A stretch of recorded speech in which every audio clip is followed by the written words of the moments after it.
So hello and welcome to the UCI 2025 Paracycling Track World Championships from Rio de Janeiro in Brazil. The Olympic Velodrome from Rio 2016, playing host to 4 amazing days of competition. 3 days done. The riders, the crew, the staff, and all of the team just about holding ourselves together to get into day 4, where we're looking forward to some fantastic racing. By my reckoning, there's going to be potentially 28 different races, one after the other, and that doesn't count each of the individual time trials as an individual race, as it were. That is just the 1 kilometre time trial, all the competitors in that. That counts as one race, so it is going to be absolutely packed tonight. A longer programme than we've seen in the previous days. We're going to be kicking off action pretty shortly indeed, but the riders making the way up for the very first race. We have got essentially a schedule which includes our scratch races, the elimination, the sprint, along with our 10K scratch. We've got plenty of sprinting in the B category as well to see who will come out on top. We're going to round out the action on the velodrome here in Brazil with the mixed category, mixed men's and women's 750-metre team sprint, a really unique event that really is some of the teamwork that's shown by the riders and the teams over the course of the 4 days of competition. Our first event is going to be the men's C5 10-kilometre scratch race. So our riders just making their way on to a race start. A number of these riders just doing the last-minute checks to make sure that they are all ready to go. They are going to line up in one of 2 places, as you'll have seen if you've been watching on the previous days. Half the competitors starting on the railing at the top of the banking, the other half starting down on the blue band. You can see on your screens those riders going up onto the railings. We've got a number of our medalists from previous events here taking part in the racing, including Franz Josef Lasser, who is the only rider to take a medal on all 3 days so far. He took a bronze on Thursday in the 1K time trial. He took a gold on Friday in the elimination race. He got the silver in the sprint race on Saturday yesterday. So medals on all 3 races. Riders with 2 medals, Alfonso Cabello Lamas, the rider with 2 medals, not taken to the race start in this race. We've also got one of the riders who has got 1 though. We have got Lauro Cesar Maro Chaman of Brazil taking to a race that we'll be seeing him in action. He's going to be the second of the riders up on the railing. You can just see him to the left-hand side of your screen. Now the riders start to make their way into position.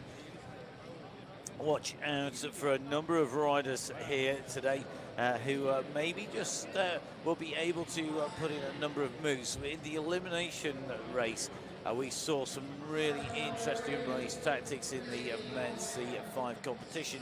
For me today, what's going to be very, very telling will be how the riders approach this, because with the scratch race, it's all about being on the front. If the riders gain a lap, that will put them into a great position when it comes to the finale, coming into the finish. But key for these riders here today is to make sure that they stay out of trouble on that track, make sure they stay clear of any incidents that occur. And with a big race field, absolutely packed race field here today, the riders need to be really, really aware of where everybody is around, particularly when you come off from the front, maybe moving up the banking to come back further into the draft, or when dropping down into the attack, because those 2 points, as we saw yesterday in one of our races, are pretty much the same place. So the final team crew at the top of the banking move down out of the way. The riders are off from the start area, but they will now have to become 1 complete pack when that happens. And they're 1 complete pack as they go through past the start commissary on the start-finish line. then the gun will go, and that means that the race is in progress. If we do have an incident, yellow flags will come out. That means the race is neutralised, and that is the action that will be taken if there is danger to riders because of an incident. Quickly together, the gun goes. We have 40 laps of this 250-metre track. Already on the front, the Netherlands rider just starting to wind the pace up here. He's got 3 riders from the Netherlands in the race here, so they have got strength in depth here today. Becoming very active in the racing in the elimination race. As we take a little bit of a look at the very front here, this is Lasse leading through at the moment. Raceoffs on his heels. You can see the rider from Germany very quickly taking up station as well in 2nd position, and that is going to be Jakob Klinch, who's just sweeping up the banking here. So the pressure goes on. Raceoffs on the front of the group, right behind him.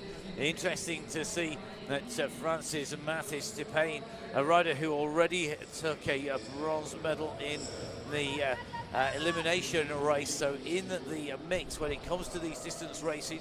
We're just moving up the track, now dives down, uses the speed from the banking, opens the gap, and you can see there, that was as much about gravity taking effect as it was power. Uses that drop down to build the speed, to build the pace, start to wind this racing up here in the Olympic Velodrome in Rio de Janeiro. Day 4 is underway, first race in progress. No real splits in that group, the pace is being picked up. Italy coming to the front and now with Giacomo Salvaggio, the rider just leading through. Nice moves up again. A lot of these riders not wanting to do too much work in this early stage.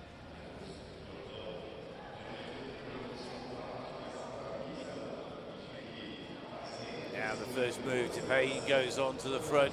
Now this is a real injection of pace. You can see behind a real scramble to get on the wheels. Depayne sees it's not broken the group. He moves back up here, looking for somebody to come through. They're all looking back, looking for the gaps to open. If they see a substantial gap open, then you'll see riders starting to press home, maybe start to take turns. We're now going to see Lasse come down again. Man who's taken 3 medals in 3 days so far. Really strong rider at the moment. Definitely looking to make the run-in as we see our Italian rider on the attack once again. He goes down and he's taken 3 riders clear with him. They move up the banking, 2 content to follow, but a quick dive down from the Netherlands rider and the French rider onto the wheel. So 3 riders going. Lasse is aware of the danger of this. He comes up to the back wheel. Potential for it to break behind rider 5 here, and that is going to be Klinch of Germany. Plenty of riders moving up the banking, not taking a turn on the way through there as they come rocketing down through and past here.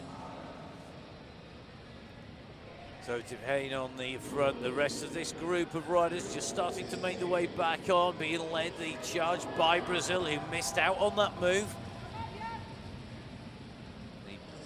The nations will use the riders tactically here if they've got strength in depth to chase down moves, to stop those gaps going, as we see our next big push coming.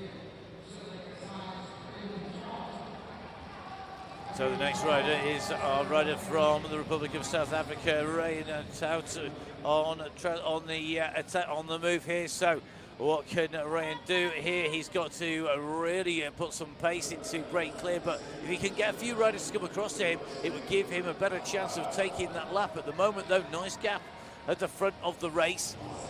And now it's decision time. Does he continue to push? And does he see if a number of riders will bridge across to him? Or does he ease off that pace? 28 laps to go at the moment from our original 40, and now we see Lasse starting to wind this up. He thinks now's the time to potentially make the move. Let's go across. He's staying out there. He's holding position. Very quickly onto his wheel comes Klinch of Germany. Klinch goes through. You're going to see Lasse drop back down behind him onto the wheel, and now the scramble comes behind. And riders starting to feel the pressure of the pace on the front, being distanced off the back of the race.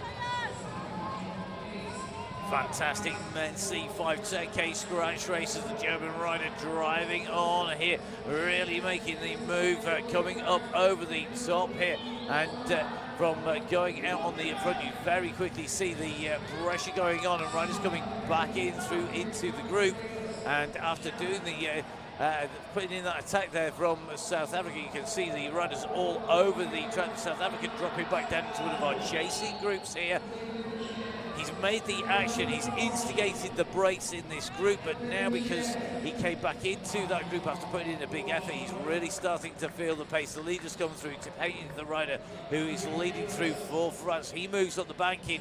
He's followed immediately up that banking though, and that is very, very interesting, because when riders go up, it's a clear indication that they're not wanting to push, they're not wanting to attack. The leaders are just overtaking Adi Al-Shari of Saudi Arabia. Just going the long way round as we now see a move going on the front here.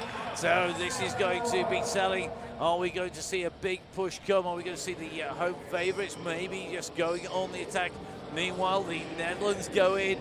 You hear the roar every time the Brazilians come to the front. Italy on the front with the Netherlands, with Brazil. Three riders a little clear here at the moment. The chase is going to come from behind.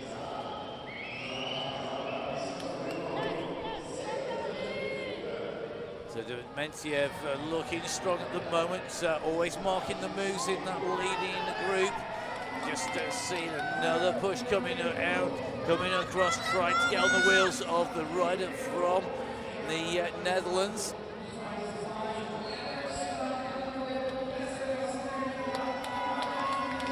So fracturing, braking under the pressure being applied at the front of the race at the moment.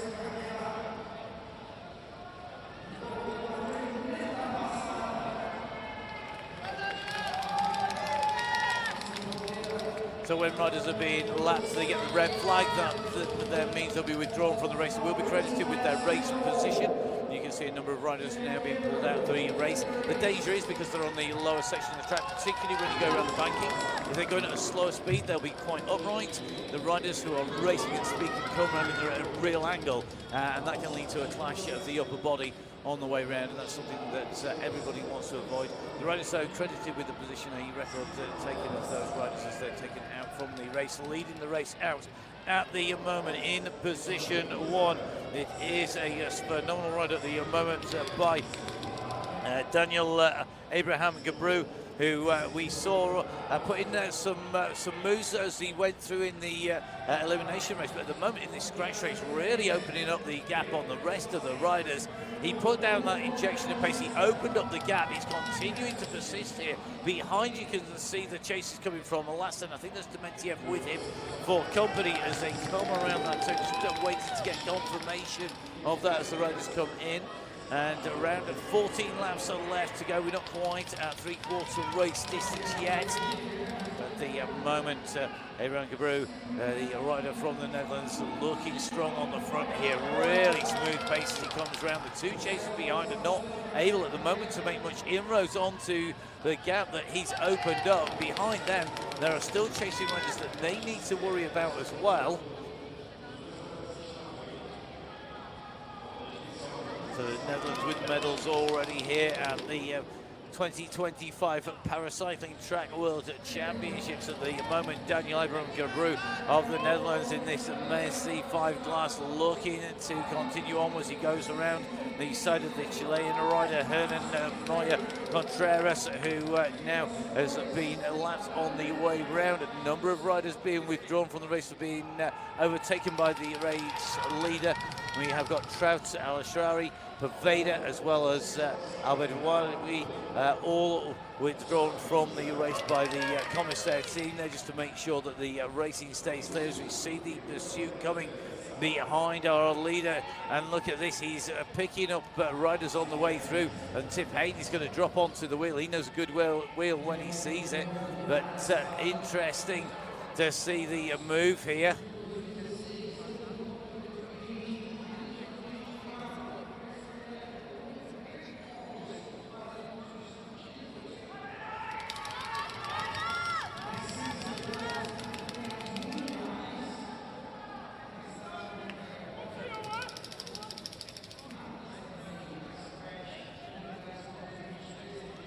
So 8 laps left to go behind our race leader. The chasing group just reforming by the look of it. It looks like we've got a few riders coming together in that chase group. The race lead at the moment, well, it could well be that we're going to see the one rider will take a lap on everybody else here before the end of the race. Time running out for him to do so, but he's gone the hard way. He's doing this the hard way, having gone off the front to Daniel Abraham Gabru here in the men's C5 category race in the 10-kilometer scratch race. The final racing for the men's C5 category. He hasn't had a medal so far at the moment. He's going the right way about taking a medal. He says, I need a break, you can do me a turn because we're coming back onto this group. I've towed you back into the pack here. We're going to come back on again, but this is going to be a lap taken on the field here. My Abraham Gabru. Now he's got to make his way up onto the back wheel of the last rider in the group. Pena has made the back of the group, and Abraham Gabru really needs to push here if he wants to take that lap. He's going to come up behind, he's going underneath here, he's going to use the short route to get on that group, and that means it's now going to be a battle really in that group for second and third place, so he gains a full lap. But Daniel Abraham Gabru, chapeau, sir, a phenomenal performance, taking a lap on the rest of the race field. All the other riders are 1 or 2 laps down on him, and he can now cruise around knowing that he doesn't need to contest the sprint, he just needs to stay out of trouble. Will he be content with that? No, you bet your life he isn't going to be content with that, as we now see clinch of Germany starting to push, being chased by Calavaggio, the rider from Italy in second wheel.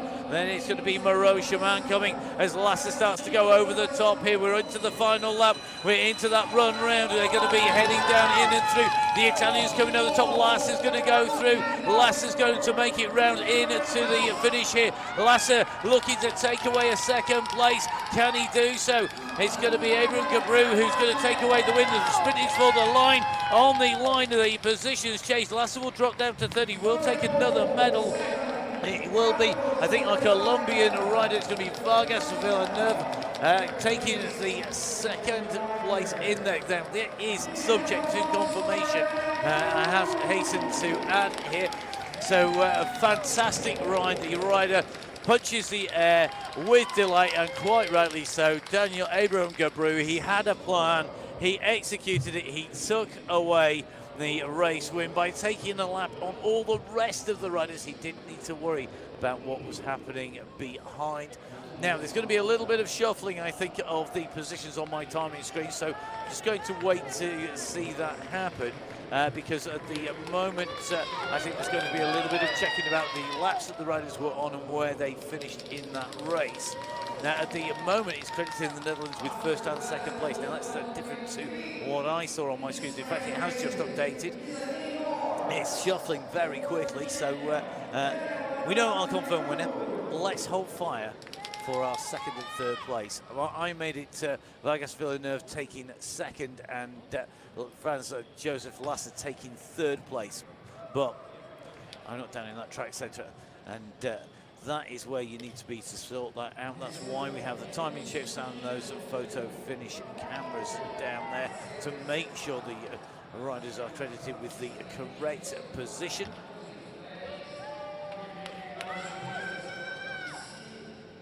So fantastic racing in our men's C5 10K scratch race. The timing just updating at the moment.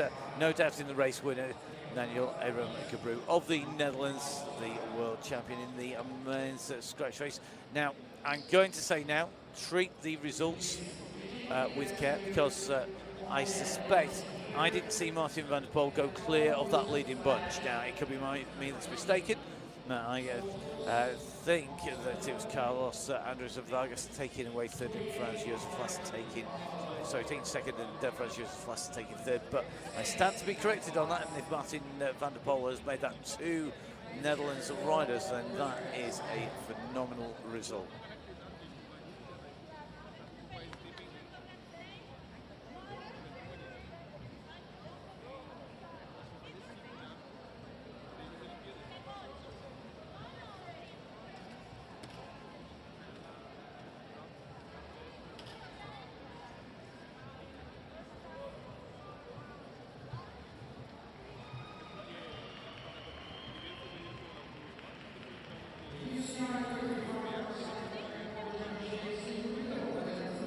So at the moment, the next group of riders being drawn up. We move on from the first of our races, the men's C5 at 10-kilometre scratch race across on to the men's C2 elimination race. Another one, another race for our distance riders here today. The men's C2 competition. Two riders taking medals on each day. Alexander Laut of France taking away the win on both Thursday in the scratch race and on Saturday in the 1K. Third place bronze medal in the sprint competition. Hidebert, well, he took the win on Friday in the sprint. Second place on Saturday and Thursday in the 1K and in the scratch race respectively. Alan Gordon taking the bronze medal on the 1K on Saturday and the silver medal on the sprint on Friday. And Matt Robertson taking the bronze medal on Thursday in the scratch race. Of those riders, Lute is in the race, so is Robertson. And they are the riders that we really do expect to figure strong. So is Hidebert, just at the back of the group. And you can see the full race that's coming up on your screen at the moment.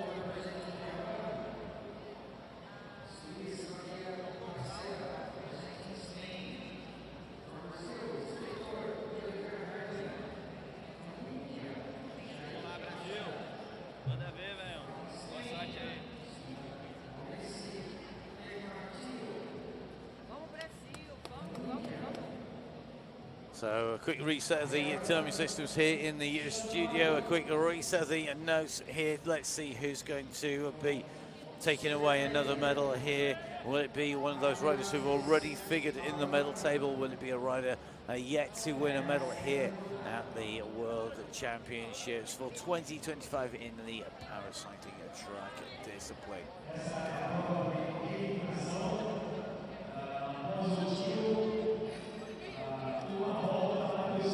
A little bit of an adjustment for the riders in the line down on that blue band. The team helpers having to move out the way pretty quickly.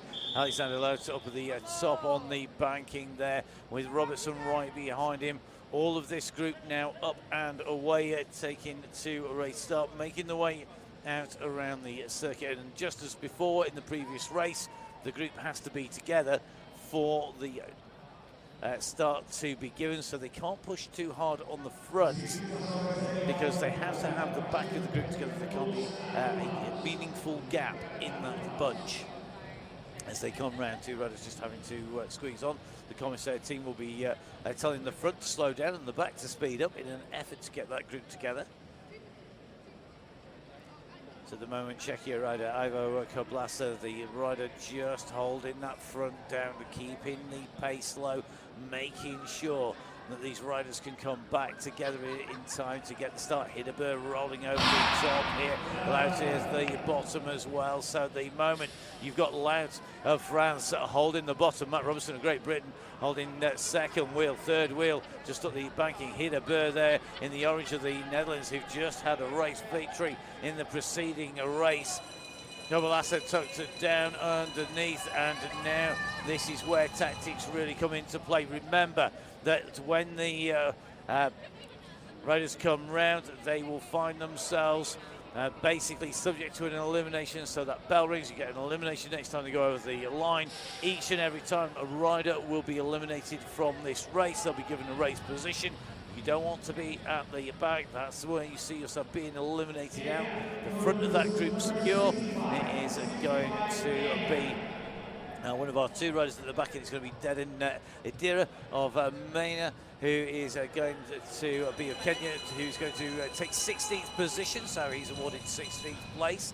The bell rings very quickly again.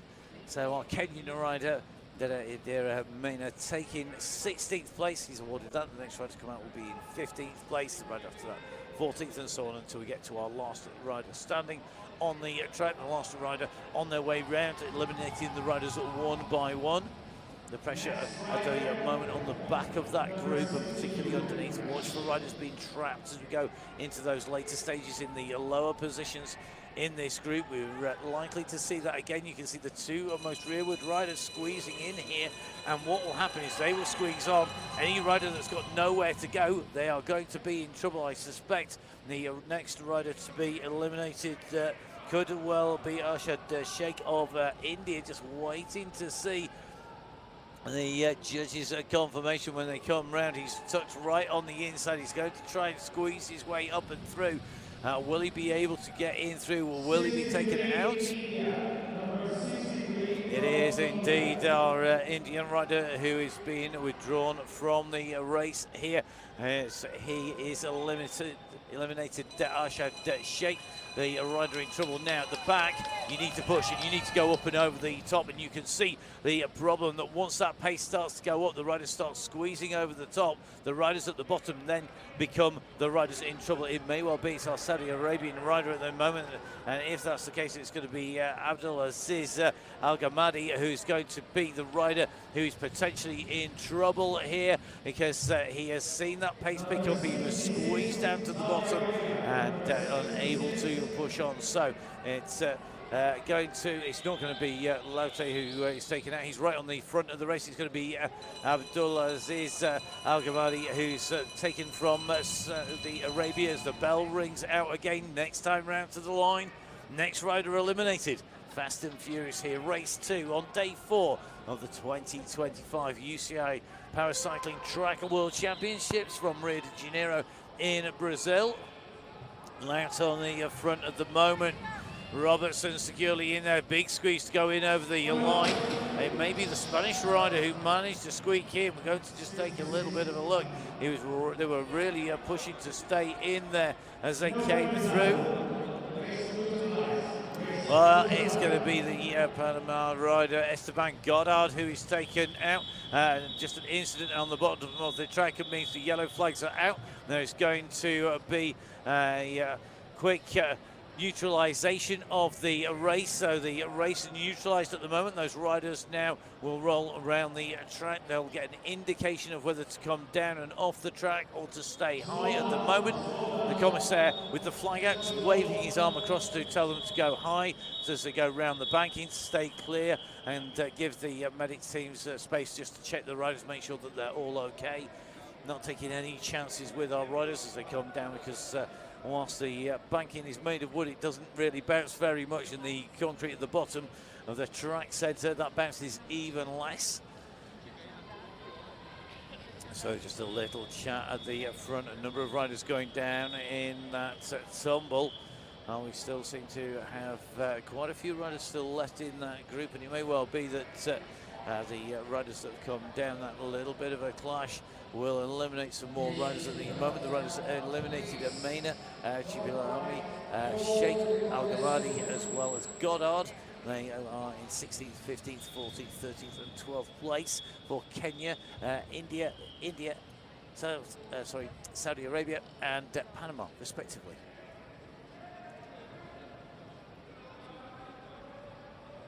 So the medic teams clear the track area. If, as we saw yesterday, the venue teams, the velodrome maintenance teams will be checking the track surface. They'll be making sure that the track surface is undamaged from that, so that there is no risk of a puncture, no risk of an issue with the bike as they make their way around. Lance just still holding the inside here. Most of the riders are being careful not to change position on the way through and not gain advantage. None of them will want to take advantage of a situation where a rider has come down where there is a race incident.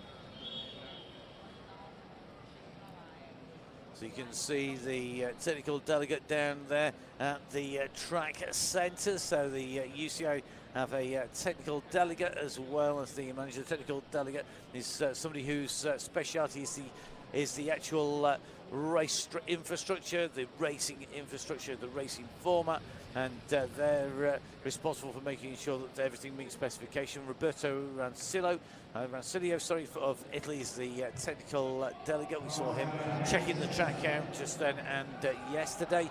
our president of the commissaires panel, Randall Schaefer of the USA, a big set of commissaires here as well. And it may well be that the president's quite happy to let the racing continue. No damage to the track.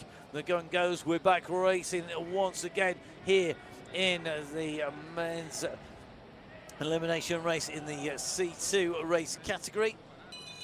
The bell goes. Next time the riders come past the finishing line, where that bell rings out, the last rider will be eliminated. At the moment, the danger coming to our rider just on the back on the inside. Spain in danger, but I think he's going to be able to push on through. You can just see the squeeze coming in over the top as all of the riders are trying to get themselves back into position there. And that is going to be our next rider going to be taken from the race there. So let's see who they pull. It's going to be the Brazilian rider who's taken from the race here, deemed to have been at the back as they came in and across the line. And it means, whilst he might be getting a round of applause, and that is going to be Roberto Franco Neto of Brazil in 10th place. The remaining 9 riders now know that they're inside the top 10, that they're getting closer and closer to being able to push on as our next rider eliminated out from that race.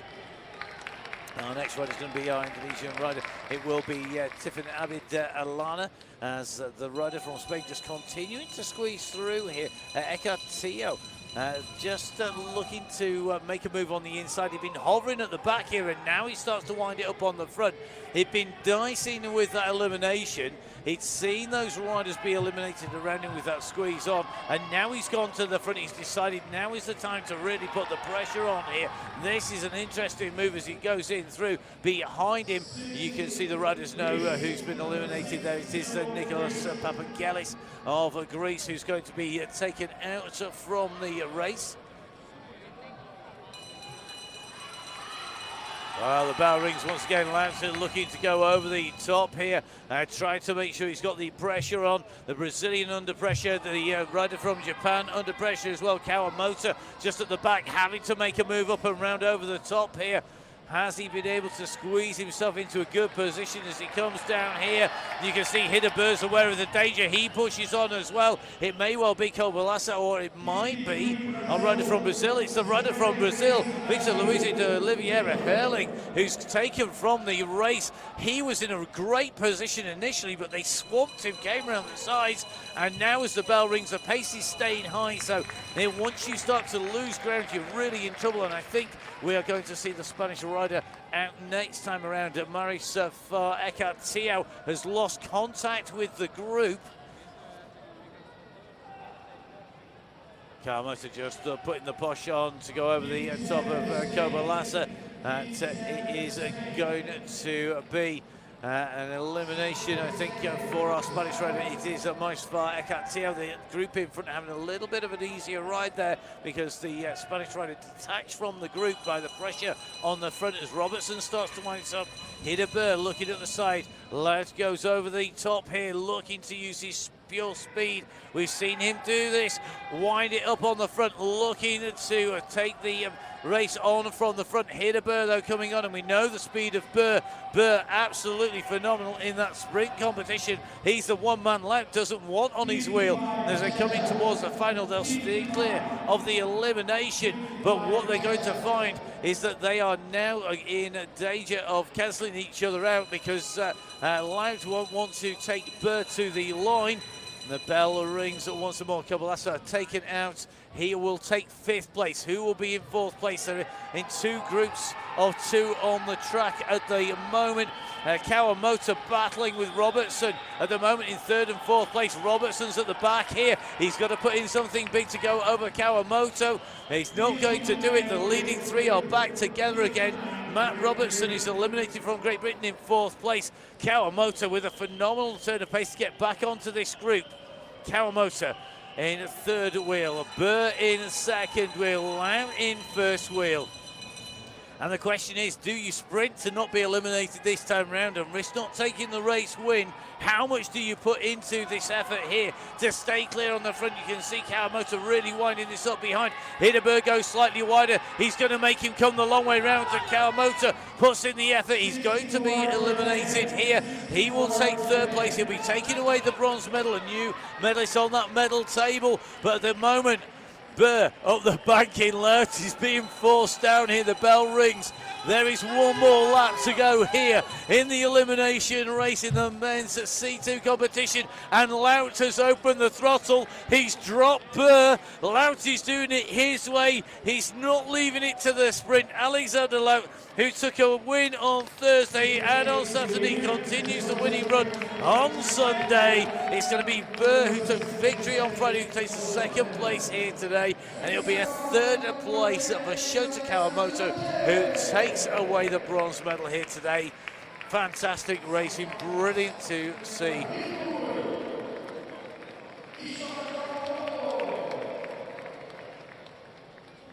Well, you can see, taking the applause from the crowd, Alexander Lout of France taking away top spot here today in that elimination race. He'd gone on to the front, Burr had gone with him. He rode smart, he caught Burr on the hop and then went clear of him. Both riders with just too much pace at that battle for the last three elimination places effectively, because Shota Kawamoto taken out by the speed of the two in front. Robertson unable to match Kawamoto going into fourth. Kovalasa, the rider to make it inside the top five from Czechia. Don't forget the full results on www.para2025.veloresults.com. You can also go to the live results page from the Race Hub, and that is on the UCI page, so www.uci.org. Click on the disciplines in the menu, and then take yourself from the disciplines in paracycling across into the Race Hub for today's event. Okay, on to our next race. So, lots of sprints coming up. This is where it gets slightly complicated in theory, but in practice, hopefully, it'll be straightforward, at least if you're watching at home. So, semi-finals, the men's C1 sprint. Our riders had to get themselves through qualification. We had 6 riders go through, not making the cut-off were Gomes Torres and Deodato Moro, both of Brazil. Fastest qualifier was Ricardo Tenagiles, who's on the top of the banking at the moment. We have 2 semi-finals to see which 2 riders will be going through from here. The third placed rider will be the rider who doesn't make it to the finals, but with the fastest qualifying time. I hope that all made sense. If it didn't, see the rule book. So, 3 laps of the men's C1 sprint competition. Leonard van Latham leading this out. Van Latham with a bronze medal in the scratch race and in the elimination race, looking to make this a long one. You can see right on his wheels is Ricardo Tenagiles, 3 wins so far. He'll be looking to make it 4 out of 4, but with the sprint you've got those tactics thrown in, and that makes it always just that little bit more difficult. Tenagiles starting to wind this up. They're just a drop in. Mohamed Al Mari of Saudi Arabia off the back of the group. Now Aguilas makes his move, but because they're coming in here, they're going to hit the 200 metres to go marker there, and at this point Aguilas has got to go over the top. He's got to go the long way round. He does. He's going to take the big long route. He's going to go clear. He can drop down once he's ahead of the rider. No problems at all. Ricardo Tenagiles will go through. He's going to be in that final, but who will be joining him a little bit later on today? So Ricardo Tenagiles ahead there of Leonard van Latham and Mohamed Al Mari to go through in top spot in the first of our heats. The time for that final 200 metres, 13.961 seconds. And Ricardo, who set the fastest time in qualifying, setting the first time in our semi-finals there as the fastest rider through. the way that the seeding for the finals runs, it separates out the fastest riders on the way in. Now, next of our heats, we have Mohammed Yusuf Hafisi Sheradine here. He is going to be very, very interesting to see battling against these riders. The Malaysian rider came through 0.022 in the 200 metre ahead of Ivan Ermakov, and we know what a rider Ermakov is. He's taken medals on all 3 days, taking 2 silver medals and a bronze medal. We've seen Leonard van Leeuwen not make it through. Mohammed Yusuf Hafiz Sheradine, he took 2nd place in that kilometre time trial, so he is the big favourite here, but Ermakov can never be discounted. And we've got Abbas Al-Hashim in here, and I think he needs to look to work to really ride smart here, to use the draft as long as he can, try to go around when he gets any kind of opportunity. So, Malaysian rider on the outside, and then you see the riders descending down the track. The whistle goes. 3 riders are going out onto the track, and the Malaysian there in no hurry to get off from that group, quite happy to let everybody settle in. Ermakov winding this up. And Ermakov, I think, aware that from that start he has a little bit of a gap. It is a nice tactic to play if you've got the ability to go hard and to go long. And we know Ermakov can ride strongly. Now Ermakov, who took 2nd in the scratch race, 2nd in the elimination race, no stranger to being able to use the tactics at the moment. He's just at the front of this race, just tucked in down below him. You can see it's going to be the Saudi Arabian rider coming in through Abbas Al-Hashim. He's worked a very smart move there. He sat on Ermakov's wheel. He came down through the inside, but going through, it is going to be the Malaysian rider using that track speed. He goes over the top. He's opened up the gap. It's going to give him clear air between himself and the riders behind. So it is going to be Mohammed Yusuf Hafizi Sheradine who is going to go through from this semi-final, from Heat 2 in our semi-finals. The winners of each heat going through. So Ricardo Tenagilis will be up against Mohammed Yusuf Hafizi Sheradine of Malaysia. We'll be watching that one with interest. In terms of 3rd place, well, even Ermakov, by dint of his qualification time, being 3rd in the qualification, is going to be taking away a bronze medal because he didn't make the finals in that ride-off for 1st and 2nd, but he is going to be in the battle and take that win for that 3rd place. So it does mean that qualification time coming good for him on the way through. Now moving on from one sprint to another, because we're going to go in with our women's C3 sprint. A really interesting mix of riders in our heats here in the sprint. Again, the riders subjected to qualification to seed them in the sprint competition. So the 2 fastest riders, the fastest rider going into Heat 1, 2nd fastest rider to Heat 2, and then split by their speed as they go through. Fastest rider, Mel Pemble of Canada, setting a 12.757 time.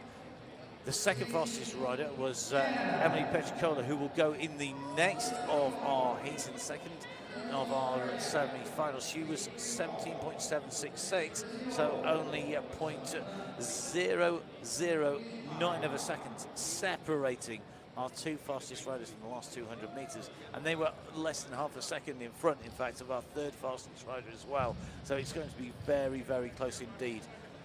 Lining up for Brazil, it is Amanda Atunis de Pavia. She has on her inside the fastest rider in the qualification, Mel Pemble, taking that centre spot. Down on the bottom, Paige Greco. Greco knocking on the door of the podium a number of times in 4th place, but can she take away a medal in this race? Away go the riders, 3 laps of the track. Whoever's at the front, as they come over that finishing line, should be going through to our finals. Can Pemble convert that track speed and put herself in the hunt with a gold and silver medal? You can see a big attack, brave move here from the Brazilian rider. Great way to come into this. If you know that the other riders have a fast finishing speed, which she does, she's gone hard to make it long. And Amanda Pavia really winding the pace up here. It's going to be interesting to see. She's making them come the long way round. Paige Greco having to go right up on the blue line here, and that means she's putting in extra meters on the way round. That could blunt the speed. Now Pemble starts to fire. She's got onto the front. Now Pebble are putting down a real fast pace here, opened up the gap to Paige Greco. Atista Pavia in third place at the moment, and look at the track speed of Mel Pemble here. She's going to come across a clear winner of the semi-finals. It'll be a second place in this semi-final for Paige Greco, a third place for the rider from Brazil, Amanda Atista Pavia. So one rider qualifying to go through into our semi-finals. A big gap between the semi-finals, from our semi-finals to our finals. Big gap between the semi-finals and the finals to give the riders as much time to recover. The fourth event of the day, the 17th event of the day, is going to be our finals of this. So you can see the team putting in about half of the race programme, if not more, in fact, to make sure there's plenty of time for the riders to get some recovery in. So, in the first of our semi-finals, Mel Pemble qualifying to go through to the finals. Who will be able to go through? Our next heat, interesting mix of riders here. Emily Petricola will be lining up alongside the rider from the Netherlands. And that is Annika van den Aarsen, who takes the centre ground. The Colombian rider goes up top. That's Daniela Paula Cabellas Perez, who puts in the fifth fastest time. But there is next to nothing separating these riders. In fact, between Van den Aarsen and Cabellas Perez, it's less than 0.2 of a second.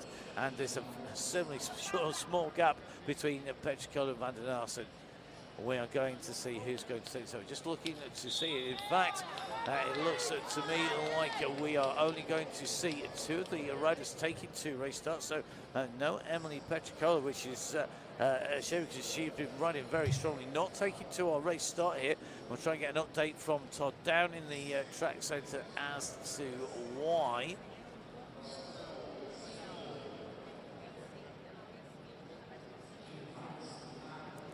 So one of these two riders knows that they're going to be going through into the final as we see the rider from the Netherlands on the front. Very little separating these two riders.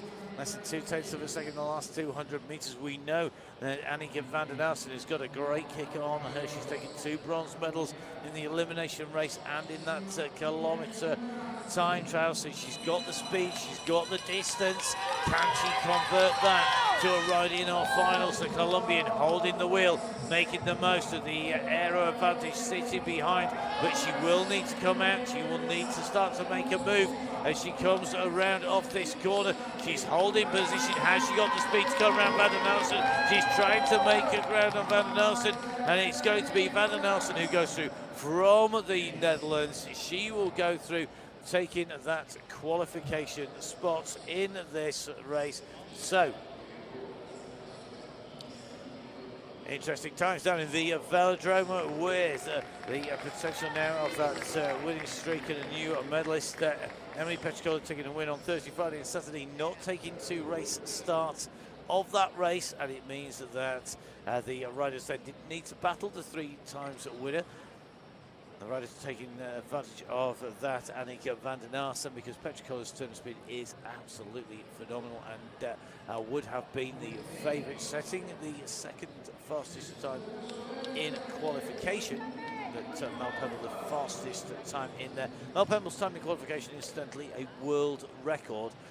The time in the sprint qualification, the record time had been set in Glasgow in 2023 at the World Championships. Mel Pemble putting in a time that beat it by nearly half a second. It went from 13.367 down to 12.757. So another hour of races that will be continuing onwards later in the race programme along with the preceding one, but this is a straight final coming up. This is the men's C3 10-kilometer scratch race.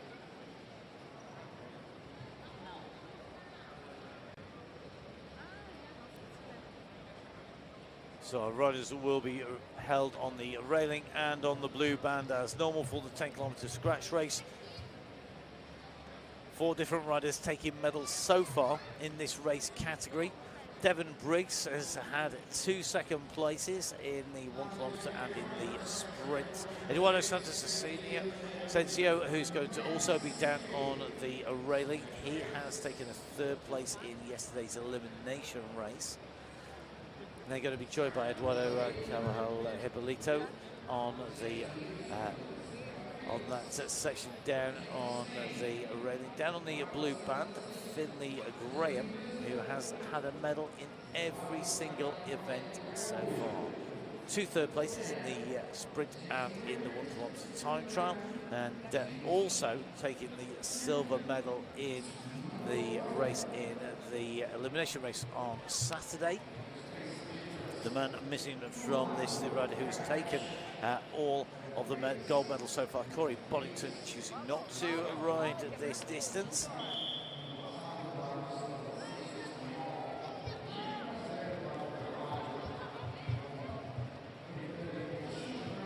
So Briggs on to the front of the race. And joined by Todd from the UCI. Todd, good to have you down here in the centre of the velodrome, just underneath the track. I understand it's been a very busy day for you. Yeah, we started 1 hour earlier this morning. So yeah, a lot of races going on, and probably one of our longest days. It definitely is our longest day of the championships, but it's because it's the most important day to finish off, and we have a lot of great races that will go on throughout here into the evening. And we've seen a number of fantastic races already. The earlier races, I mean, some real highlights in there with the elimination race and the scratch racing going on in the men's C5 and the C2. The sprints, some interesting turn-ups to the book. Emily Petricola not taking to the start, though, in that women's sprint that we've just seen. Yeah, that's a shame. I'm not sure really why, what it is. I don't think she's supposed to be in the team sprint either, so yeah, disappointing, because she could have closed it out with a 4-peat for gold medals and won every gold category here. So hope she's okay. Yep, indeed, and hopefully, no doubt, back up to form. Certainly some impressive speed and a great haul of 3 medals from the championship, all of them gold. Now, as we start to see the pace winding up here, 40 laps of the track in total for 10 kilometres for the riders in the men's C3 scratch race here, and this is the kind of race really where there's 2 sets of tactics I think we're likely to see here. Hold on in and go for the sprint, or potentially go for a real long one and get the lap, which is the way to go if you have the ability, and we have seen that already today. Yeah, one in the men's C5, Daniel Gebru got away and was able to get that, and right now it looks like our 4 athletes are kind of working together, getting a little bit of a gap over the 5th athlete, and at some point they'll have to turn on each other, though, as they fight for the medals. And 3 medals, 4 riders, it doesn't compute. You're not all going to get one, and I think it is one of those psychological things, isn't it? Once you can take that group down to the number of podium places, the number of medals, then that really does work in your favour. But at the moment, very difficult to do. You just see Briggs swing up from New Zealand, and Robertson coming through directly underneath. And every time Robertson comes on the front, you can see he's not just coming through at a slow pace. He's really trying to put a wind up on there and take some pace. And the rest of the riders now just having a little look at each other here. A number of riders not wanting to take a turn. There's our Brazilian riders still continuing onwards here. So Eduardo Cavajo Hipólito de Aranho from Brazil still holding the track. He's about to see the group take a lap on him as they come around over the top. But at the moment, Robertson, along with Briggs, along with Santos Asensio, looking good. So we'll see what's going to happen now. As these riders come around, just taking a little look at Devon Briggs here. Devon Briggs, for me, he's really had a great race. He was so strong in the sprint and in the 1K scratch. This is a lot further though, isn't it? And it's not going to play to his sprint speed. Yeah, he definitely prefers that 1K sprint, even the elimination race where he can hang on and show his speed at the end. But he's a battler, I think, and now they're starting to pick up the pace and line it up. And if he can just get in the wheel here of Finley Graham and stay there, maybe he can survive. But they just let up a little bit. So Graham, very aware there that he was being trapped by Briggs, goes up. Briggs had not taken a turn. You can see at the moment Santos Asensio moving on to the wheel for Spain. A rider who took third place in that elimination race yesterday. It's day after day for these riders. He's in second position at the moment behind Finley Graham. Briggs holding on at the moment. It's Manuel Corba who's feeling the pace here. Corba just being detached. He's going to need this pace to let off if he's going to get back on again. He's really working hard on the inside of the track here. He's going to get back in with the group, and with 28 laps to go, a little bit of a pause, but I can't imagine it's going to be for long. Just testing each other right here. Who has it? Let's see. Let's react and then see who has it, and then we'll think about the strategy as it gets closer to the end, I think. And seeing who moves, who responds, who does the chasing, who's going to try and pull that gap back down again is one of those key moments, isn't it? Learning who's feeling good today, because it does change day after day and you know, event to event. For sure. I mean, you have good days, you have bad days. You can see if you watch the Tour de France, some guys, they can lose it on one day and then come back and win the stage the next day, and it's no different for these para athletes either, I think. Well, as these riders continue around, the four riders taking a little bit of a look at each other. Finley Graham just taking a look down, making sure he sees that the riders are what they're doing, how they're looking, and he's going to try and make the most of this, so you can see them just getting their breath back. Instant response coming at the moment from Santos Asensio, who goes straight onto the wheel. Briggs follows, and again it's the German rider who's just struggling here, Manuel Corba, who's I think being detached from this group now. Will they continue to push this home and take it down to 3? Surely that's what you do, Todd. It's what I would do. For sure. I mean, once you get into that medal position, I think then you can start to think about, okay, who's actually going to get the rainbow jersey from there too. But now that these athletes are going to try to assure that medal and bring it home for their country, then they really go for the prize. So at the moment, our group will whittle down to 3 riders on the front. At the moment, Spain, along with New Zealand and Great Britain, represented in the leading trio of riders. As the great track commentator used to say, Hugh Porter used to say, a triumvirate of talent. I can't say I'm completely familiar with his work, but I'll take you. You're the expert on this. Oh, he is. He's called a large number of titles over the years. An Olympic rider, world pursuit champion as well. Hugh Porter, now I think in his 80s, but the man who I grew up working with initially, and he has a number of phrases that he used to use. A triumvirate of talent is definitely one, but there's quite a few commentators' classic phrases that can be attributed to Hugh over the years. A passionate fan of cycling, a supporter as well as being an incredibly talented rider in his own right in his time. Yeah, and he would have loved the racing here because he was always, he loved tactics when he was commentating, and he loved riders who were prepared to have a go. And I think we've seen that in spades all the way through this championship. And with 3 riders here at 18 laps to go clear, he would now be speculating, if I'm sure, about who is going to go for this move.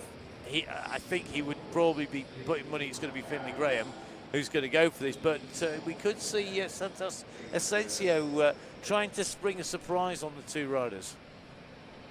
Yeah, Finn's been testing the most out of all of these 3 athletes. I think especially Santos Asensio and Finn Graham have the most endurance experience, but Briggs is the expert on the track specifically, so I don't know what's going to happen here, honestly. It's going to be really intriguing, and will they leave it? Nobody's going to want to tow Briggs into the finale. You know, why would you want to do that?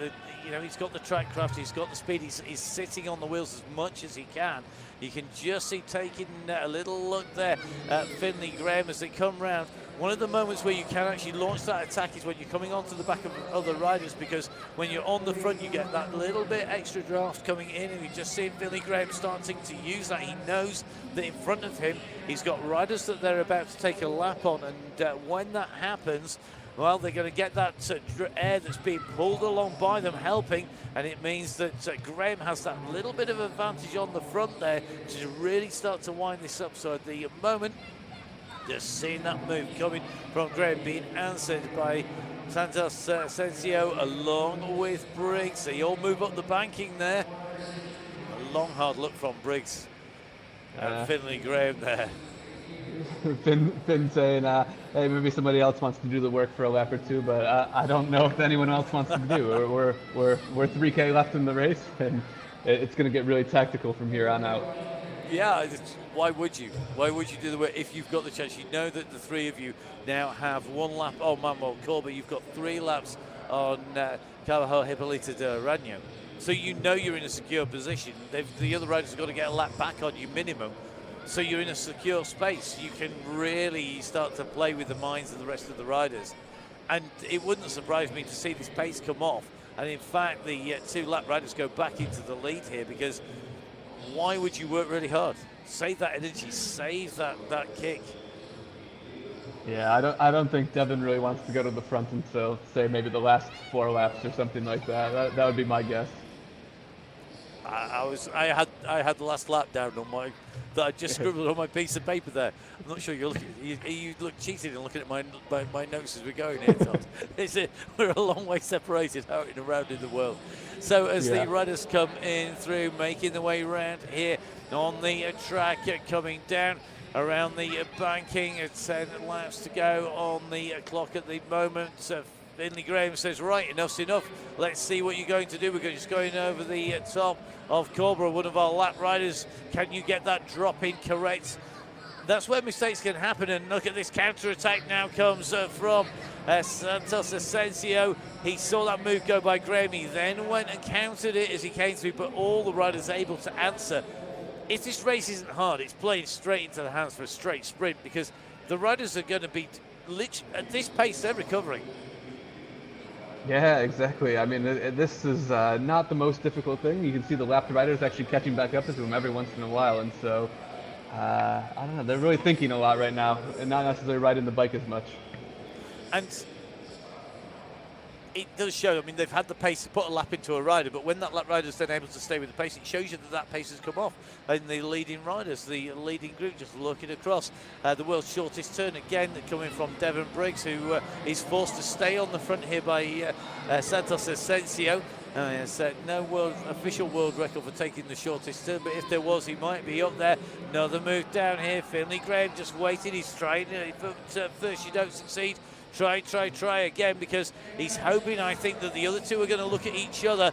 Santos Asensio forcing Briggs to chase here. I think that's a very wise move by the rider there from Spain. Finn Graham on the front from Great Britain. Devin Briggs just moves up in the inside, takes a little bit of a look. Thanks, but no thanks. Why would I want to be on the front? I'm quite happy sat behind you. And it's a massive advantage, the speed these riders are going, sitting behind another rider. You know, you're saving 20-30% of the energy. For sure, yeah. And I mean, we're going at least 40K an hour right now, and so that's a lot of wind. That's a lot of work that they're saving on the back. If you're not a cyclist, if you're watching this thinking, well, how is it so much? You just jump in when you're in the car as a passenger and you're driving along at 40 kilometers an hour. Very carefully, put your hand out the window, but hide it behind the wing mirror.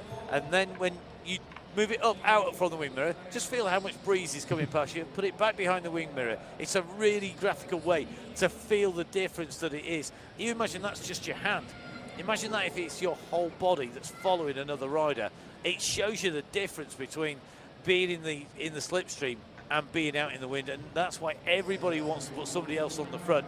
including Finn Graham, who's stuck there at the moment, like loose. Yep. So here we go, one more lap to go. They've left it to the last lap. It's Finn Graham who's going to lead this out. Can anybody come round him? They're going to have to go the long way. Here comes Devon Briggs. He's going to go over the top of Finn Graham. Graham has got to answer this and answer this fast. Look at this, a massive kick comes in the last lap. It played into the hands of Devon Briggs. He knew he needed to leave it to a sprint. The arms are aloft. 2 second places. He now takes away a win.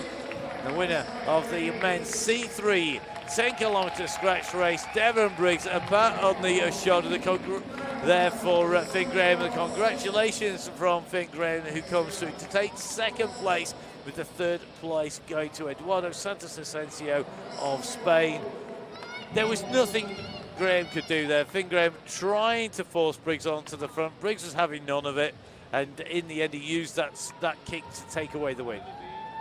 Yeah, I mean, he tried a lot of different tactics at the front, Finn, to either get Devon to the front or to just drop him completely, but he just couldn't shake the wheel, and Devon countered every single time and set himself up for a big sprint at the end, which is his strength.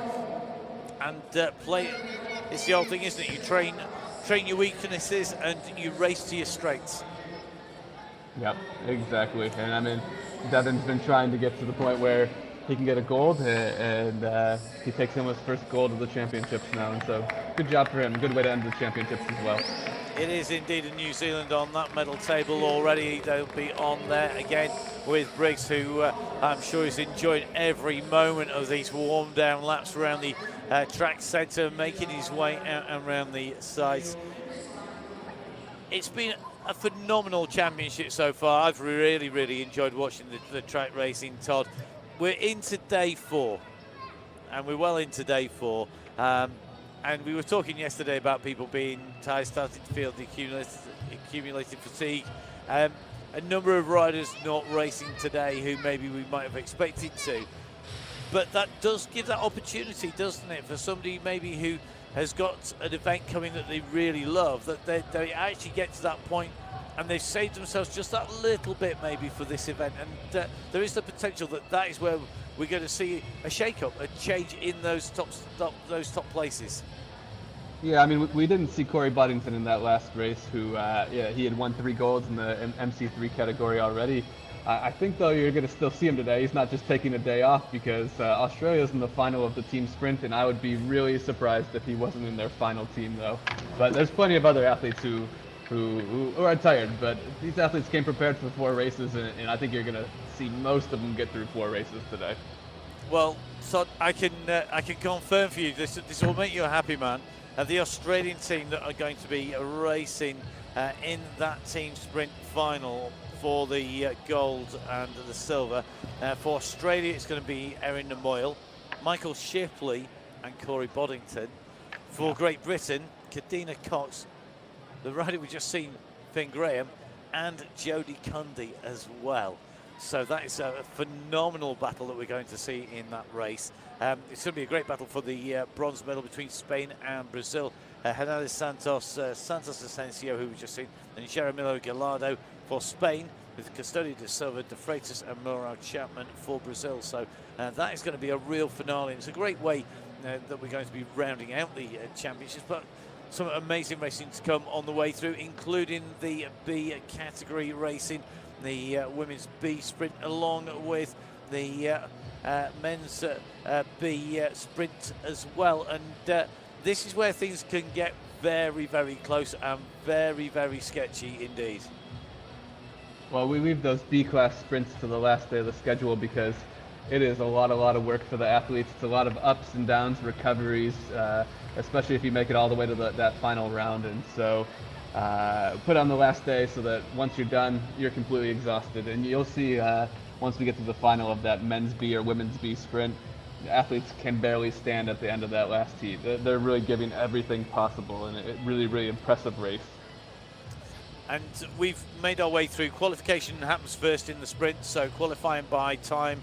In the qualifying, you have to go through the final 200 metres. The fastest 200 metres riders were Jordan and Khan from Great Britain, followed by Gallagher and Mengler Moore of Australia, with Unwin and Hall of Great Britain in third place. Agostini and Bisolati of Italy in 4th. In fact, the top 8 teams going through to the quarterfinals. The quarterfinals will be an interesting race before we move to the semi-finals and then into the finals. A real battle that's going to unfold in front of our eyes out on that race route. I think for me, it's really going to be interesting to see the way that the riders go about this when they come into their semi-finals, into the finals, and how they've approached this. Because once we go into our finals, you've got to have something left in the tank. You've got to have a big kick left to go at it, and that is so hard to do. And yet at the same time, you've got to be millimetre perfect on the track when you're in lactic acid dead and everything is screaming at you. You know, because your body's saying, I can't go any quicker, and your mind's saying, we need to go quicker. Yeah, the B race is really, it's a sprint, but the day is an endurance for them. And we've already had, the qualification, like you said.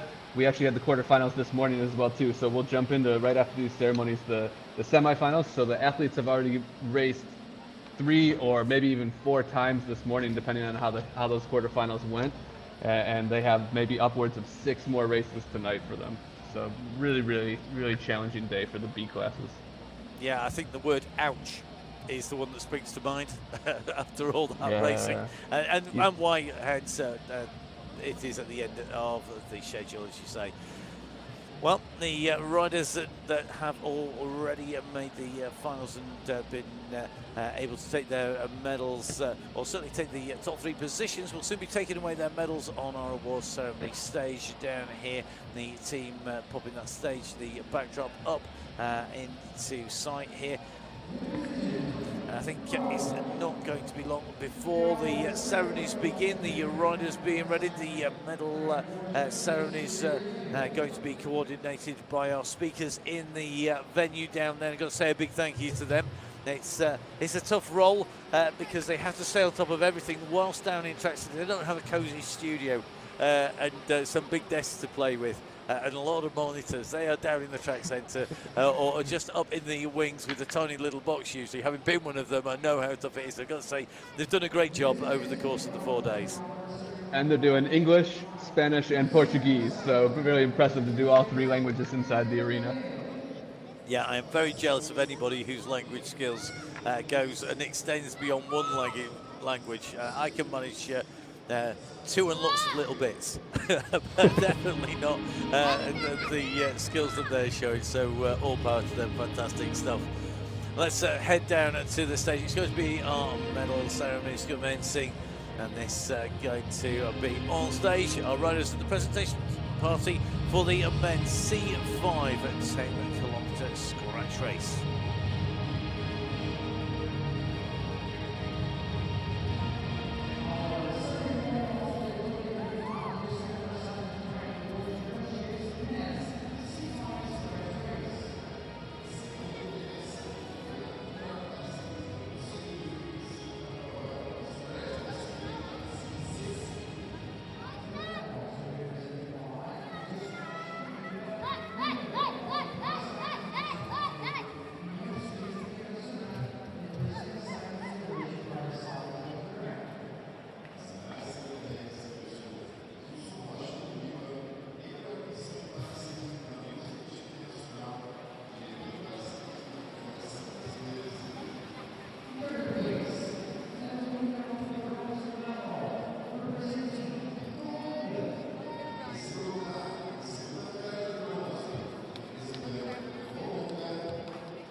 So Carlos Andres Vargas Villanueva takes away the bronze medal. A fantastic race by him in the battle for the line. He took that sprint as he came in from the main group to take away third place, to take away the bronze medal here at the Paracycling Track World Championships.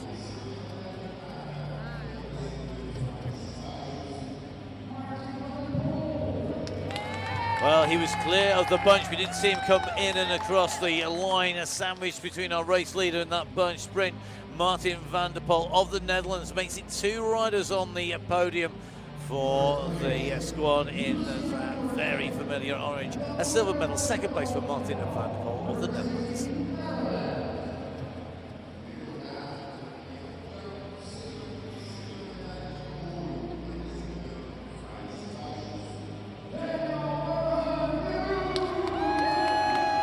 Well, what a way to take away your first medal at the championships in the men's C5 10K scratch race. Daniel Abraham Gabru, he broke clear, he took a lap on everyone else, he did it the hard way, the brave way, and this is his reward, the rainbow jersey, the world champion for 2025 in the men's C5 10km scratch race, Daniel Abraham Gabru of the Netherlands.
Here today in the men's C5 10km scratch race, taking away the bronze medal. In third place, Carlos Andres of Vargas Villanueva. Taking away second place, taking the silver medal on Martin van der Poel, and taking away the gold medal, the rainbow jersey from the Netherlands, Daniel Abraham Gabru. These three riders joined the 6 previous medalists in this category, making it 9 medalists in total. Brilliant result here today. Our Colombian rider making his way backstage, and he will be given the boxes, all of the paraphernalia that comes to protect the medal and his mug as well. A great ride by him. Well, congratulations to him. And of course, congratulations to the Netherlands. They've had some fantastic performances throughout the course of the racing so far. And a World Championship title for Daniel Abraham Gabru here in the men's C5 10km scratch race to add to those totals. So now time for Daniel to make his way down. We've seen this over the past few days. You'll have seen it if you've watched any of our World Championships. The Santini rainbow jersey being signed by Daniel Abraham Gabru.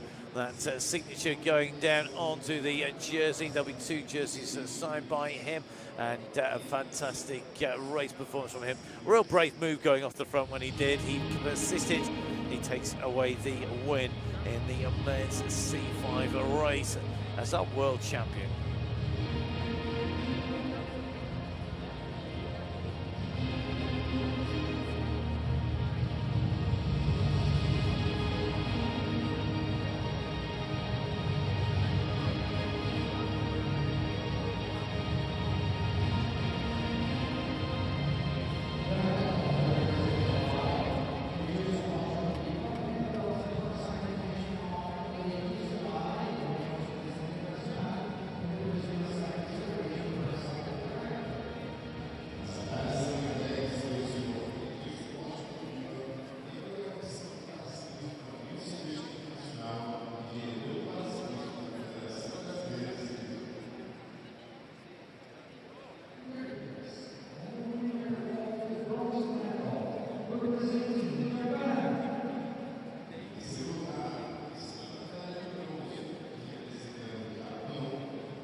Oh, great racing, taking the bronze medal, taking third place in the elimination race, edging out Matt Robinson into fourth place. Shota Kawamoto takes the bronze medal, takes third place in the men's C2 elimination race, and joins the previous 4 medalists in this category in that medal table. Hindenburg, wow, what a ride. 4 days of racing, 4 races, 1 win, 3 second places, 3 silver medals, and it's another silver medal. A fantastic championship for the man from the Netherlands, taking second in the elimination race and taking away the silver medal. Hindenburg.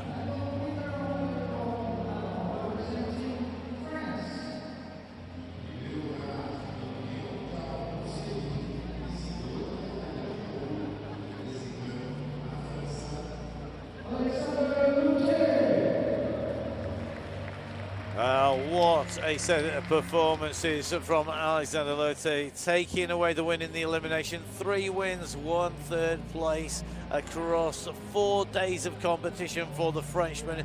He takes away the title here in the elimination race, adding it to his title in the 1 kilometre time trial and in the scratch race that kicked off the racing in the men's C2 competition.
Your medalists here today in the men's C2 elimination race. The bronze medal going to Shota Kawamoto of Japan. The silver medal to Hindenburg of the Netherlands, and Alexander Lotte taking away his 3rd championship title of the 2025 Paracycling Track World Championships here in Rio de Janeiro in Brazil. Day 4 already absolutely jam-packed full of race action.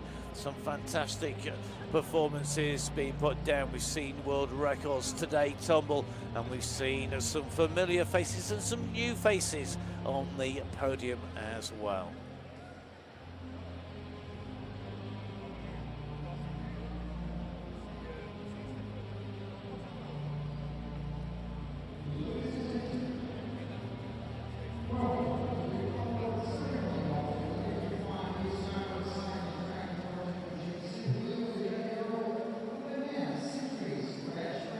Well, the jersey signed. Alexander Lotte will be enjoying his celebrations tonight before he moves on to getting ready for the next season as well. The men's C2 elimination now complete and done. As we move on to our next presentation, we've just seen the racing in this race category. The riders fresh from the track in the men's C3 10-kilometre scratch race.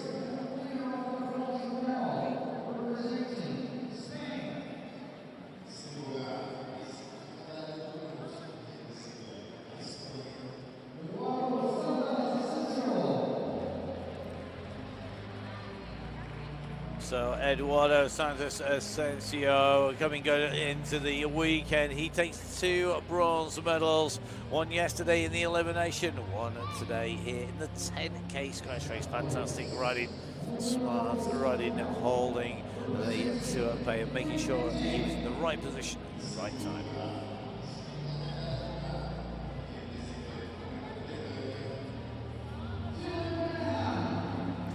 Finn Graham of Great Britain, 4 days, 4 medals, 2 bronze medals, 2 silver medals. The silver's coming in the elimination race yesterday and in today's 10-kilometre scratch race.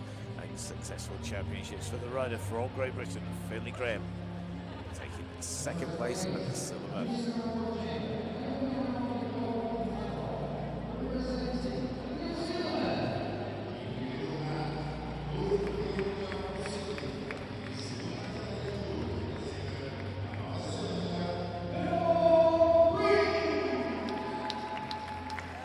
Well, Devon Briggs, he rode that race absolutely perfectly. He went with the right moves. He held position. He didn't let himself get pushed to the front.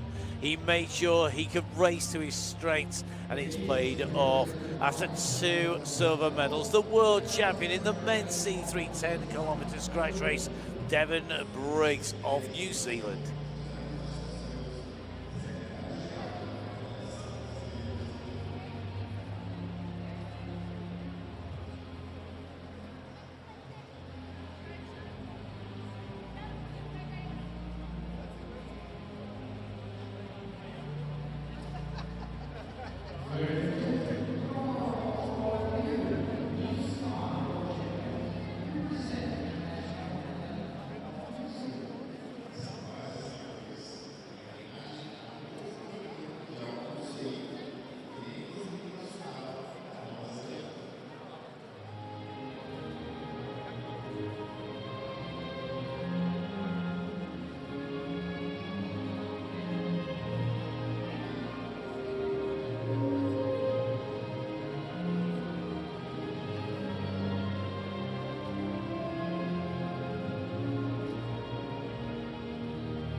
Your medalists here today in the men's C3 10-kilometre scratch race. 3 amazing performances, with Spain taking away the bronze medal with Eduardo Santos Asensio in 3rd.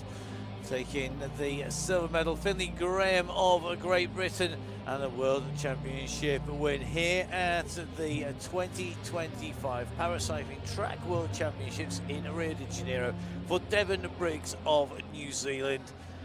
Great performance from him, tactically smart race, and now his signature will be added to those of our other champions on the jersey. Photographs being done for posterity. That iconic rainbow jersey coming from Santino. A big thank you to all of the commercial partners. Don't forget that we can't bring you any of this sport if it wasn't for the support of the companies who help with the championship, the support, everything from the local governments right the way through to the commercial partners. A big thank you to them. Do make sure you support the people who support your sport, whether that's your local bike shop sponsoring your local kids club, or whether that is the commercial team. It's where you buy, sponsored by somebody, maybe where you buy your electricity from. It may be a what kit you ride in, but support those people who support the sport, who put their time, energy and their money into making sure that sport continues onwards. A massive thank you to them. All the links to the supporters, not only on the Race Hub technical guide from the Race Hub on the UCI website. But you can also go there from the timing that's set up, which is from the para2025.veloresource.com website as well.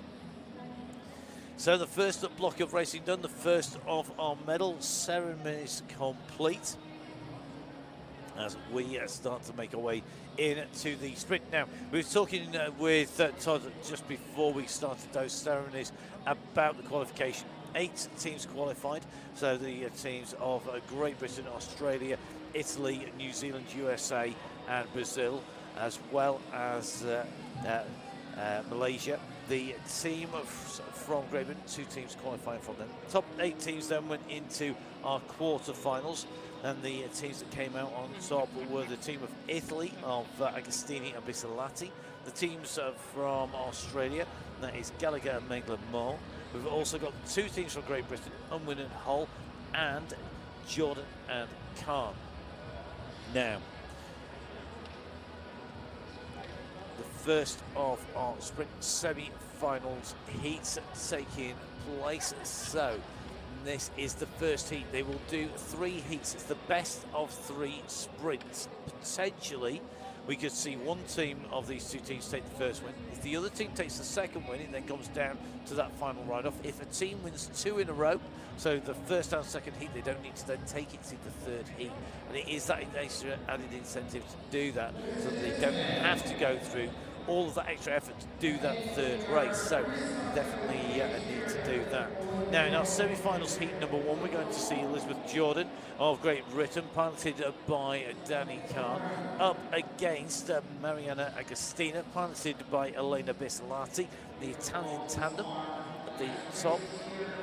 As with any of our sprint races, it's about being across the line first.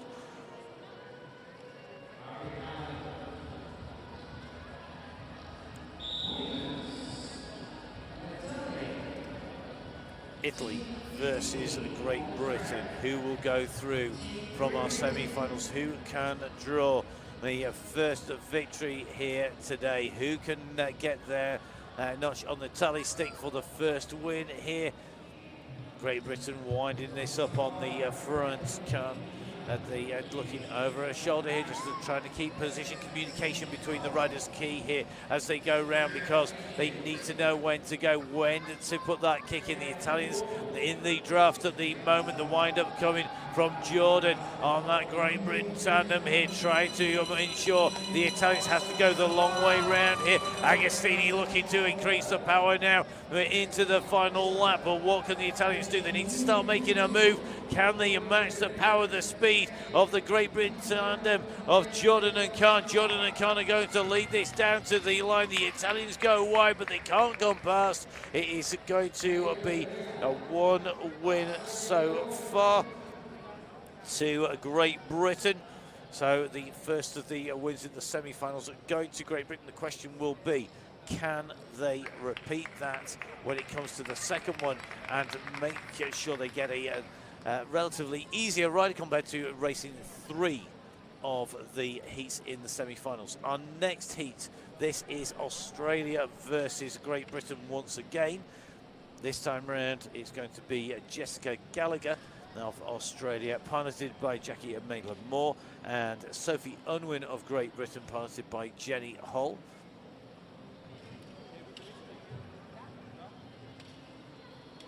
So you can see Sophie Unwin on the back of the tandem there, and Gallagher on the back of the Australian tandem, just waiting for the 2 tandems to make their way down off from the track as our 2 teams make their way up onto the top. The riders are racing here in the women's B sprint.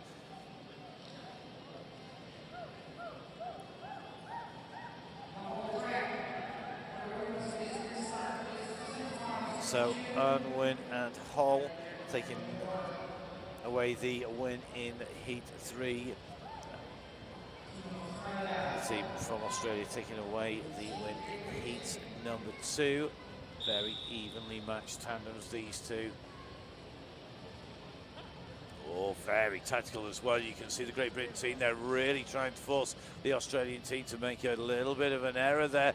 And now the Australians are in the back of this. Now, being at the back, it doesn't mean it's necessarily a disadvantage at this stage. You're able to sit in the draft. You can see what's going on much easier. You just look where you need to go. You're just keeping a check on that. Now the Australians muscle the way over the top. They're going to force the Great Britain tandem to back off the pace and forcing a little bit of a stall there as they come round, and it's opened the gap up between the Australians and the Great Britain tandem here. It's left the work to do. We've seen already a title for Unwin and Hull, but they've got work to do now as we see the tandem of the Australians are really winding this up on the front. The Great Britain tandem is coming. Can it make the move to go over the top? Remember, this is about being first across the line. Now they've taken the win in the team competition. Australia, they take the win here in the semi-finals. The first win going to Gallagher, and Mengler taking away the win there in heat number 1 of the women's B competition in the second of our semi-finals. So at the moment, Great Britain's Jordan and Khan, and Australia's Gallagher and Mengler with the wins. Agostini and Bisolati of Italy and Unwin and Hull of Great Britain will now look to take away a win in Heat 2 and then force it to that third heat. The winners of this heat, they will be looking to keep the pressure on and take away the win and move straight in from our semi-finals into the finals. Onto the track next will come the men's B competitors, exactly the same format. So qualifying the team from Great Britain, Australia, Italy, Belgium, the USA, the independent nations tandem, along with 2 tandems from Malaysia, from qualifying into the quarterfinals. In the quarterfinals, Great Britain's Ball and Lloyd went through, along with Australia's Paris and Zakaria, Italy's Maroney and Cecchi, along with Belgium's Thomas and Lefebvre. Now it is Thomas and Lefebvre who are going to go up against Ball and Lloyd. Ball and Lloyd, riders who've already taken away 2 bronze medals so far at this championships, up against the Belgian tandem, who have not yet taken a medal, but never say never. And this, I think, is going to be a real explosive race, because we've got 2 of our really strong tandems on the track at the moment. After these 2 teams, it will be the Australian and the Italian tandems on track. At the moment, though, James Ball, piloted by Stefan Lloyd of Great Britain, up against Milan Thomas, piloted by Matthias Lefebvre of Belgium on the inside. The onus really on the tandem, on the lower tandem, to take the lead. They get the push away first. They're lower down. The Belgians with the advantage of being able to see what they are going to do. They can look to go up high, and that's what the Belgians are doing. They're just making sure that they can keep as much height as possible. Now they'll drop down, use that speed that they've built on the banking to go onto the wheel. They're going to run onto the wheel of the GB tandem here. So Great Britain at the front here. The Belgians go high again, looking to get height, pick up the pace, pick up the speed. They drop down early here. There's 1 more lap to go here. Great Britain leading the Belgians. Has Great Britain got the speed to drag strip this all the way to the finish? The Belgians are pushing here to try and get back on terms, but they've saved something for this heat here. Very clearly, Ball and Lloyd are going to come through. They take away the first win in the men's B sprint. So James Ball, piloted by Stefan Lloyd, with the win over Milan Thomas and Matthias Lefebvre. Matthias Lefebvre piloting that Belgian tandem. The riders are making their way around the track to warm down. Great Britain, pure speed there, and not needing to worry about the tactics too much. Their last 200 metres covered in 10.996 of a second.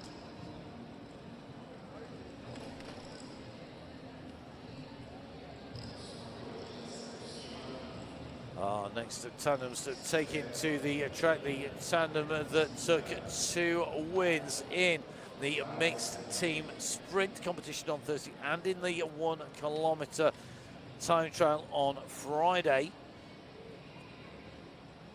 Paris and Zakaria, the Australian tandem. Kane Paris, piloted by Luke Zakaria for Australia. The Italian tandem, who took second place in the same events on track in the same semi-final. Stefano Moroni, piloted by Francesco Cecchi of Italy. These two teams were so close when it came to that battle in both the mixed team sprint and in the 1K. What are they going to do today? They are up against each other in the semi-final. This could be a final. They're in the semi-final together. The Australians will start at the top of the banking as the Italian team. The arm out from the pilot there to straighten the tandem up, so you indicate the direction where you want to go to get yourself pushed into position. The commissary team just making sure the Australian tandem is ready and in position as well.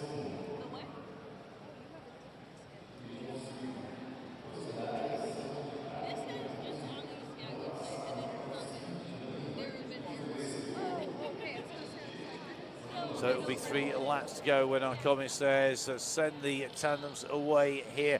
The second of our semi-finals, the whistle goes. The Italians on the inside, on the lower position. The Australians on that higher position.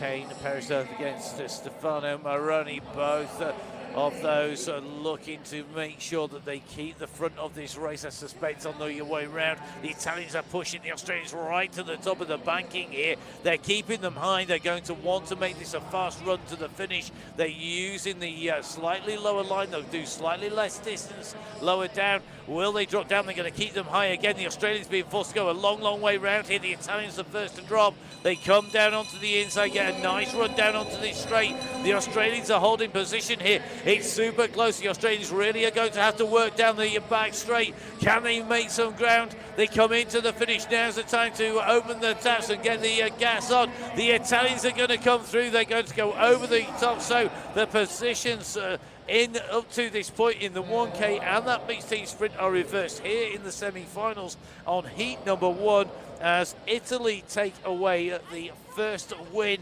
out of 3 heats potentially. Remember, you need 2 to go through. It can be 2 in a row and not race the third, or it can be that you take 1 each and it comes down to that deciding heat. So first winners in the men's B sprint. James Ball, piloted by Stefan Lloyd of Great Britain, with Stefano Moroni, piloted by Francesco Cecchi of Italy. They are the 2 tandems with the lead at the moment, with 1 win apiece. As we make the move across from the men's B competition, we're going to move over to one of our mass start races. This is going to be an absolute blast. I'm really looking forward to this one because it's the elimination race of what used to be known as the Devil Take the Hindmost. A real great introduction into the racing here today. This is going to be one of the most exciting races, I suspect, of the night because we have such a packed field here today in the men's C4 elimination race. The riders lined up both on the blue band on the Côte d'Azur and also on the railing. We have got some of our previous medalists in this race. The first rider up on the railing, Gaëtan LaRusso, already taking a silver medal in yesterday's scratch race. Archie Atkinson, the rider who won that race, will be directly behind him.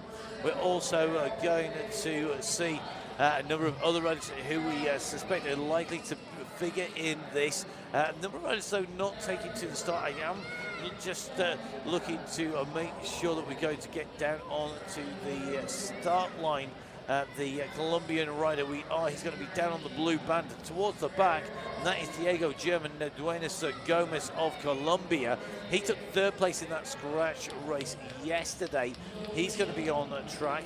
A number of these riders are due to race came down in what was the big crash in yesterday's scratch race, and we just saw a few riders having to pick themselves back up again. So a real mixed nationality race here today. The strength in depth coming from the Brazilian squad with 3 riders on the start list. They have got down for the home nation Theo Ribeiro Donati, along with Jesus Soares Valida Amida and Alison Rodriguez. The Brazilian squad are looking to make that strength in depth pay off. But on the elimination race, it is all about making sure you're not at the back of the race. Quick reminder for you for the rules, because we're moving from a race type to race type very quickly here. This is about staying out of trouble. The riders will set off when the group is together. The gun will go. At that point, when the group is all together, as they go round after they've started the race, the bell will sound when the riders come around on the next lap. It means that the last rider over the line will be eliminated. That will continue right the way through until we reach one rider left on track. Basically, our race winner will come from those last two riders left, and that last rider on the track, the last rider on their wheels that are still left in the race is the winner. The second last taking the second place, and so on. The riders looking to be in position with this big bunch, because they can take up the whole track. It does ensure that there's not a lot of room for the riders who are at the back to squeeze round. It means that position at the front is key, as well as not being the last rider here, because if you are down on the inside, riders can come over the top. They can take the position that you want. They can squeeze you out of the standing, squeeze you out of position.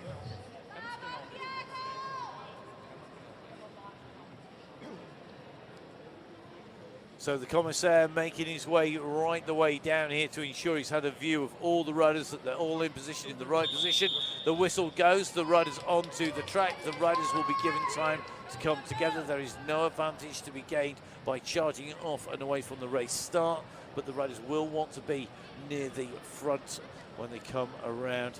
At the moment, Federico Leandro Brosi Ramos of Argentina leading this group round. Immediately behind him, you can see Switzerland's Laurent Garnier. Garnier very active in the scratch race, along with LaRusso and Atkinson.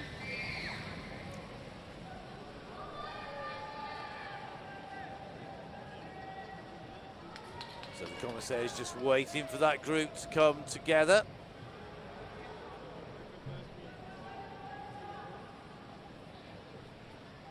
Slow down, slow down, slow down. Well, the riders are getting the instruction from our speakers as well that they need to take the pace off, because if they don't, they will find the group not being set to start 3 laps of the track. Then this is where it gets a little bit dangerous, because when the riders are on the front setting the pace, they need that group to come together. They ease off the pace, and that can cause a ripple effect down through the group. As these riders go away, they go clear down onto the straight. They're going to be led out. The Argentinian down on the inside. You can see the Great Britain rider right on his wheel tracks as well. The Brazilians massing at the front as well, looking to put a roadblock down on there. Next time they go through the line, though, it's the back of the race that will be critical. Who will be the last rider over the line? Who will be the rider who's going to be eliminated? You need to be pushing, and you need to push up fast to make sure you're not that rider taken out. You can see that squeeze coming on here. So our first rider eliminated will be Samuel Mwangi of Kenya. He will be the rider taken out from the race at this point as the bell goes. Next time around, our next rider out fast and furious in the elimination race. Keeping out of trouble on the front, absolutely key. We just see Mwangi make his way down through that track centre, and the injection of pace on the front as the riders look to hold position is leaving riders behind. That makes it a little bit easier for the riders as they come around. So our next rider to be taken out is going to be the rider from Kenya. Second of our Kenyan riders, Buko goes from the group.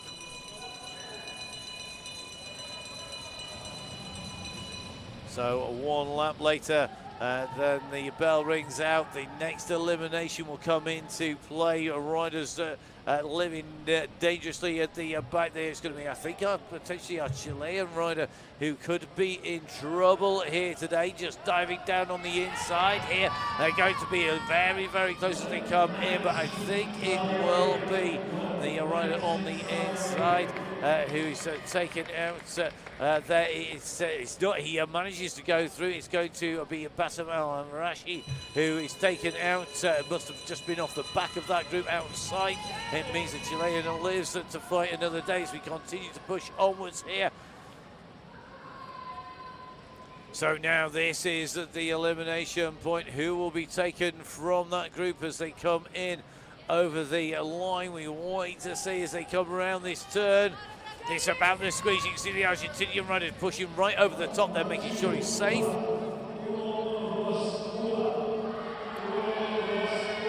So it is going to be Walt Disney Perez of Cuba who is eliminated from the race. He's taken out from that group as we take a look on the front of the race. At the moment, the big favourite staying out of trouble, staying clear of the battle behind. And now our Argentinian rider needs to repeat his feat of staying clear by going over the top. He's down on the inside here. He's going to be boxed in here if he's not careful going in through. Well, it is the Chilean rider who is now taken from the race. So Rati Rojas taken out of the race at that stage. He looked to me to have been in the race. He still thinks he's in there, but taken out from the race.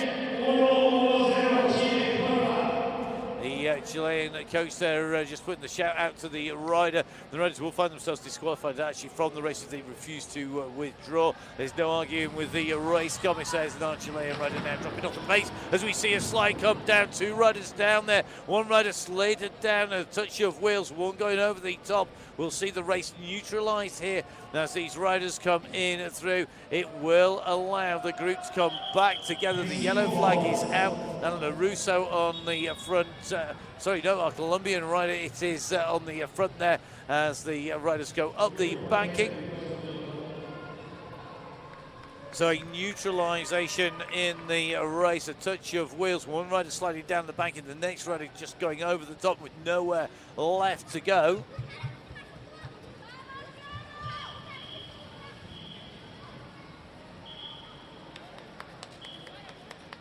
So the crews are telling the team to go high, to get up the banking, to keep clear of the crew are working low down, also to stay clear of the debris. When the riders are coming around, if they don't see a rider down on the side of the track and don't see any reason to go high, they'll try and save energy, go as low as they can, cut that distance down. The problem is that the track will need to be inspected and repaired as well, and that takes second priority to making sure everybody is safe and secure.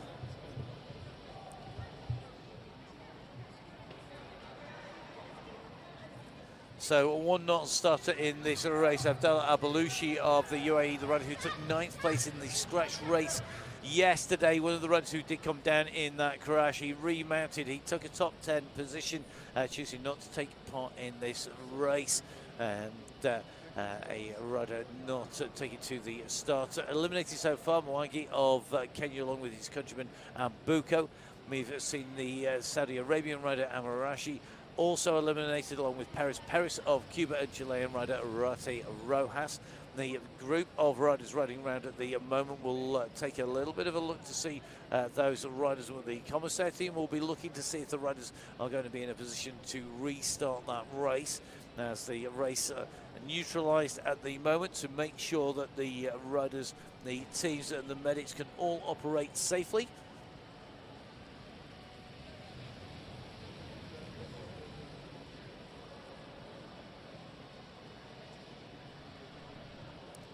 So Argentina with 2 riders left in the race. The Brazilians with 3 still left in the race at the moment. The applause for at least one of our riders back up on their feet, walking the way down into track centre. Very traditional when the riders pick themselves back up again. The yellow flag still flying for neutralisation of the race, though, as we at the moment are awaiting the resumption of the racing here in the men's C4 elimination race.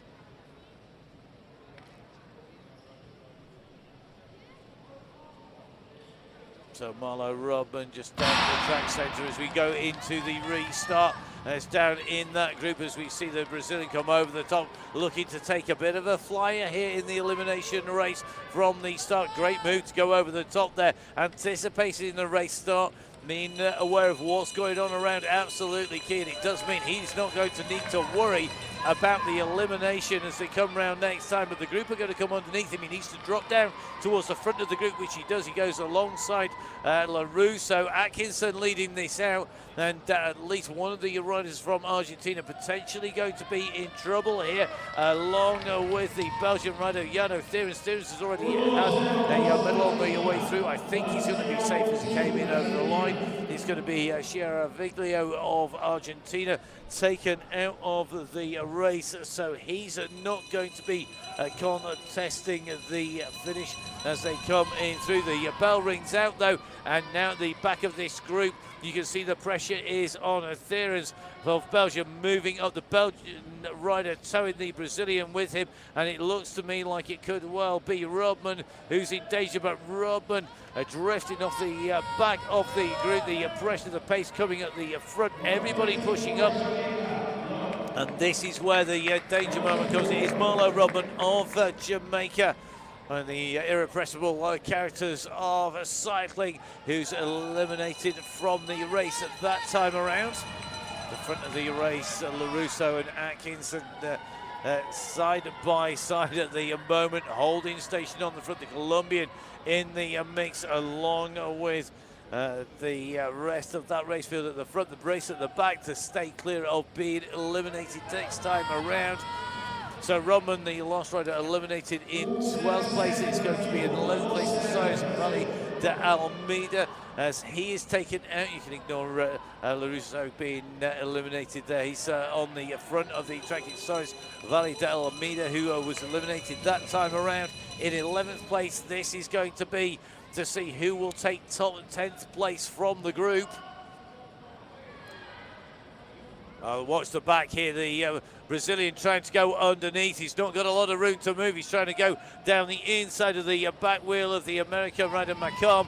Macon moves up through the centre there, and I think it will be the Brazilian who's eliminated from the race. It's Elison Rodriguez who's taken out from the racing for Brazil. So Brazil have gone from having 3 riders in the race to having 1, and that one is Ribeiro and Donati who's left in the race now. 9 riders left. LaRusso, Atkinson, Doring, Ribeiro, Donati, Thierens, Ambrosi, Ramos, Garnier, Macomb, and Duenedas, Gomez, the riders that are left, who will be eliminated this time around.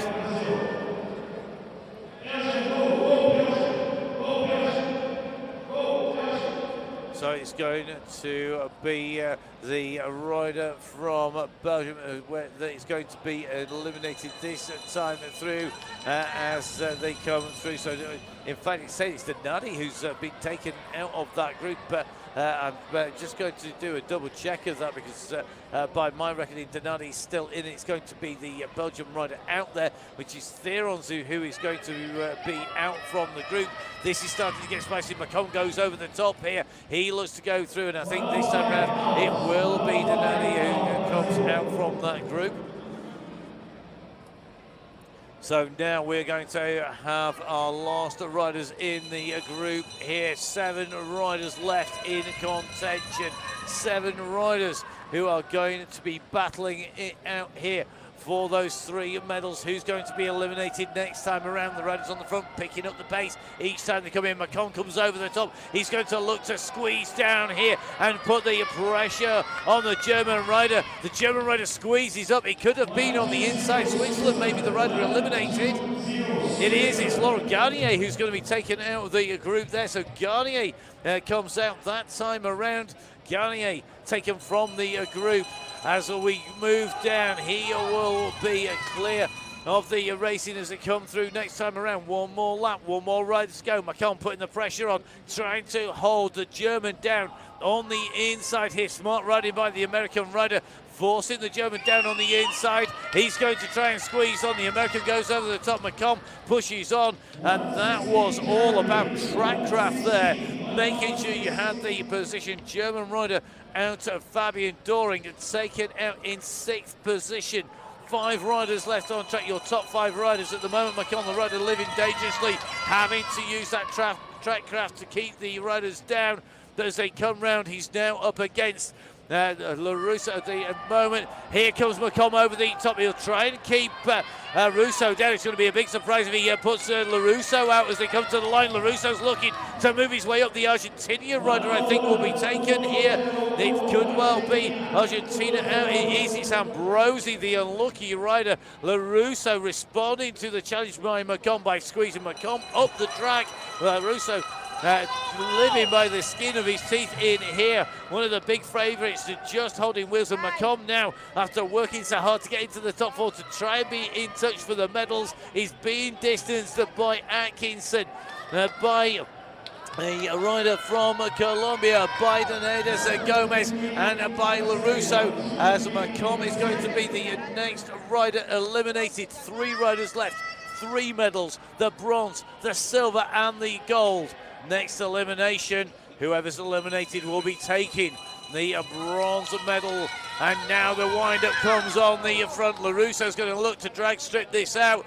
Atkinson straight on his wheel. Janeiro Gomez at the moment looking to answer the pace. As we can see the leading 2 going through, I think it is going to be Janeiro Gomez who's going to be in the 3rd place position. He will be taking the bronze medal. That matches yesterday's scratch race. Last time out it was Atkinson in the scratch race yesterday who took victory over LaRusso, but now this is the elimination race. 1 lap left to decide this. Who will be taken out in 2nd place? Atkinson waiting to pounce. LaRusso winding it up on the front. Atkinson needs to use some serious speed here to go over the top. LaRusso's answering the challenge. Atkinson's having to go the long way round. Has Atkinson got anything left in the legs? He's not going to make it. LaRusso reverses the top 2 from yesterday. You can see the frustration from Atkinson as he comes in through. Jason LaRusso takes away the men's C4 elimination race. What a race finish.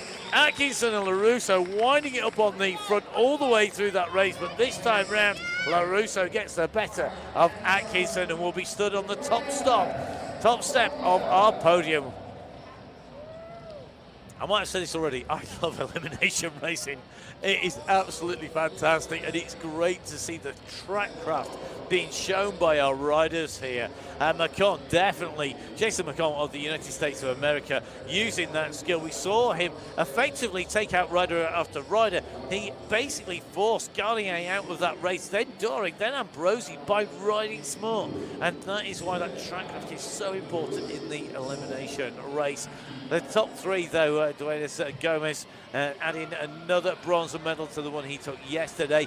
Atkinson will have to settle for a silver medal. So 2 silvers and 1 gold for Atkinson. Gaten LaRusso, though, well, he's taken the step up after his silver medal yesterday. Onto the top step, he will be taking away the gold medal. So the elimination results on your screens there, all the way through to 19th position of Mwangi of Kenya with that non-starter Abelushi of the UAE, not taking 2 races after yesterday's racing. Don't forget all of the results, www.para2025.veloresults.com, and that will take you to the page with the results on there. Don't forget you can also get there via the UCI web pages. That's www.uci.org, and from that you can then make your way in and through the disciplines. You'll see just how extensive and how varied all of the racing is when it comes to the UCI's disciplines that are covered. Now we're going to dive back in to our racing here, because you can just see our tandems being lined up. Now this is going to be the battle for 7th and 8th first of all. Malaysia versus Brazil. So the riders in these race-offs for position after the quarterfinals. So the fight for 7th and 8th position between Malaysia. So Nur Suraya, Mohamed Zamri, the rider here for Malaysia, piloted by Verena on the front here. So you can just see the riders just being steadied. The Brazilian tandem coming in underneath. So at the moment, Verena Shawati Mod Adnan will be looking down from her position as pilot on that Malaysian tandem on to the riders in the inside of the track, the Brazilian riders, Jarusa Geber de Santos, being piloted by Carolina Barbosa Alves de Nascimento. Brazil on the front. Who will take away the first win in this fight? This is all about the race. This is absolutely key. Let's see what they can do here today. This is a one-hit wonder. You don't need it to be racing the game. You can put everything into this. Winner takes all in this battle for 7th and 8th position.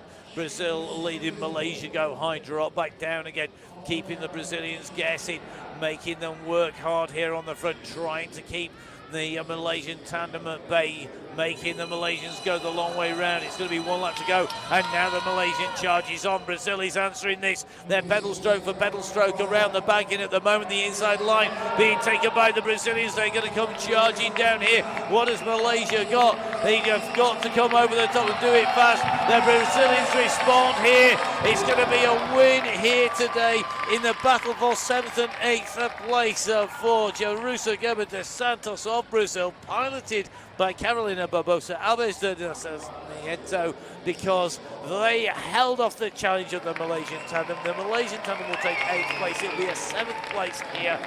So Mod and Mohamed of Malaysia up against Geber and Barbosa. Geber and Barbosa taking away the win in that battle for 7th and 8th position.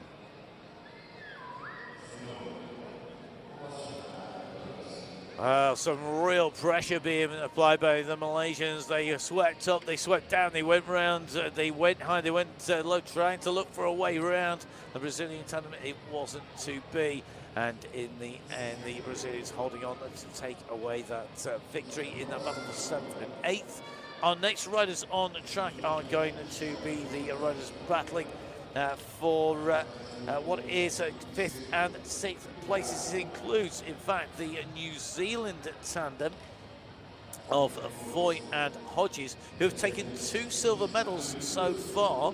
They're up against Chadwick and Stevenson here of the USA. So the riders from New Zealand on the inside, Emma Foy, piloted by Jessie Hodges. On the outside of the USA tandem, it is Hannah Chadwick, being piloted by Elizabeth Stevenson. 5th place, top 5 in the world at the women's B sprint competition, up for grabs here. The New Zealand tandem starting to wind this up. They've got some serious track speed. We've seen that with their wins in the individual pursuit and with their position, in the individual pursuit and in the 1K, coming second in both those races at the moment. You can see that pressure coming on. They're trying to just use pure speed here to go clear. At the moment, they've got the gap, they've got the distance. The American tandem really with work to do. New Zealand winding it up from the get-go, and now the gap is surely too big for Chadwick and Stevenson to come back at Foy and Hodges as they come through. A big check back there by the New Zealand tandem. They know that they've got the gap. They're going to come in through. They're going to come in and over the line. They're going to take a victory for New Zealand. It's going to be New Zealand in 5th place. It's going to be the United States of America in 6th. So Emma Foy, piloted by Jessie Hodges for New Zealand, takes 5th. It's going to be a 6th place for the riders from the United States of America. Hannah Chadwick, piloted by Elizabeth Stevenson.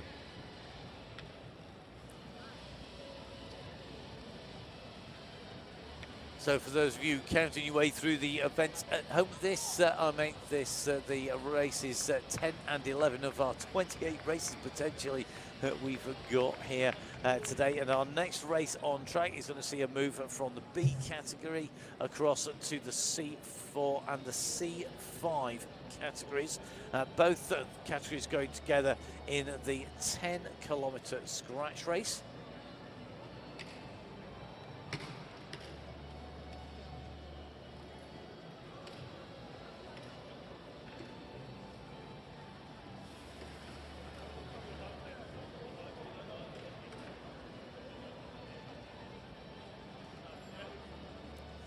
So our competitors in the women's C4 and C5 scratch race, gentlemen, up on your screen.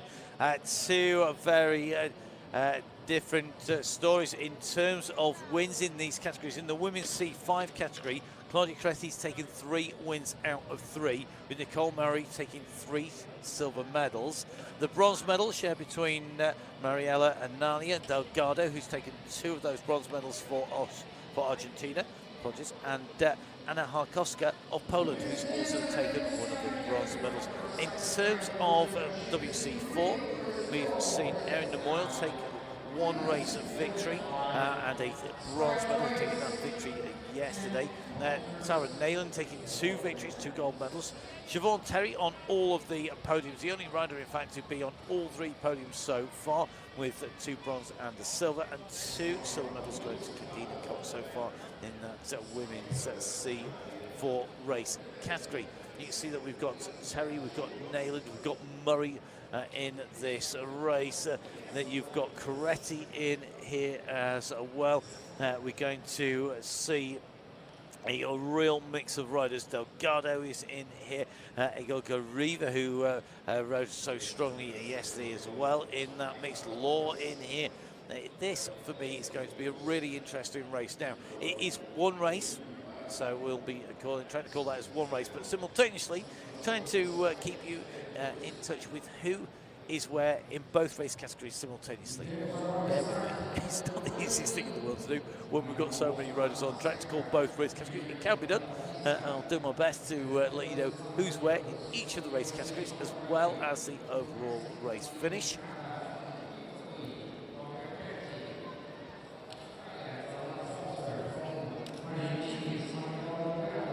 So our riders up on the railing.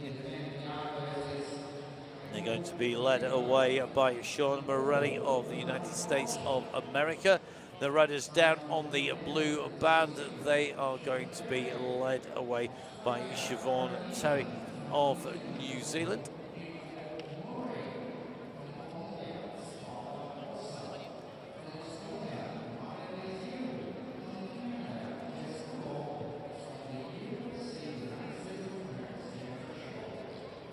So our riders ready. The team officials have been moved down to the track centre. Our commissaire blow the whistle. Away go the riders. Now, as with all the other scratch races, the riders have to come together before the gun goes to indicate the start of the race. The riders at the front will be flagged to slow down if they don't let the group come back together again.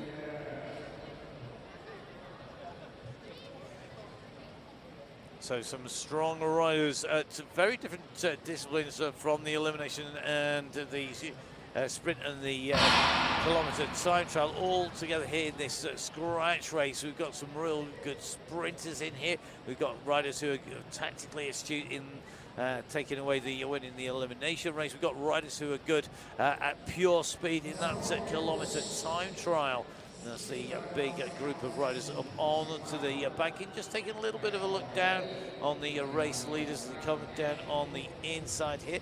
2 riders for New Zealand in this race. Siobhan Terry racing in the WC4 race. In the WC5 race, we've also got Nicole Murray. Both riders riding very strongly indeed. You can see just down on the inside that Harkoska, another of our medalists in that white and red jersey, white jersey, red shorts, red helmet of Poland, as the first move is made, and it's coming from Australia here at the moment.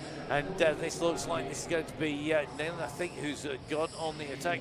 Just seeing the move gone. Harkoska looking to respond here at the moment.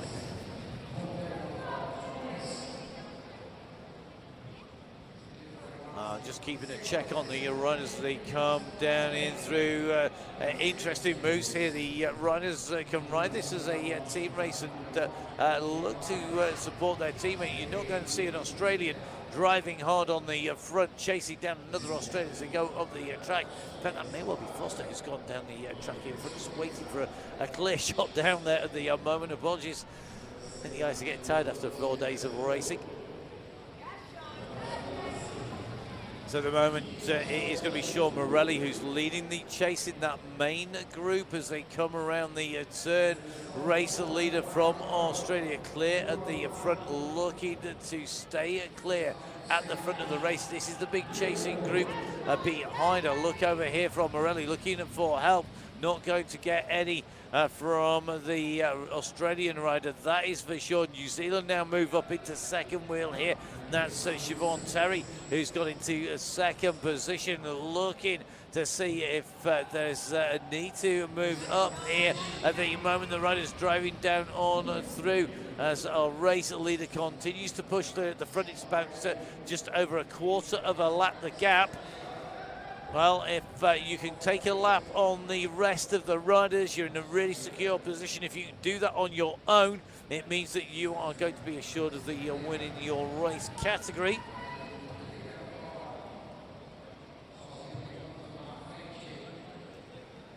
So I think that is going to be Nayland who's going to clear from Foster just in the group here. And this bunch going up the track, if they don't get their act together, they're going to find themselves in trouble here.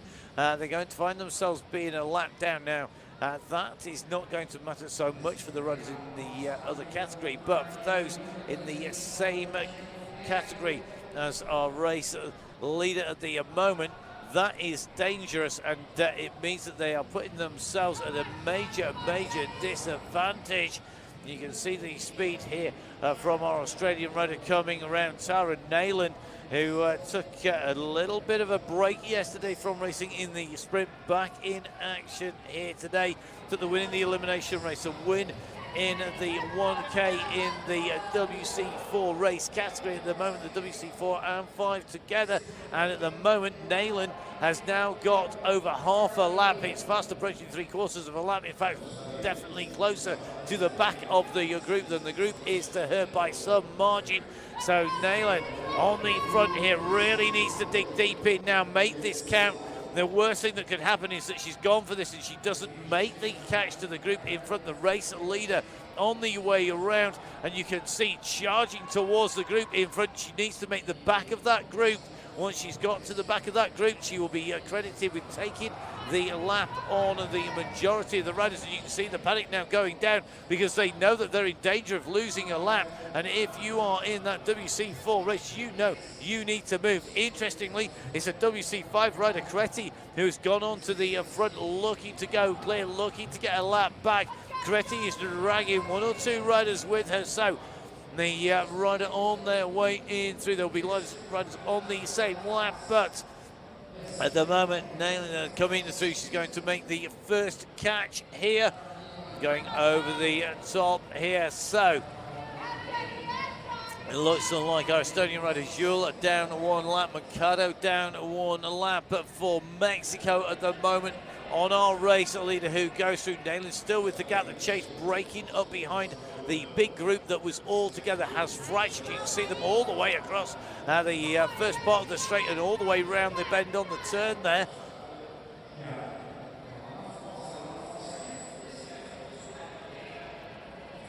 Nayland still leading, 24 laps to go, but look at this bunch, the response has come. And the problem now for Nayland, after nearly making the catch, she has expended a huge amount of energy in that escape, in trying to stay clear and trying to keep away from the clutches of that group behind, but the group didn't panic too much. They have come a little bit closer, and now this is going to be a brave move by Nayland as she tries to stay clear. She can do with a few riders coming across to give her a chance here in this race of staying clear at the front. She is still catching riders on the way round. I think the next rider likely to see her is going to be Mariela Nalia Delgado, who is being closed down here. So Delgado, the rider who moves at the track, very great sportsmanship there, coming off the racing line, letting the race leader coming in and through. Delgado in the WC4 category, Nayland in the Delgado in WC5, Nayland in WC4. So the different category riders just moving out the way, and now we're starting to see the pursuit come in, looking to come across. This is going to be Foster. She realised the danger that Nayland was going to be brought back into the group. She's got Harkosko with her as well here. So the Polish rider jumping in here, the WC5 rider Harkosko coming with Alana Foster in that WC5 group. They're going to join with Nayland, but what's Nayland got left behind? You can see, I think there's going to be Gariva leading the chase in group. Gariva goes up onto the top there, and so she goes up just to see the Colombian rider Paula Andreas Veloso looking to make a little bit of a move up here. You can see New Zealand also doing the same as the Colombian drops down mid-pack here. 3 leaders on the route at the moment. Nayland's being left on the front here, which is pretty mean stuff. It may well be she's going to look to lead this group out behind. The chase has come onto the wheels of the race leader. Whilst it has lapped a number of riders, the group are back together again, and now with 17 laps left to go, Tara Nayland really now needs to do some serious recovery. The question will be, will they let her? Are we going to see a counter-attack come? The 2 New Zealand riders on the front of this group at the moment working together. Great to see Siobhan Terry and Nicole Murray riding in the WC4 and the WC5 categories respectively, working together as we start to see Sean come underneath. Sean Morelli, the American rider, looking to pick up the pace. I'm going to do a double check just to make sure it is Sean who's got on the front here. I think it may well be Jennifer Schultz, my apologies, is going off on the front there as they come round. So at the moment, these riders need to take a little bit of a reset, a little bit of a think on their tactics. This is the leading group altogether. We have 14 laps left to go. Will this break up? Will it come down to a bunch sprint? That is a chancy, dicey, risky gamble when you've got this volume of riders in the mix. Not just in terms of actually getting to the finish, but just in terms of taking away a medal or taking away the title here. There's some good sprinters in here who've got a phenomenal kick. Interesting to note, Coretti just holding the powder dry at the moment. They put in one chasing charge here, and we know that she's got some serious track speed. I suspect she's waiting for the moment to go. She's up high as we see Gariva drop down. And Gariva on the front here looking to open up the gap on the front. She's gone down hard here, and you can see an instant response coming because the WC5 athlete on the attack here and putting the pressure on the rest of the race. You look to see who she can take with her, but Gariva at the moment we're starting to wind this up. We're going to come to 10 laps to go. We're going to get to the point where 3/4 of the race distance done with 1/4 left, 10 laps to go. Gariva on the front and a little bit of a look across at each other in that chasing group. Very, very dangerous thing to do at this point in time when you've got athletes and riders on the attack at the front. The Americans and the Australians at the moment on the front of the chasing pack. So Gariva in that neutral light blue colour on the front of the race. Australia leading the charge behind, interestingly, and I think dangerously for a number of the riders. Mariela Aniela Delgado of Colombia nicely in that mix as well. We've also going to see what kind of a Osavalosa do. Harkoska comes down on the inside, dives down the banking now. Harkoska, who took a medal in the elimination race, starting to wind things up with 8 laps to go. Harkoska pushing towards the line here. She's got 8 to go. She's gone hard. She's gone late enough for this to be a serious move, because she won't need to get a lap. She just needs to stay clear. The response is coming behind, but Harkoska, we saw her riding really smart in the elimination race, hugging the bottom line, riding her way through to a medal. She's gone hard. 7 to go now on the clock on your screen. 11 minutes of racing done so far, and Harkoska's got a quarter of a lap. The chasers are going up the bank. We may have to rename them the main peloton group, because there's no chase going on when they're taking the long way round the track. Brave move, 6 laps to go. When will that chase formulate? When will it become a concerted move to bring back Harkoska? Now 5 laps to go. Brave move. Come on, this is what we want to see in the track racing. We want to see these moves. We want to see the riders prepared to gamble, to push themselves out to the front, to take that chance. It's going to be a quarter of a lap. Harkoska still holding the lead. 4 laps left on the clock at the moment. The Polish coach cheering Harkoska on from the side. He's getting some serious support. There's only one thing to do in this position now, and that is to give it everything towards the line. She's gone clear. She can take race victory here. This is going to be phenomenal. It's going out to half a lap now. They've sat up behind. They've gone up the banking. I think we're going to potentially see Harkoska clear on the way round. I think Jessica Law down there on the floor. The group going high to avoid that, and Harkoska is going to keep on going. That race is not going to be neutralised because the bike out of the way. Still safety being taken into consideration, but you can see the rider move to the side here. Harkoska continuing. 2 laps left to go. This could be a serious solo victory from Harkoska. The chase is coming behind. It's going to get close here. It's 1 more lap to go, and it's Creti who's coming hard behind here. So Creti on the move. Claudia Creti in the women's C5 category, looking down to chase down Anna Harkoska. Creti's going to come up on the wheels here in the very last moments of the lap.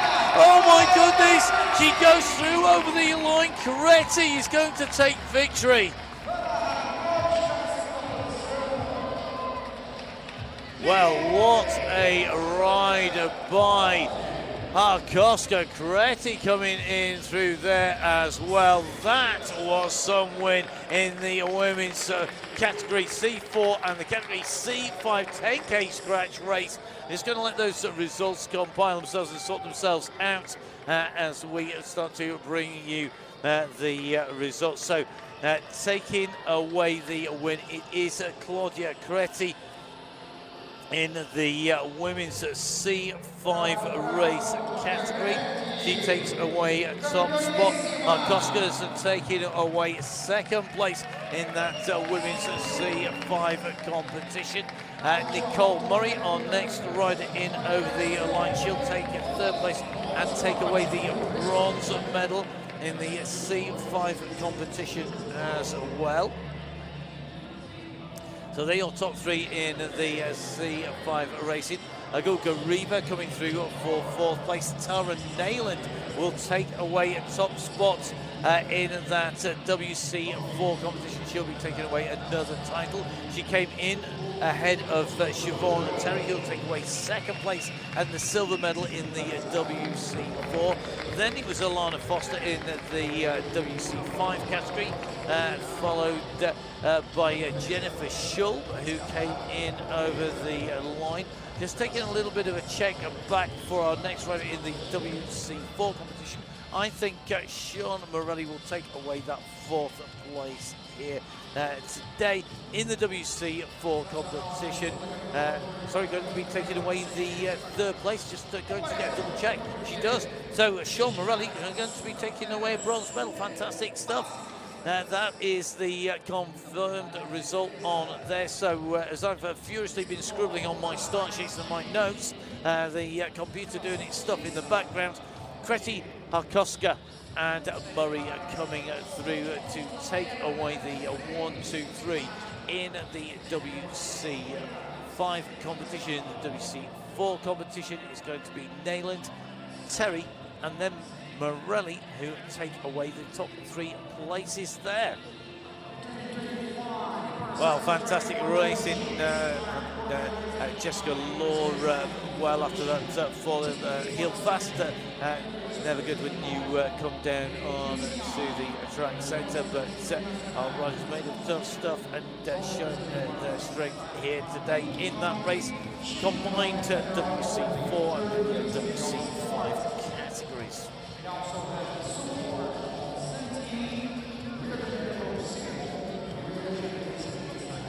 So it's not the last we'll see of our race categories when they're done and dusted in their individual race categories, because we have coming up at the end the mixed women's and men's mixed category team sprint to finish off the day, and we'll be heading into that in a short while. The women's C4 and 5 race done and dusted with here today. We're going to be moving across to the women's sprint next, just taking a little bit of a check on the programme, because by my reckoning it's going to be the second heats in the women's B competition and the men's B competition as well.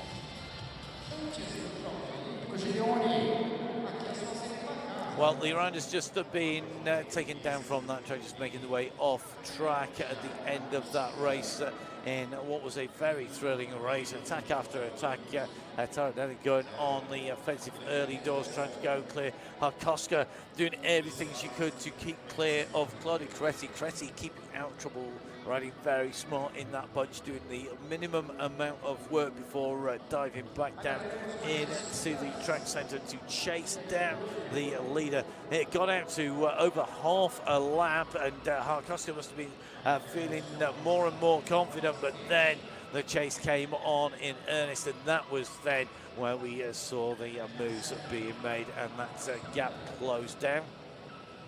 Let's drop you back across into the women's speed sprint and I'll give you a quick reminder of where we stand here. This is the second heat in the semi-finals in the women's speed sprint. The first of our semi-finals are between Great Britain's Elizabeth Jordan and Danny Kahn, along with Mariana Augustini and Elena Bisolati. At the moment, the scores stand with 1 win to Great Britain. If Great Britain win this, they will move through and go directly into our finals. They will not contest the third of the heat. If the Italian team can take the win, they will take it to a third heat, to a third fight, and that then means that we will see the Italians up against the British squad once again. So at the moment, on the top of the banking, Elizabeth Jordan, piloted by Danny Kahn for Great Britain, leading with 1 win against Italy, against Agostini and Bisolati.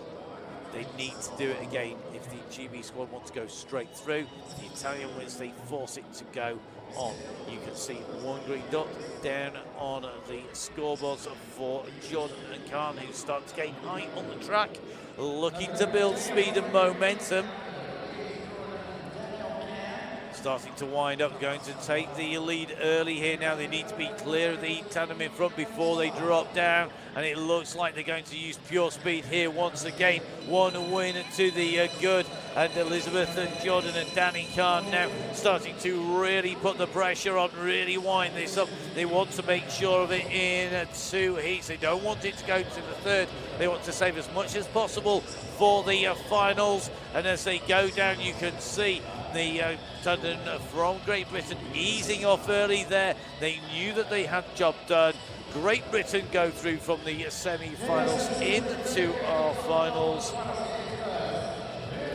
So Elizabeth Jordan and Danny Kahn taking the win in Heat 2 and taking away the top spot, moving on. The Italians are not going to be riding for that gold or silver medal in our finals.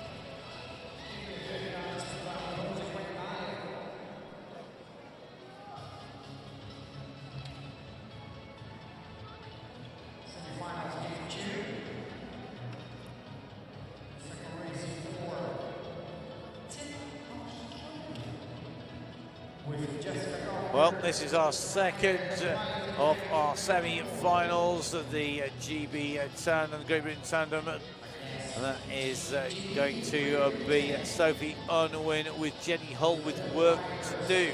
They choosing to go right up to the top of the squad from Australia, pushing that tandem into place. Jessica Gallagher, piloted by Jackie Mangler-Moore, with the win over Unwin and Hull in the first of our heats. This is heat 2, so once again, same things apply. Australia win, they go through with 2 clear wins. GB win, it goes to the third heat with 1 win apiece.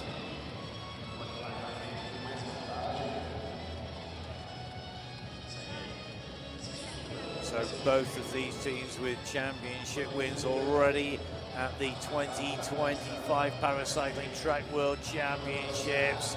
A long look over the shoulder there by Mangler-Moore, looking across at that Great Britain tandem, making sure the instructions go back to the rider behind him, making sure that communication is in there, trying to make sure they know when to go. The riders are feeling that pressure going on between the pedals, and the Australians in the lead here. Great Britain with room to run onto the wheels, but they've got to not only match the speed, they've got to exceed it from the Australian champion. Now, as they go down this straight, this is where Great Britain have got to come alongside if they're going to challenge. It's a long way round, taking the long way as they come off the straight. Australia with the lead, Great Britain challenging it. It's going to be Australia who go through. It's 2 out of 2 for the Australians. The same as we saw for the Great Britain tandem in the previous semi-final. Unwin and Hull defeated by Gallagher and Mangler-Moore. The Australians 2 out of 2, they will go through to our finals to battle for that gold and silver position.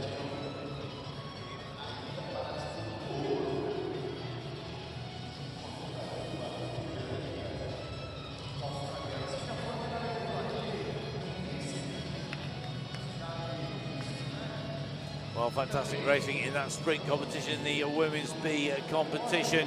The tandem's going through the Great Britain tandem of Elizabeth Jordan, piloted by Danny Khan, and the Australian tandem of Jessica Gallagher and piloted by Jackie Mangler-Moore. They're the teams to go through in the women's B competition. Who will go through in the men's competition?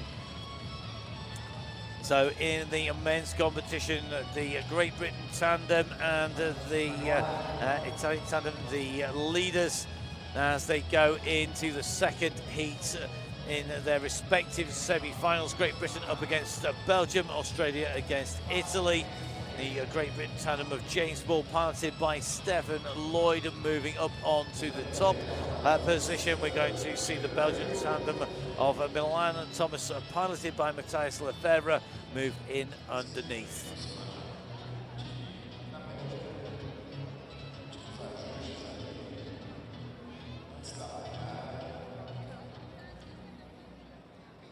Tandem stabilised. A win for Great Britain will see them go through. A win for Belgium will see it go to a third heat. The Belgians are very tactically holding GB up at the top there. The Belgian tandem drop down. Great Britain roll back down, but now start to work to build some height up here.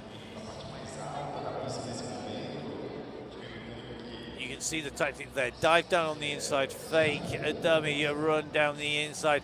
Get the Belgians to commit, come up high now. Look to see if you can go over the top, start to build some pace, some speed. The advantage in height with Great Britain. They're going to come down, they're going to take that speed forward. Out of the saddle, sprinting as they come into the bend there. Using that power down the straight to go over the top of the Belgian tandem. Phenomenal track skills, track craft being shown here by Great Britain, by James Ball and Stefan Lloyd, who are going to go through into the last lap. But the momentum that they took They went high, they took that speed down, they used it to overtake on the straight, able to get out of the saddle and sprint their way down past the Belgians. That gap insurmountable. Great Britain go through with James Ball, piloted by Stefan Lloyd, taking the win ahead of the Belgian tandem. Milan Thomas, piloted by Matthias Lefebvre, going to be out of the competition. So that gold and silver race will be between the Great Britain tandem and one of our two tandems left to race.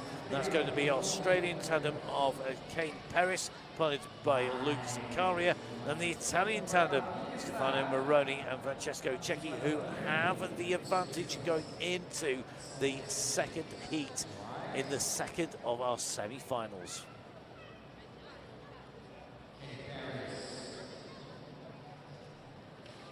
The teams making sure that those pedals strapped in, the power that's required, the clipless pedals that lock in, supplemented by also being strapped down, and the aero chute covers over the top speed of these tandems, and the riders on the track traveling. It's so important to make sure that you have got that very, very much under control. You don't want to lose a pedal and have that foot come unclipped on the track at that pace.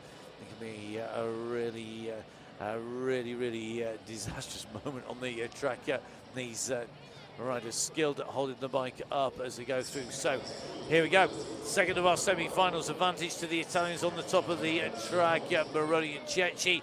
They need to take this win to go through. The Australian tandem of Paris and Zaccaria, they need to take the win if they're going to take it to a third heat.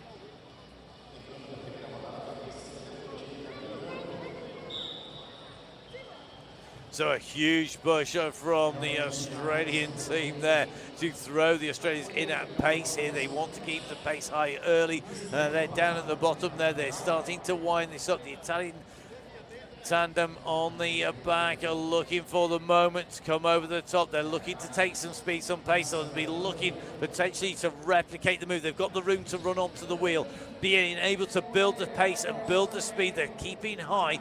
You need to then run into the aerodynamic pocket that is created, that pocket of clean that has been moved forward, dragged on by the tandem in front. 1 lap left to go. When will the Italians make the move? It should be coming out of this turn if they've got the speed. At the moment, the Australian tandem have got the lead. Now come the Italians. They're looking to bring this back, but Australia drive into the line. So we are going to see that go forward because the Australians are taking the win there from Italy. Wow. Can't wait to see what's going to happen in our next heat. As you can see, the win in Heat 1 for Moroni and Cecchi, the win in Heat 2 for Paris and Zaccaria. They will go to that third heat, the decider in the semi-finals, to see who will be joining James Ball and pilot Stephen Lloyd of Great Britain in those finals. That will be coming up in a short while. We are going to move across from the racing in our tandem racing across to the men's C1 sprint competition.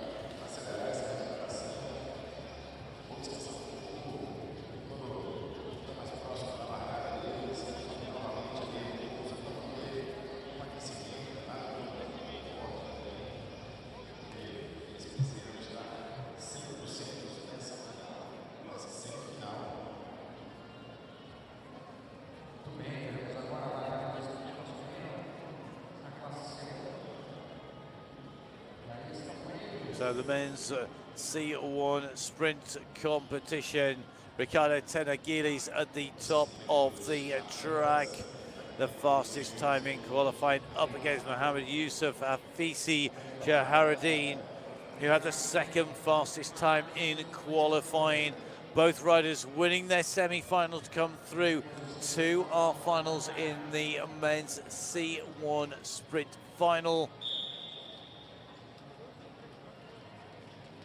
Are we going to see a tactical race from Sheridan?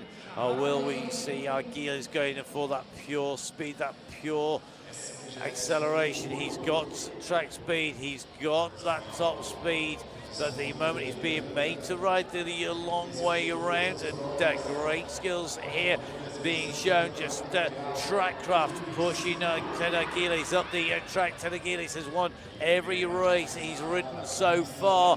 What can he do in this, the final race of 4 days of competition? He's got the height advantage, but he can't get round at the moment. Just looking to see when that final kick is going to come from him. We are now on 1 lap to go. Ted Arguelles starts to wind up above the top of Sheridan, but at the moment Sheridan taking the lead as they come down here. He's got the front of the race now. Ted Arguelles starts to come on his shoulder. They're side by side coming in to the last 200 metres. This is going to be a push for the line. Ted Arguelles trying to come on the wheel. It's going to be a win for the Malaysian rider. He goes through. That is going to be a clear win for Mohammed Yusuf Hafisi Sheridan. I saw that coming in over the line, taking the win. He's looking across for confirmation at the moment as Ricardo Ted Arguelles comes around over the top of the track here. It is confirmed the gold medal will be going, the title going to the Malaysian rider Mohammed Yusuf Hafisi Sheridan has deposed Ricardo Ted Arguelles on the top spot of the podium. He gets the high fives from our track officials, the arm raised aloft in victory. There'll be a silver medal for Ricardo Ted Arguelles as they come in and through.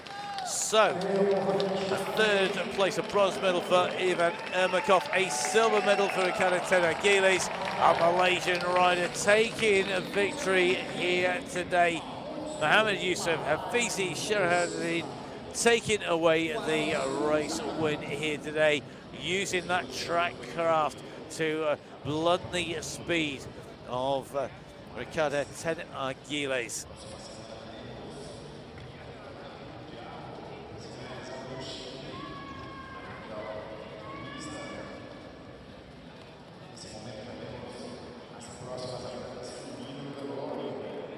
So we are going to move across from the men's C1 sprint to our next race. This is going to be our women's C1 and C2 elimination race. So this race, the Devil Take the Highmost, the race that eliminates the last rider in the race as they come around that whistle going, and the riders being eliminated every other lap. The riders in the C1 and C2 class. In the C1 category, Talia Clayton-Goody taking 3 gold medals, 3 titles, with Victoria Del Camargo Barbosa taking 3 silver medals. In the women's C2 class, Sabrina Wrigley 2 golds and a silver. Sabrina Castadia de Silva taking 1 of every colour, a win, a 2nd place and a 3rd place, with the gold, silver, bronze place, medal respectively. Mega Hausberger taking away 2 bronze medals, 2 3rd places and a silver medal for 2nd place. So a real mix of medalists here today.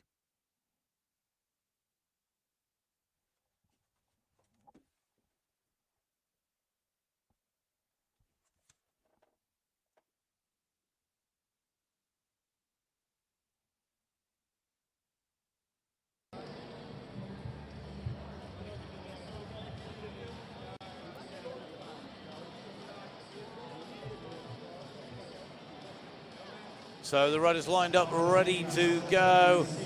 Selena wriggling up on the top of the banking, going to lead the riders off from that railing down at the base of the track. Minerva Flores leading the riders off from the blue band for Colombia. The group will need to be together for the starters to fire the gun as they come in and around.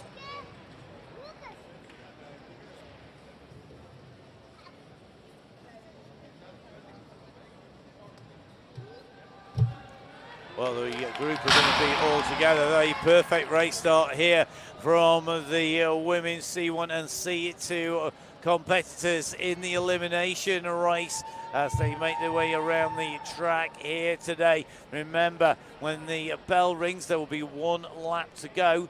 And the easiest way to stay out of elimination is to stay right on the front. At the moment, it is the Brazilian rider Sabrina Custodia de Silva who's taken every colour of medal so far. Will she be able to add to that tally here today in that elimination race? The bell rings. The last rider across the line next time round will be eliminated. At the front of the race, you can see Custodia de Silva looking to keep this wound up immediately. On her heels comes the rider from Australia. That is Talia Goody. On the way around the track in second place at the moment. You can just see the Colombian rider Minerva Flores currently in third wheel as we see our first rider eliminated from the race. So it is going to be a sixth place for Victoria Maria de Camargo y Barbosa in the race. Second place in her category as we see Florina Wriggling just coming up on the top of the banking here. This is where things get very close indeed. You need room to work, you need room to be able to manoeuvre, to get yourself into position as you come into the line. I think it's going to be our Colombian rider eliminated from the race. Daniela Carolina Monavar eliminated out from the race at the moment, so she will be in fifth position.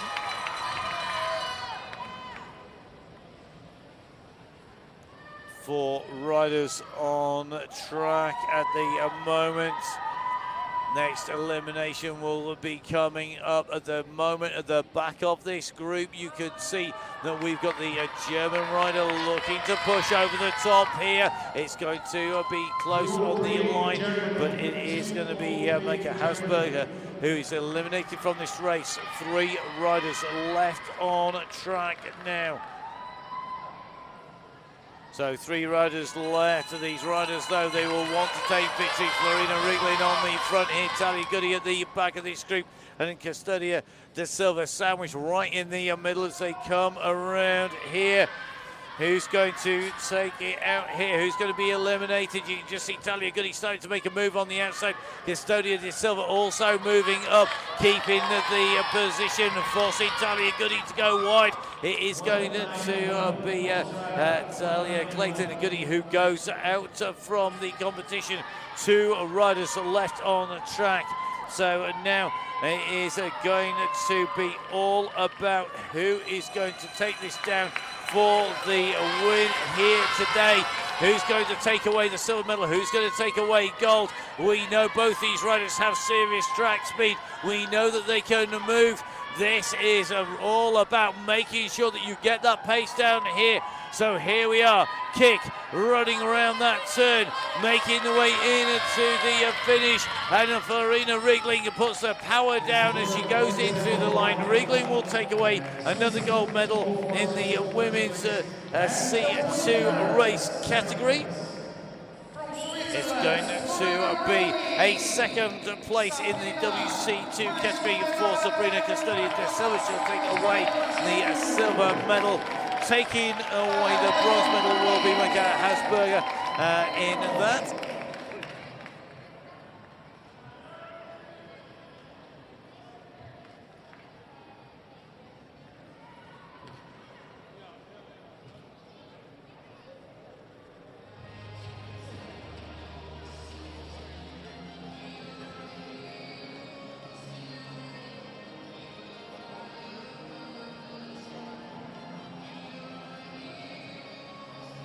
Well, you can see the official results on screen at the moment.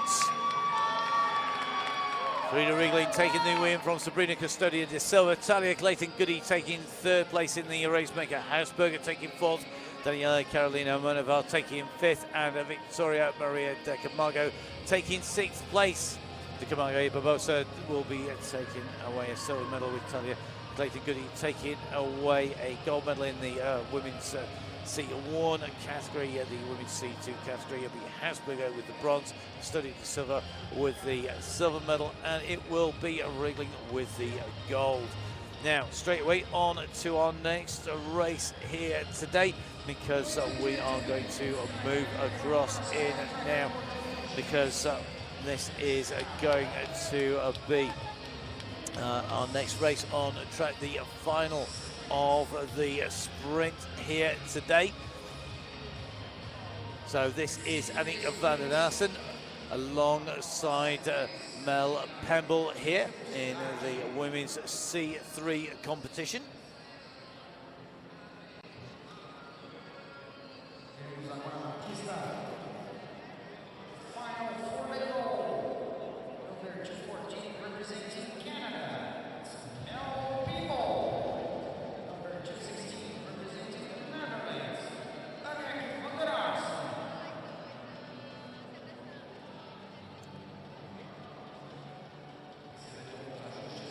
So Mel Pemble just being asked if she's happy with that position. Just gets to drop down the track there, just to go on the inside of Annick van den Assen.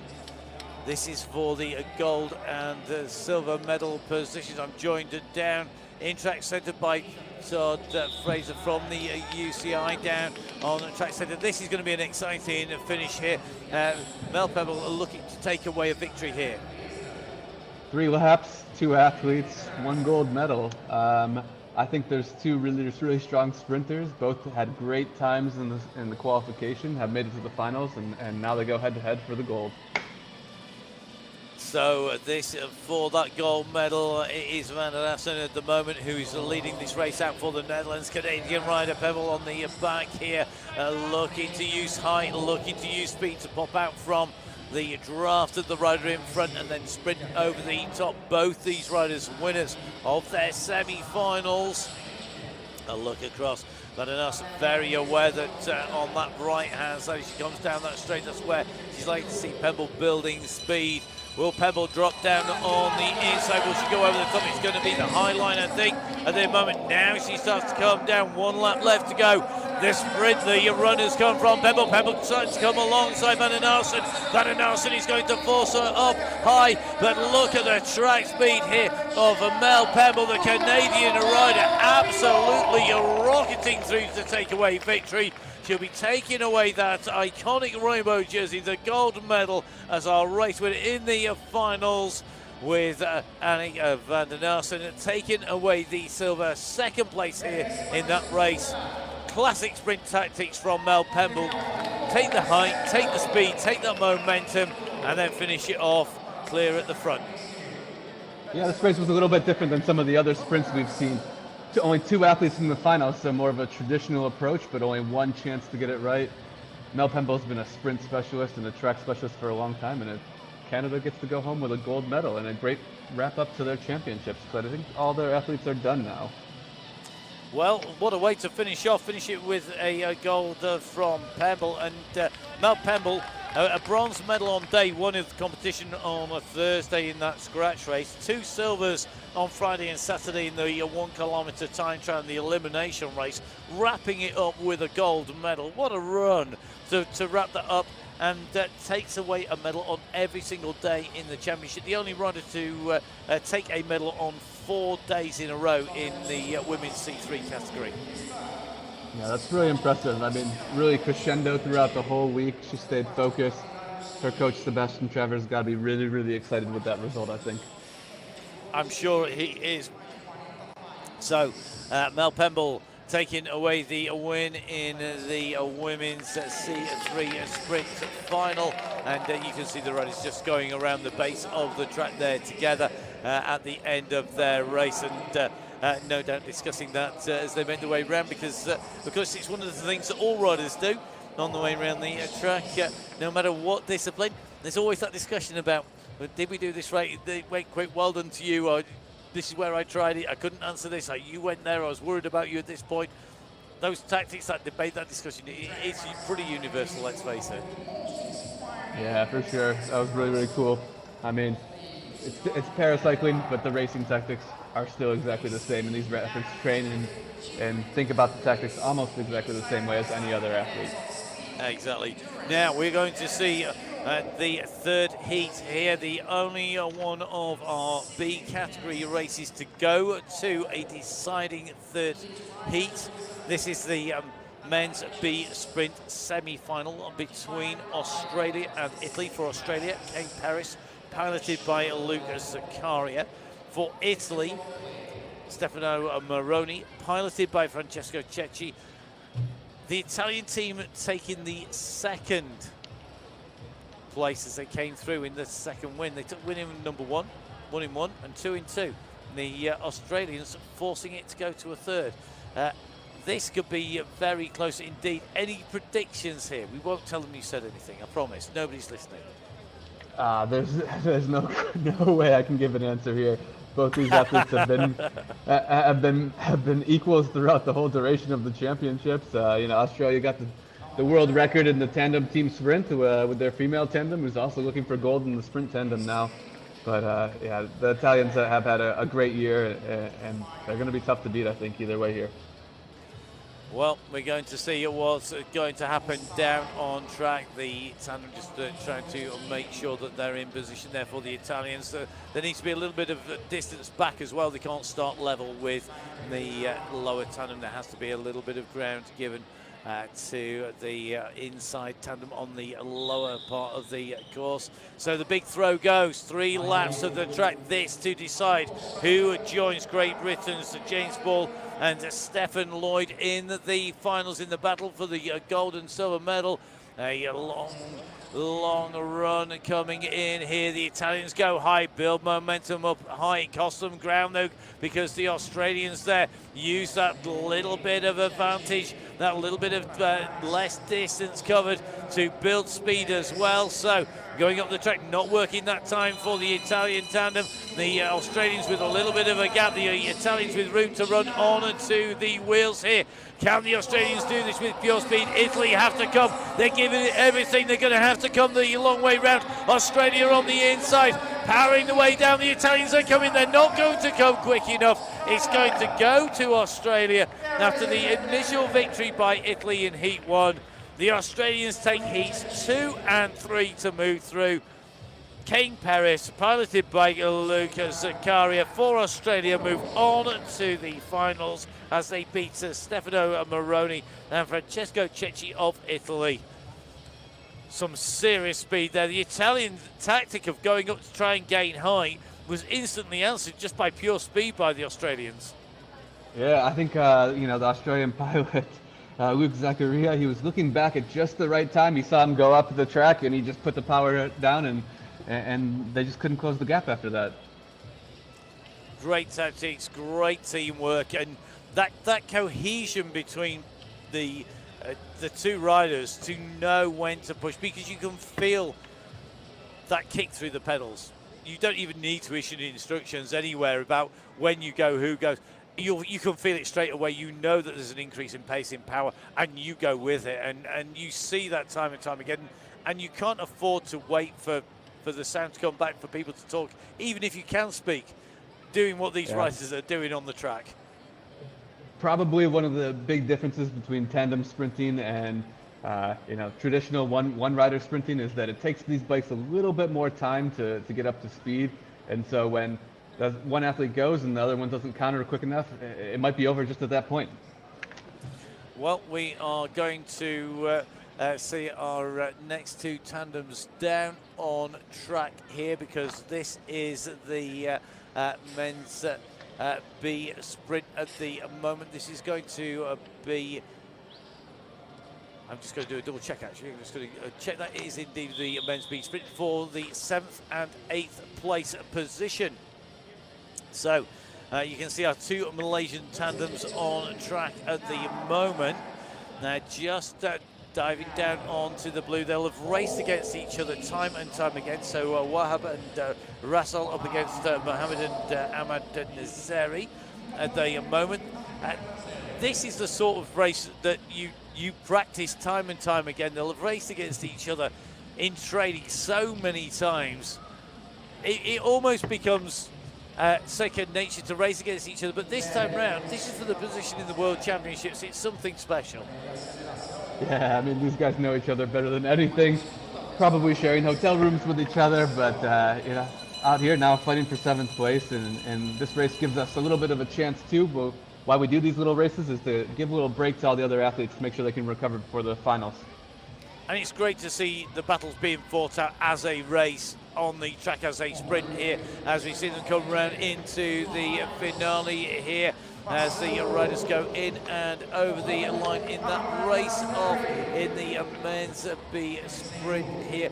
The 7th and 8th finals, the win going to Mohammed and Ahmed Nazari as they came in and over the line in that race. So the Malaysian tandem of Ahmed Lamy Mohammed and Ahmed Safwan Ahmed Nazari taking the win there. Their final 200 metre time at 12.042 of a second. So they take back the honours of 7th place ahead of the tandem of Kahul Hazwan Wahab Mohammed, along with Mohammed Karul Adha Rasol. So our next two tandems, they're battling for the next two positions up. This is the 5th and 6th place up for grabs. Stevens and Christensen up against Tutin and Komkov. Yeah, fantastic here to see the USA versus our neutral athletes. You know, USA has been performing pretty well, have a few medals in this championships. This isn't exactly for a medal here, but it's for bragging rights. And it's really, it's also about confidence going into the next part of the riders' preparation, their training, moving on, and the motivation coming off a win. Really, really important for people as you go into the next block of training, and that can be the win in the race for 5th and 6th place. It can be a win for the title, but coming off the back of a win into training, that extra motivation is there, and you can use that in a really positive way, but you can also use that coming off a defeat because you're looking to improve, you know what you need to do better as well. So be very interesting to see how these riders go as they come into their next set of racing. A long look back here. The American pilot Joe Christensen keeping a check on the neutral tandem, Tutin and Komkov. Leonid Tutin being piloted by Daniel Komkov. The tandem of Michael Stevens being piloted by Joe Christensen of the United States of America, and it is the USA tandem diving down in front there of the neutral tandem, which goes up over the top. It's carrying momentum and speed round here, and they're looking to go over the top of the American tandem here. The tandem underneath has to hold its line here as they come round, because this is close. As they come round, they're going to go in over the white line. It means they can't deviate over the red here. The USA on the inside, you can see they're going to come through in the lead. You can see that the move is being made by the Americans. They took the initiative, they dived down, they forced the neutral tandem to go over the top there. The win in the race for 5th and 6th places goes to Michael Stevens of the United States of America, piloted by Joe Christensen. Leonid Tutin, the neutral athlete, piloted by Daniel Komkov, takes away 6th place. Both great results, and the long way round, it's a long way round on the track. It doesn't, you don't think it's very far, but every board going that you go up, it's another meter added. Yeah, those neutral athletes, I thought they had them there for a second. They went around, but it was probably just a little bit too early. USA was able to hold their position just enough so that they couldn't come down into the sprinters lane, and then were able to recover and put a great last lap in for the win. Well, it's another tandem race hitting the track once again here as we move onwards, because we just decided the 5th and 6th places in the men's B sprint competition as we move on to our finals in the women's B competition, because this is going to be to decide our places here, which If by my reckoning, Todd, I think Unwin and Hall versus Agostini and Bisoletti is going to be for 3rd and 4th place, so for the bronze medal. Yep, this is the first of potentially 3 heats in the women's B sprint bronze medal, and then I think we'll follow this up with heat 1 of the gold medal as well. So ride after ride, race after race, these athletes having to perform, having to be able to get that power down. 3 sprints potentially, as Todd has just said, to decide the destination of the bronze medal here in Rio de Janeiro in Brazil at the 2025 Paracycling Track World Championships. The Italian tandem of Mariana Agostini, piloted by Elena Bisoletti. The Great Britain tandem of Sophie Unwin, piloted by Jenny Hall, who will take away the bronze medal. Who's going to take the first win, potentially of 3? They could take it in 2 if they take 2 wins in a row. Great Britain low, Italy high. Italy winding it up, going even higher. Still want to make the most of the momentum you can gain by diving down from the maximum height. And look at this, right up on the boards at the top here. They're going to go around the hoarding. Great Britain also employing that same tactic. Italy coming down, forcing Great Britain down, but Italy have the greater momentum. They go to the front here. The Italian tandem forcing its way to the front. Is there any answer that can come from the tandem of Unwin and Hull, chasing down the Italian team here of Agostini and Bisoletti? They're not out of it. They're accelerating up here. It's going to come down to the sprint. Italy are in the inside, Great Britain on the outside. They're side by side, it's neck and neck, it's tie width by tie width. The final push though, they're almost in the throat of the line. It was quite literally the length of the tandem. Great Britain take away the first of our wins in the race for 3rd and 4th place in that competition. Great riding. Oh, I thought the Italians had that then, but what a turn of pace from the Great Britain tandem. They are they're really road specialist sprinters, and so they had a lot of endurance. They just kept in the wheel, gave a lot of power, consistent power off the back, and they were able to come around on the last second for that first heat win. Well, so far we've just seen the win for Great Britain in the ride off in heat number 1 for 3rd and 4th place for the bronze medal. The battle for the gold and silver, also with a Great Britain tandem in there. It's the Great Britain tandem this time up against the Australian tandem. And if you cast your mind back to that race though, you're in the battle in that semi-finals. You remember that it was a win through for the Australians and for Great Britain, both just putting the 2 rides going straight through, so very much the same amount of racing for both teams. Yeah. Jessica Gallagher, piloted by Jackie Menglemore, up at the top of the banking. Elizabeth Jordan, piloted by Danny Khan for Great Britain, the lower of the 2 tandems.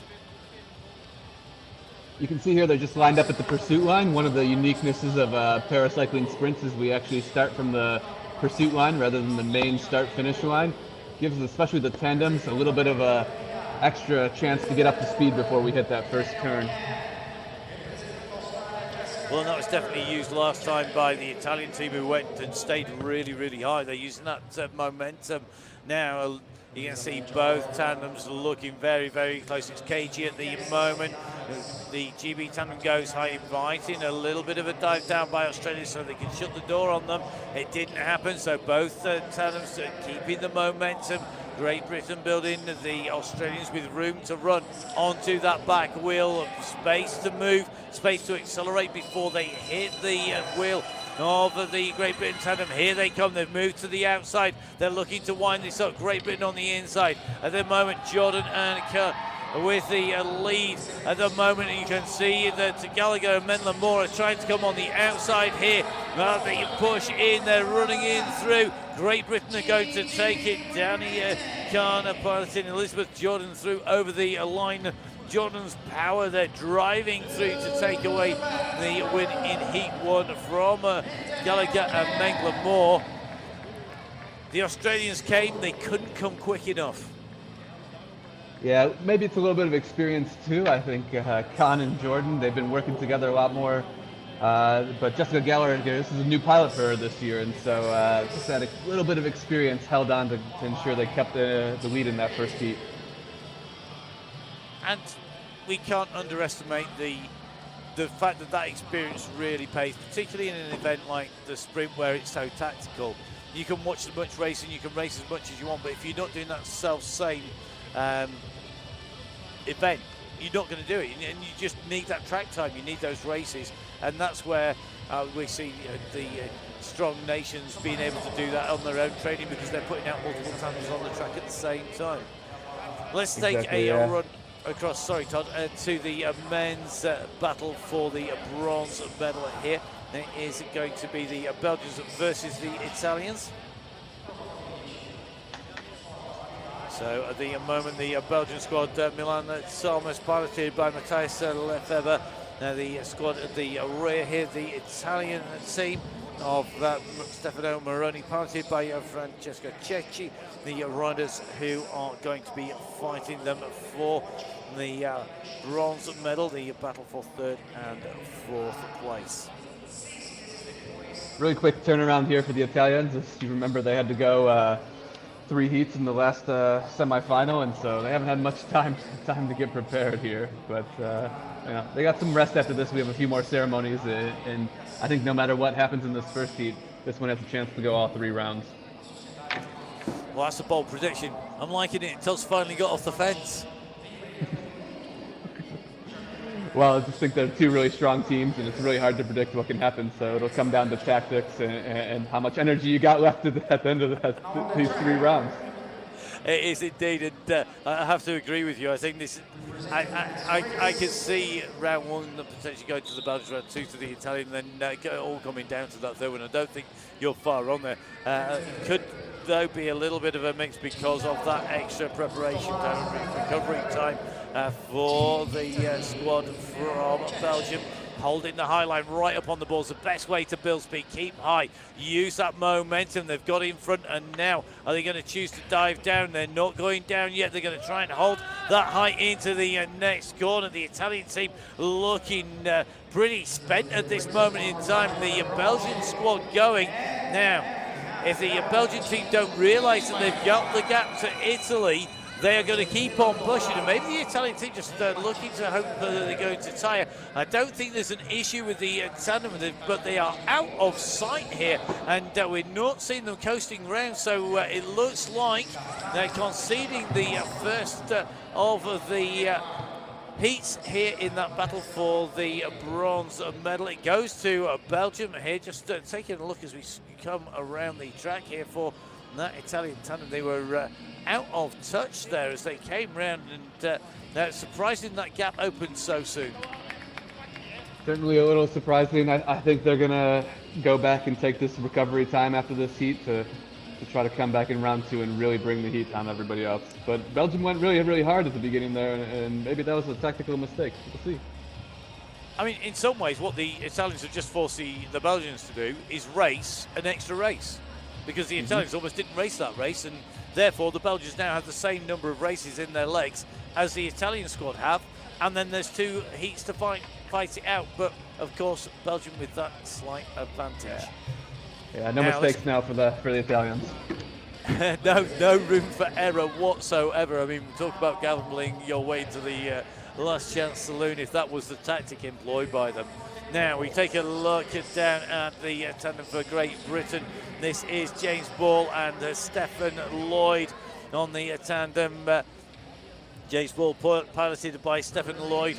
They went through to winning their semi-final. The Australian tandem behind of Kane Perris, piloted by Luke Zakaria. Well, you can just see the team crew there putting the brakes on quickly. These are two big tandems between the 2 of them. Each one probably over 200 kilos of riders plus the bike itself, and you can see there's some special wheels. You don't always see them. You look at a more traditional spoked bike wheel on the front of these tandems because there's so much pressure going into the wheels, you can't even use the standard bike wheel a lot of the times.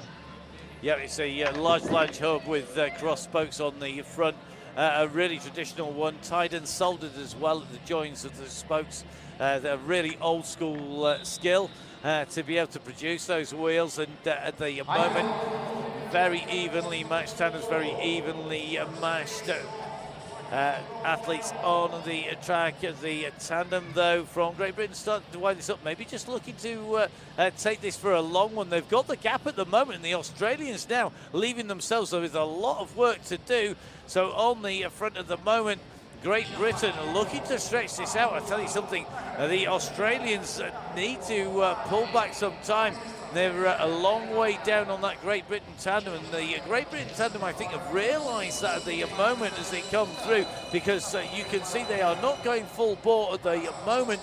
So, very interesting first heats here in the runoff for the bronze medal, and of course for the battle for gold and silver.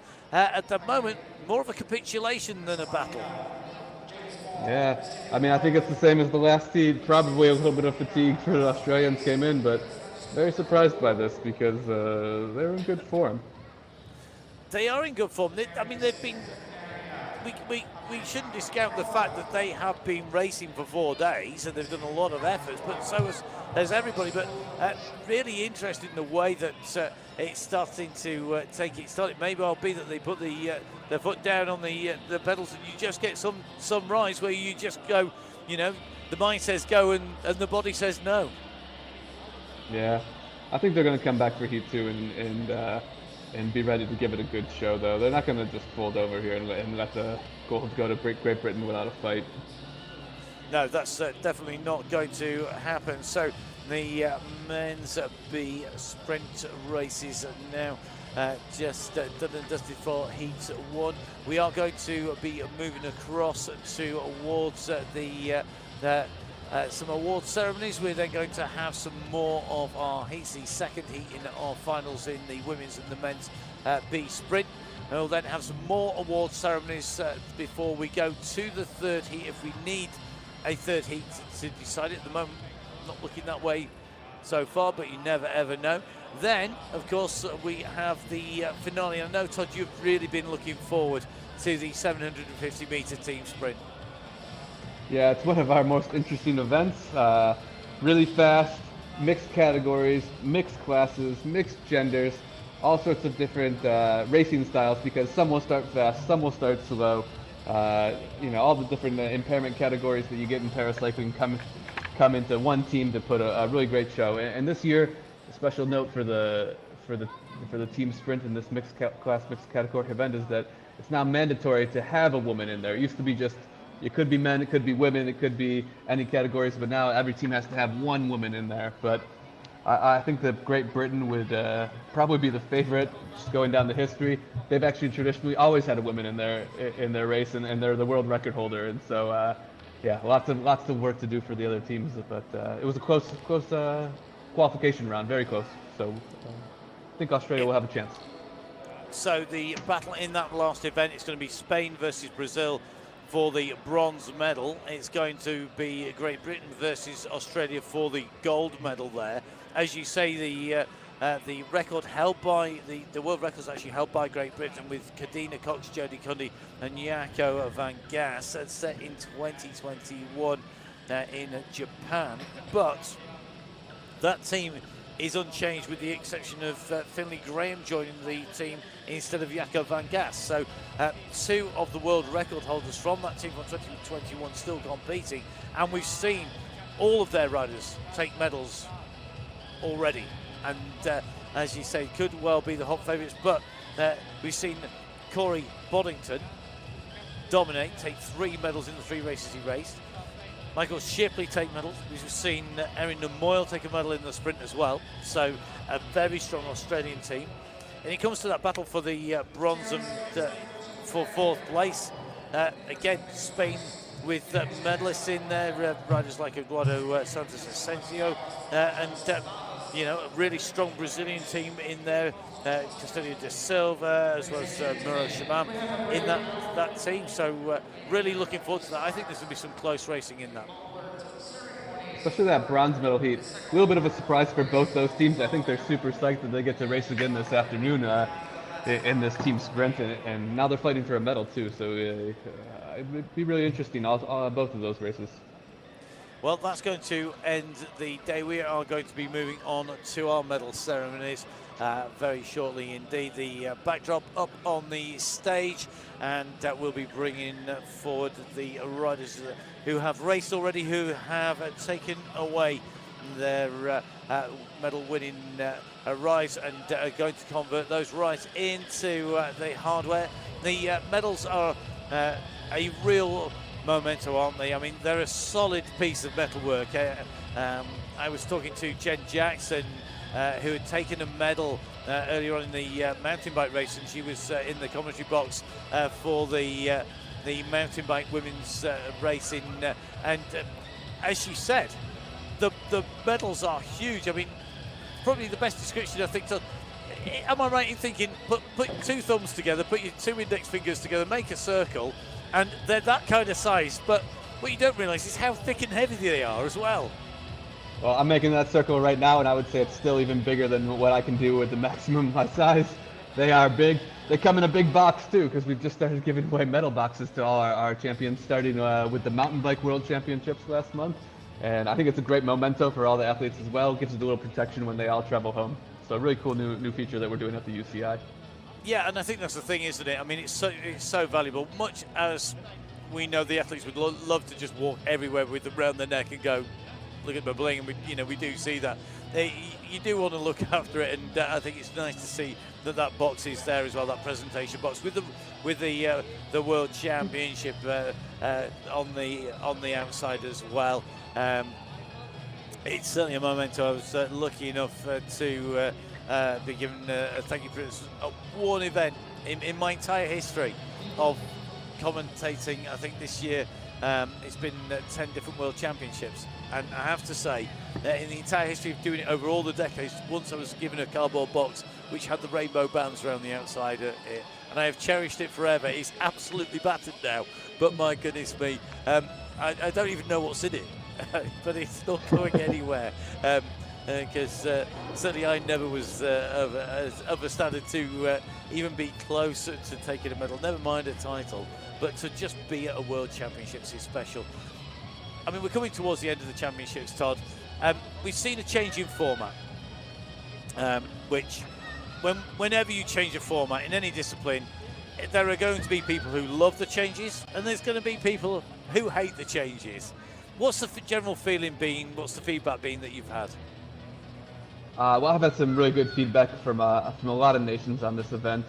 We tested a few of these events last year in Rio as exhibition events, and afterwards made the decision to bring them full into the program for the first time post-Paris and in the 2025 season. We've had record participation here in Rio, which I think shows that the format has been really well received so far, and I'm looking forward to the events to keep on developing, the athletes gaining more experience, and next year we go to a great track in the Netherlands in Apeldoorn, where I think we're only going to keep on progressing from what we've seen here in Rio during these championships. And the Apeldoorn track is, I mean, it's a great track. I've been to the track and seen the track. And it's a great venue, and it's got so much history as well.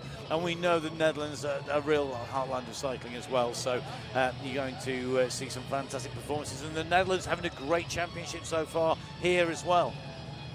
Yeah, it's a great venue. Netherlands, I think they're going to have a big team next year, given it's a home championship. And it's a perfect track for me as well too, because it's also an indoor athletics track as well as a velodrome, and so it hits both of my personal interests as well. Excellent. I love it. It's one of those things, isn't it, where most of these arenas are multi-sports during the course of the normal week. The track centres often being used. I can think of a number of track centres that are used as concert venues, that are used for badminton, for volleyball, used for athletics as well. There's a real mix. BMX Flatland as well, often in the centre of the track centre. A real mix of disciplines, a real mix of sports as well, and with those facilities in use, it's really, really important to get them used.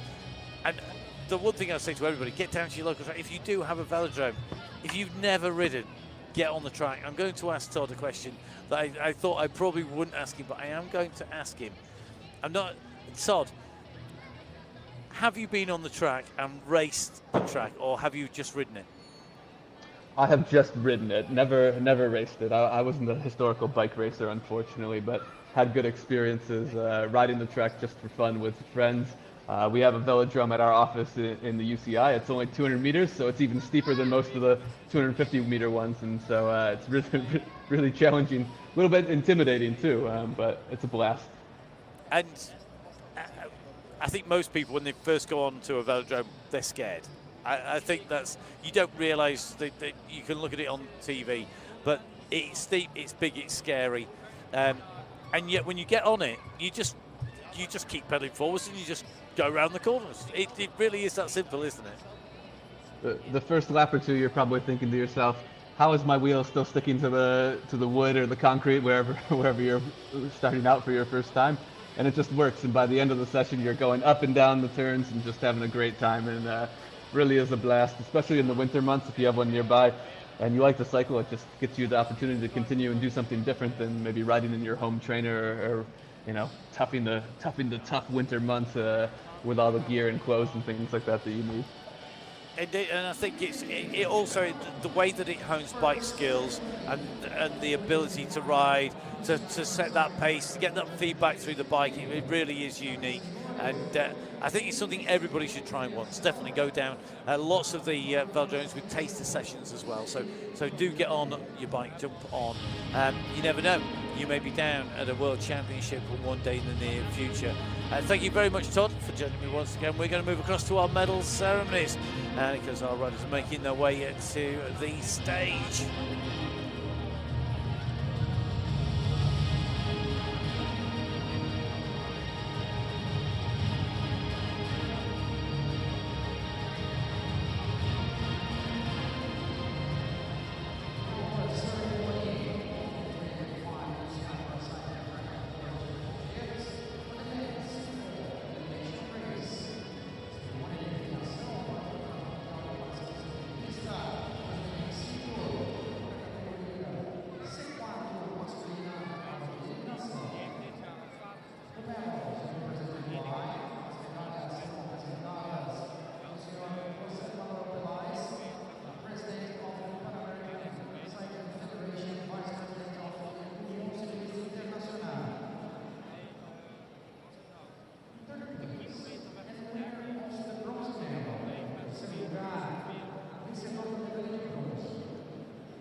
A great ride from our Colombian rider, Diego Jimenez Gomez, taking a second bronze medal in 2 days. 2 days, 2 podiums for the rider from Colombia.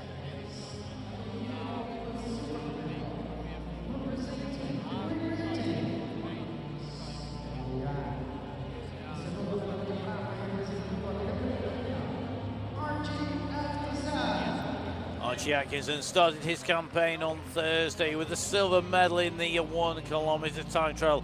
He took away the win in the scratch race on Saturday on day 3, and on day 4 he goes back to that silver medal here in the men's elimination race, the C4 category.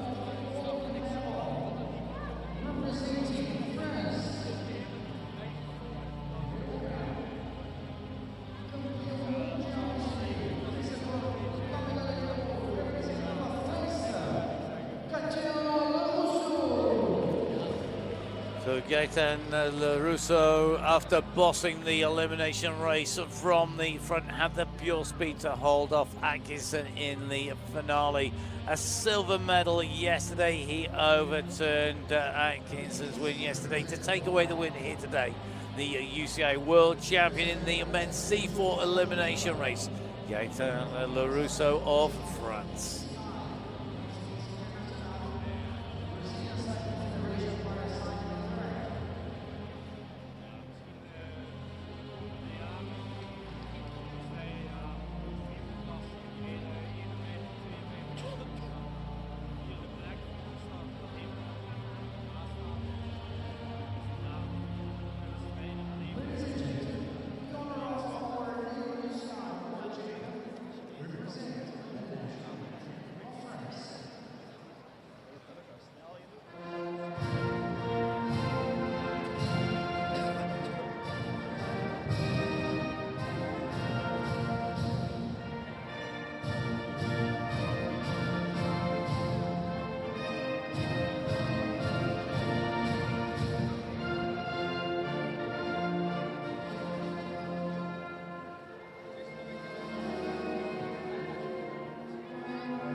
your medalists here in the 2025 Paracycling Track World Championships. Taking away the bronze medal for Colombia, Diego Germán Duedas Gomez. Taking the silver medal for Great Britain, Archie Atkinson, the race winner, the world champion. Taking away that gold medal, and that was rainbow jersey, Gaëtan Le Rousseau of France.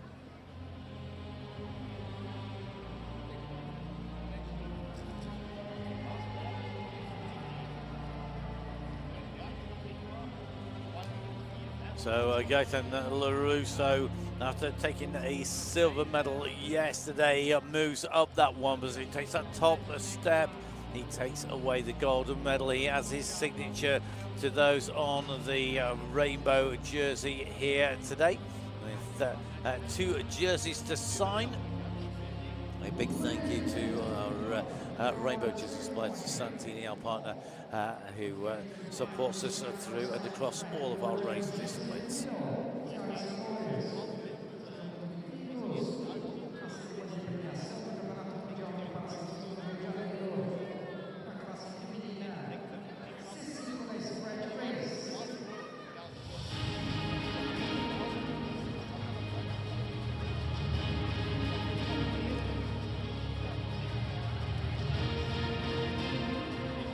So from one fantastic race to another, we're going to move across now to what was a very thrilling elimination race.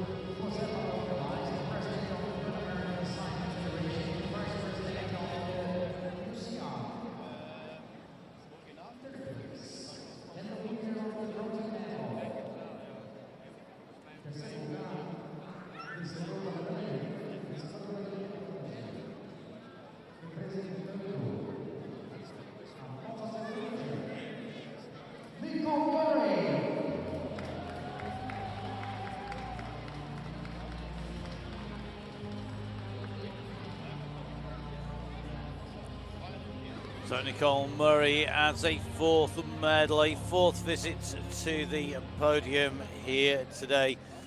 Fantastic result racing here in the women's C4-5 scratch race and taking away that medal in the women's C5 race category.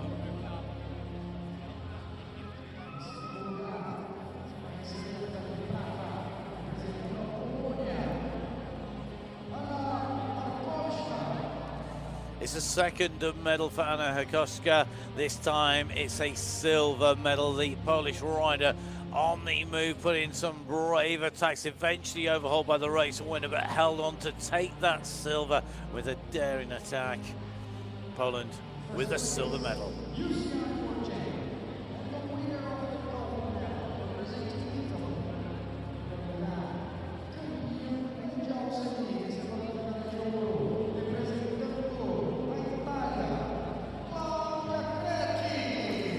Claudia Creti has had a phenomenal championship. 4 figures held aloft, 4 race wins, a win in the 1 kilometre time trial, in the elimination race, in the sprint race, and now they win in the scratch race. Brilliant result. The rainbow jersey on the shoulders, another gold medal to add to that collection. A phenomenal rider, a phenomenal set of results. Congratulations to all of our medalists in the race in our women's C5 race category. Nicole Murray taking away the bronze. It's going to be Anna Hakoska taking away the silver, and Claudia Creti with the gold.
medalists here today in the women's C5 10km scratch race. Nicole Murray of New Zealand taking away the bronze medal. Anna Hakowska of Poland taking away the silver.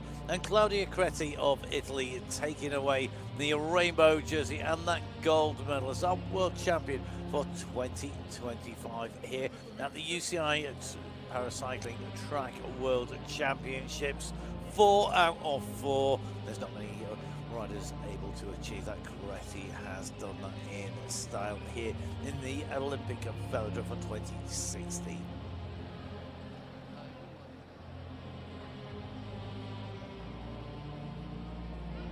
Well, that medal held proudly aloft once again, and another jersey to sign. A fantastic thermosmug at the side as well. A memento of what has been a fantastic championship so far, Creti, and fantastic championships. And a real honour to put words to the action. So, the amazing team of volunteers are ready themselves, because we're going to move on to our next medal ceremony very shortly indeed.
A phenomenal ride by Sean Morelli in that race, battling to take away the third place, taking away the bronze medal here in the women's C4 10K scratch race.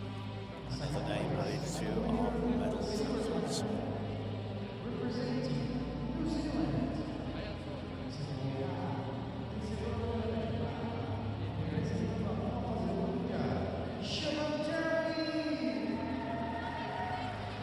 Oh, Siobhan taking away another medal. The only rider to take medals in every single day of competition. The New Zealand rider taking a silver in the elimination, taking a bronze in the 1 kilometre time trial and in the sprint, and taking away the silver here in the women's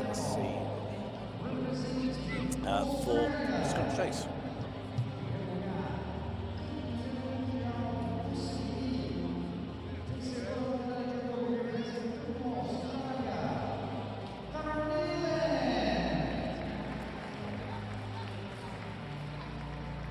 So Tara Nayland makes this 3 gold medals, 3 rainbow jerseys here at the 2025 Paracycling Track World Championships, taking the win in the elimination in the 1K, and today taking the win in the 10 kilometre scratch race. A phenomenally successful championships for the world champion Tara Nayland.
Congratulations to our medalists here today in the 10-kilometer scratch race. Sean Morelli of the United States of America taking away the bronze medal, taking away the silver medal. Siobhan Terry and taking away the gold medal, the world champion rainbow jersey. It is Tara Nayland. I have to say, I'd be hard pressed when it came to the sportsmanship award for if I was in charge of giving that out, but it would be between Tara Nayland and Siobhan Terry on stage supporting another of the medalists in a previous medal ceremony, showing just how important it is that sport unites us all.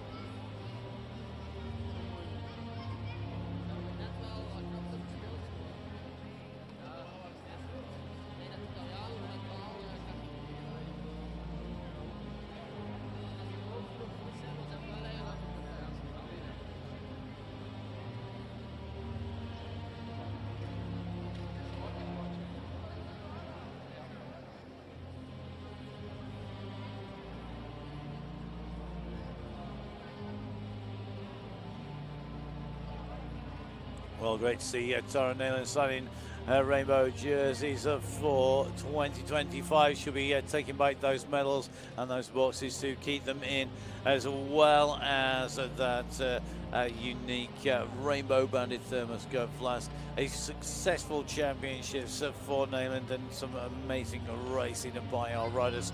A number of our riders still due to race, of course, because we still have the conclusion of racing today.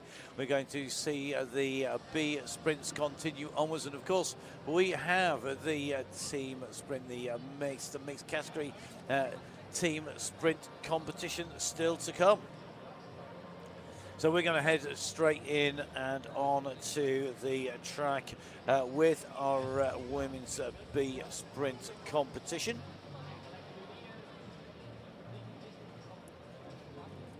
So as you can see, this is going to be the battle for third and fourth place. Now, the moment Great Britain have one win in the heats so far in our battle for third and fourth place. The Italian team need to beat Great Britain, the team of Unwin and Hull, to put this to the third heat. The Great Britain team will want to seal that bronze medal with a ride straight away here and not be forced into that third heat.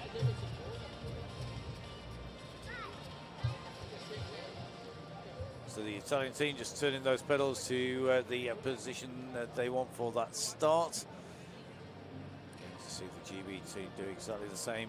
Most riders using the left-hand pedal to drive yourself forwards. If you use the right, it pushes you down the track. If you use the left, it pushes you slightly up the track. A look across here from both pilots here as we see the race start here. At the moment, 1-0 to Great Britain. This is for the bronze medal. Can the Italian team take this out? Are we going to see Mariana Agostini able to use that power, piloted there by Elena Bisolati, to take away the win? You can just see at the moment the tandem from Great Britain going high. We've got a problem on the tandem, I think, for the Italians here. There's a hand up in the air. Because there's an issue with the tandem. I think they're going to potentially take that to a standstill. We're just going to keep a double check because there was a wave from the Italian team there. So we will have to see. At the moment, it's Great Britain in the lead as they come in through. So Great Britain driving on here. This will make it 2 out of 2. The Italians, though, coming back strong at them. So whatever was wrong earlier on is about to be in danger of being eclipsed. It comes down to the throw. I think that has gone to Great Britain. We're going to wait for confirmation. Now you're going to be wondering what could have been potentially for the Italian team if there hadn't been that arm up in the air with an issue on the way through.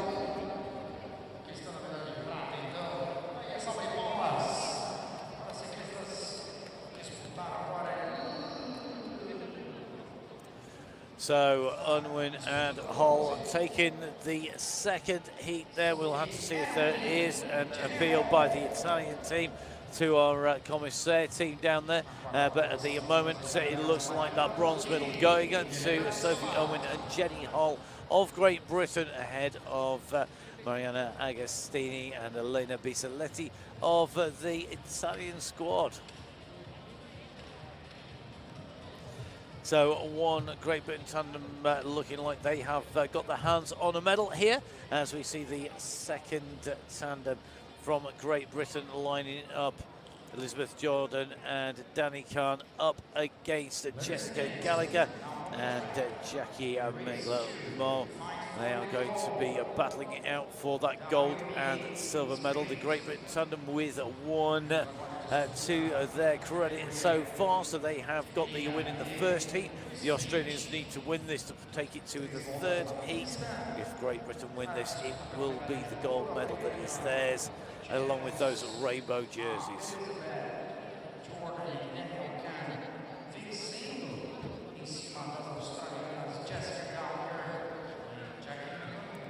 So the tandem just pulled back there for Great Britain, a readjustment of the pedals to the correct position. The mechanics there holding ready to release the riders. Australia versus Great Britain. Great Britain really having a little bit of a shakedown there at the Australians. Nobody blinking at the moment, though. The Australians into the lead.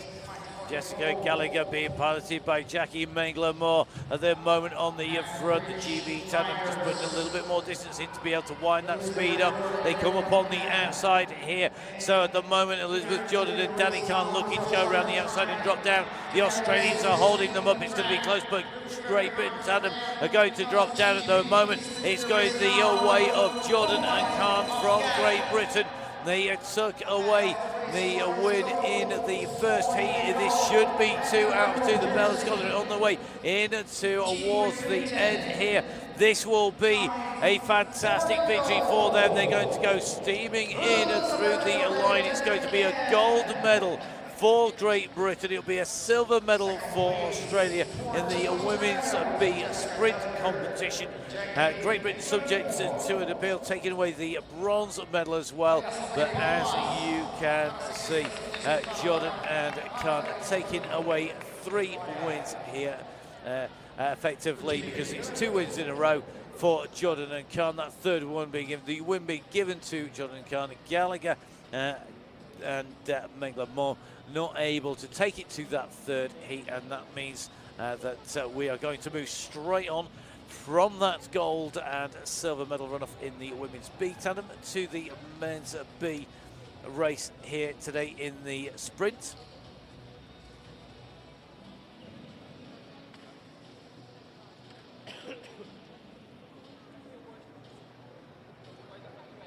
So the Belgium tandem of Milan Thomas and Matthias Lefebvre up against the Italian team, who had to go to that third round to go through to take it to the third race up against the Australians in the semi-finals. The Italian team of Stefano Maroni, piloted by Francesca Cecchi. You can just see both teams being strapped down into those pedals, making sure that nothing's going to come adrift as they accelerate up. Ladies and gentlemen, on the track, so this, the race, the first race is for the battle for the bronze medal for third and fourth place in the men's B sprint competition.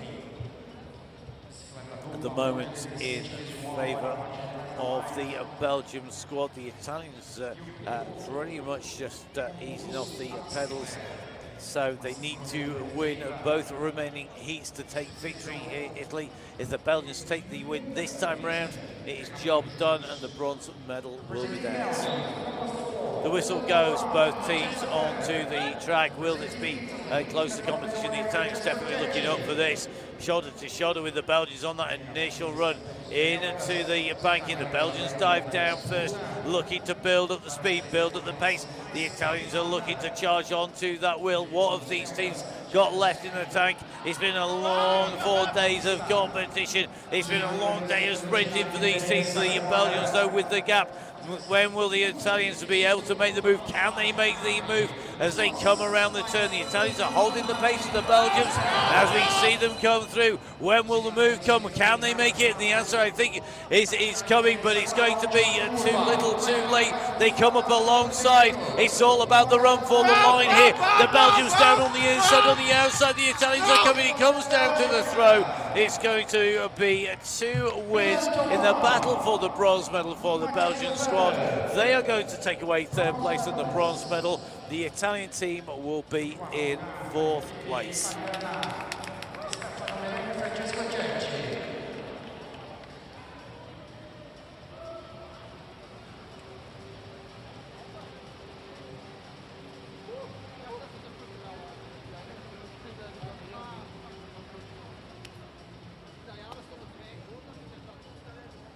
So the first of our heats done, and that's the first of the battles in that battle for third and fourth place, with Belgium taking away the bronze medal from Italy. We're going to move across now to the fight for gold and silver, with the win going to the Great Britain tandem of James Ball and Stephen Lloyd, up against the team from Australia, Kane Paris and Luke Zakaria. The Australian team now needing to win this heat to put it to the third heat. If the Great Britain tandem of James Ball and pilot Stephen Lloyd take away the win, they will seal the gold medal. They've just seen the women's B title go to the Great Britain tandem. Can they do the same here?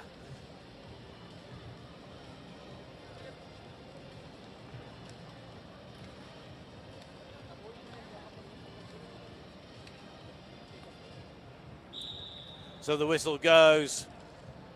Can the Australians push it to a third heat? Will the Great Britain tandem seal this? The Great Britain tandem had the speed to just ride clear in the preceding heat. They'll want to go straight up to the front, and that's exactly what they do. Absolutely powering the way through, and you can see once again that Great Britain tandem with plenty left in the tank. They take a look over their shoulder. They're looking to see, have they got it? And the answer is they've opened up a substantial gap that surely is going to be insurmountable. Now it's going to take a major disaster for the Great Britain tandem.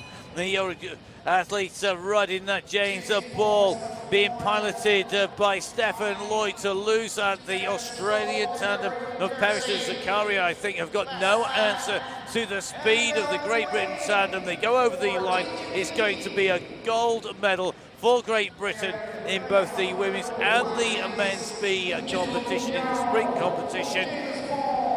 In the men's competition, James Ball, piloted by Stefan Lloyd for Great Britain, take away the win. The team from Australia will take away the silver medal, taking away second place here today.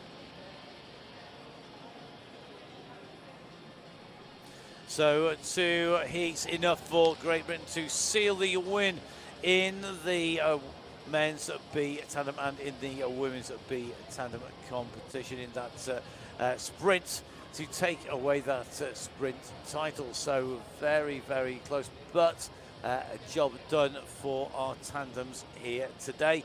And that shows you just how strong those tandems are, the power and the pace that they put down. The teams from Great Britain able to take away the wins in both the B competitions. As we look down on that track centre, the tandems circling back around once again. Now, by my reckoning on the scheduling, we're going to have an award ceremony. We're then going to have our final race of the day. Then we're going to have our next award ceremony after that. So it is due to be 4 award ceremonies today. That is subject to confirmation at the moment, just looking to see if there are any changes to that schedule.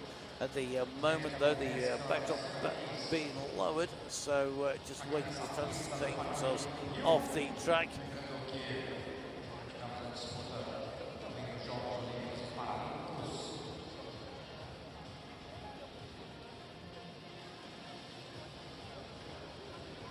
So 4 amazing days of competition here at the Rio de Janeiro Velodrome in Brazil, the UCI 2025 Paracycling Track World Championships.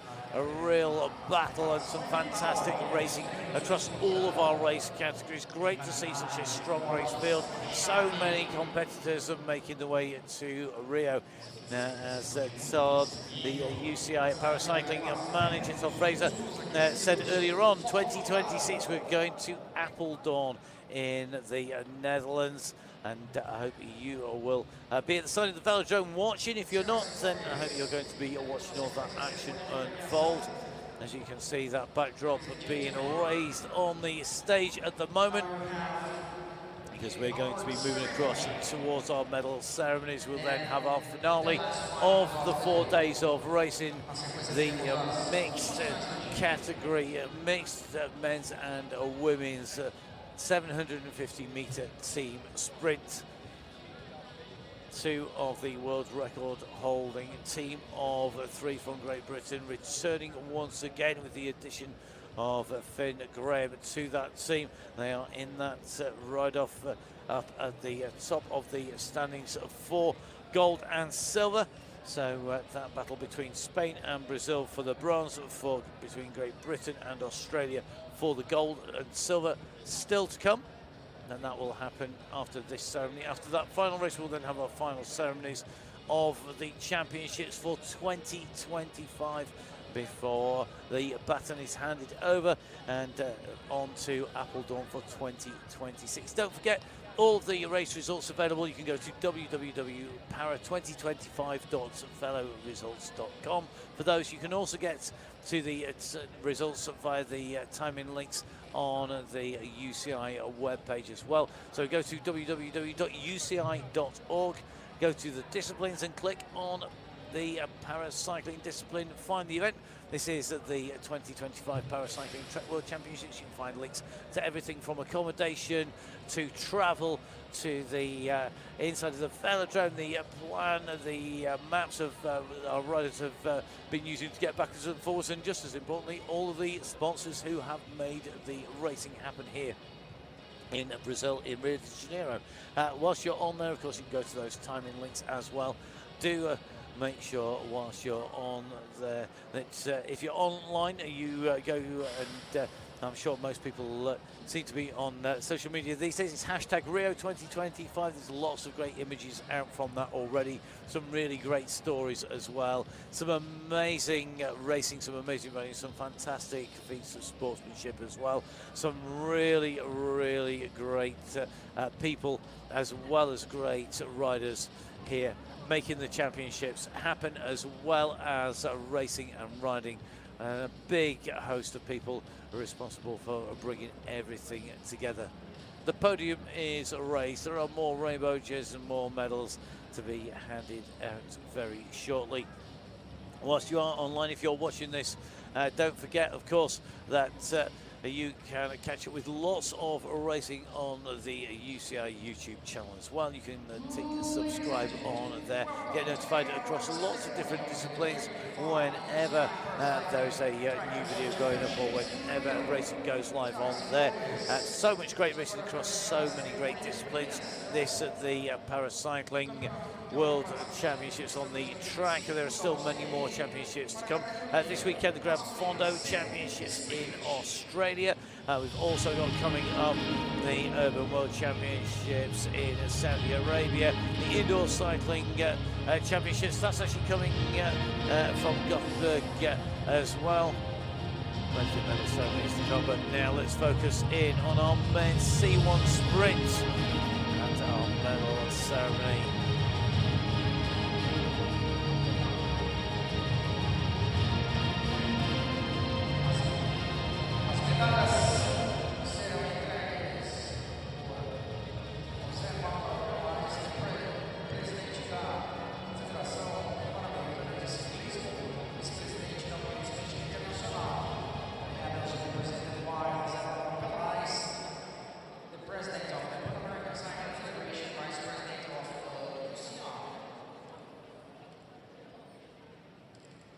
Third place, winner of the bronze medal, representing the independent athletes. Terceiro lugar, vencedor da medalha de bronze, representando os atletas independentes,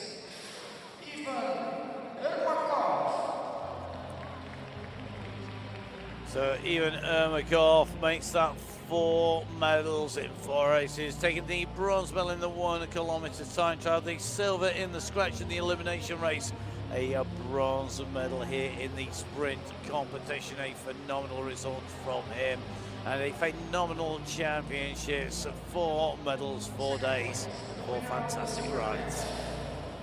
representing Spain, segundo lugar, vencedor da medalha de prata, representando a Espanha,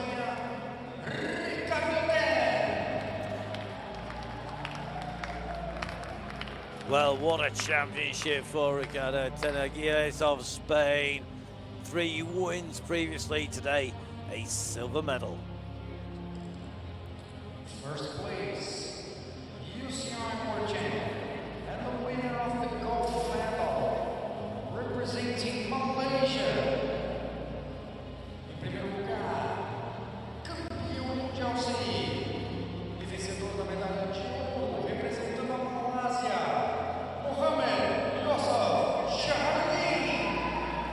Well, it was going to take something special to beat Ricardo Tenaguiles, and it was a special ride from our Malaysian rider, Muhammad Yusuf Hafisi Shadaruddin.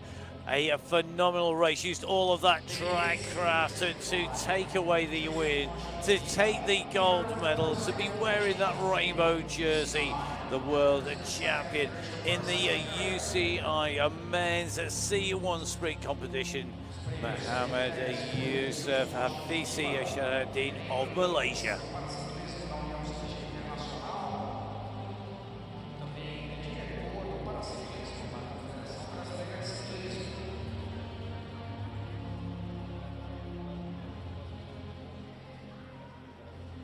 Ladies and gentlemen, in honor of our new UCI World Champion, we present the national anthem of Malaysia.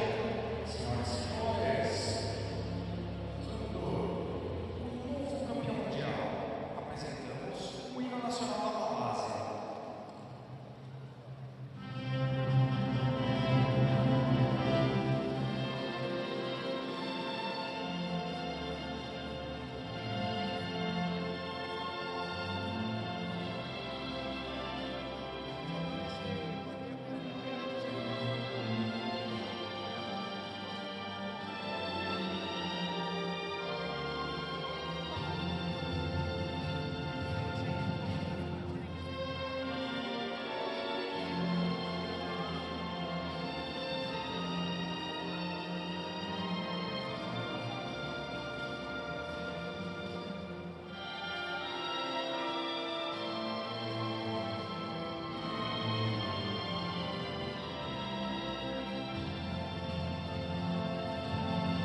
A phenomenal ride by three phenomenal riders.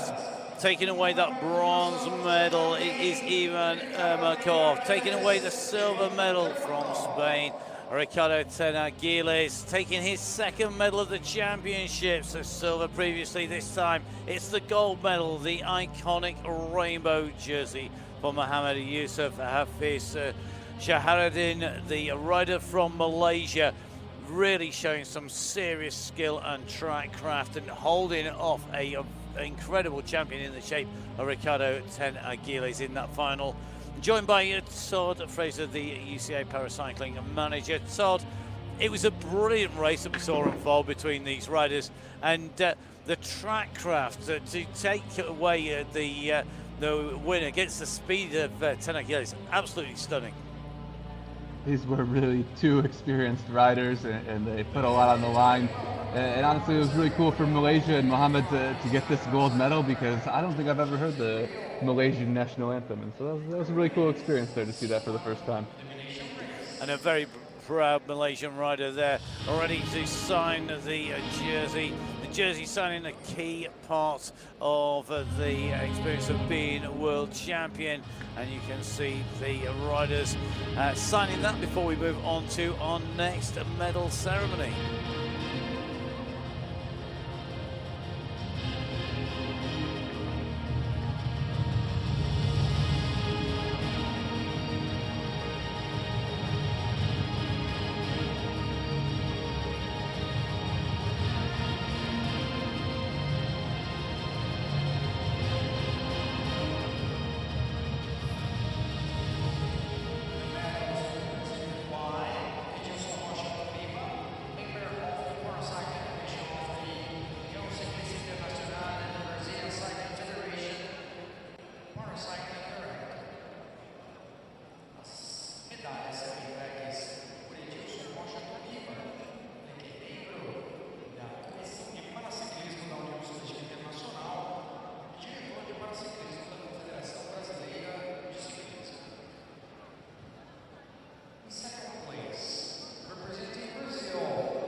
medalists here today in the women's C1 elimination race.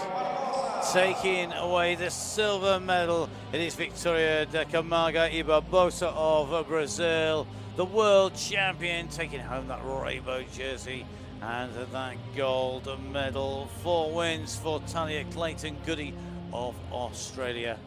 Todd, 2 amazing riders, 2 fantastic performances here today, but 4 great days of competition. Day after day they've come out and performed in the Goldfish Bowl, in the pressure cooker that is the velodrome. Yeah, these 2 have really showed a lot of strength and courage battling it out over 4 days, and you can see there's a good relationship between the 2 of them, a lot of mutual respect, I think. And that respect for each other, it shows on the track, it shows off the track as well. It's something that I think is shown probably more at the paracycling than it is in any other discipline of cycling. Bold statement, but I'm going to stand by it because I have to say these riders absolutely inspirational and real ambassadors for cycling. I'm biased for sure, but I'm certainly a big fan of what the para athletes are doing around the world. Well, our riders are making their way back down off stage. You can just see 4 medals here around the neck of Ivan Ermakov, and a fantastic result for him. I mean, again, he's been out there battling all the way through, very proud every day on that stage, it takes a great athlete to go out and take medal after medal after medal, day after day after day, and to perform time after time after time. It's a lot of pressure. He's been in the mix in every single race. There's his coach, really proud of him, and I think he's had a championships to remember, no doubt about it. Well, I'm sure he will be enjoying those medals, and I'm sure we'll be taking them home very safely in those new boxes as well. We have got 1 more race to come before we hit this race, Todd.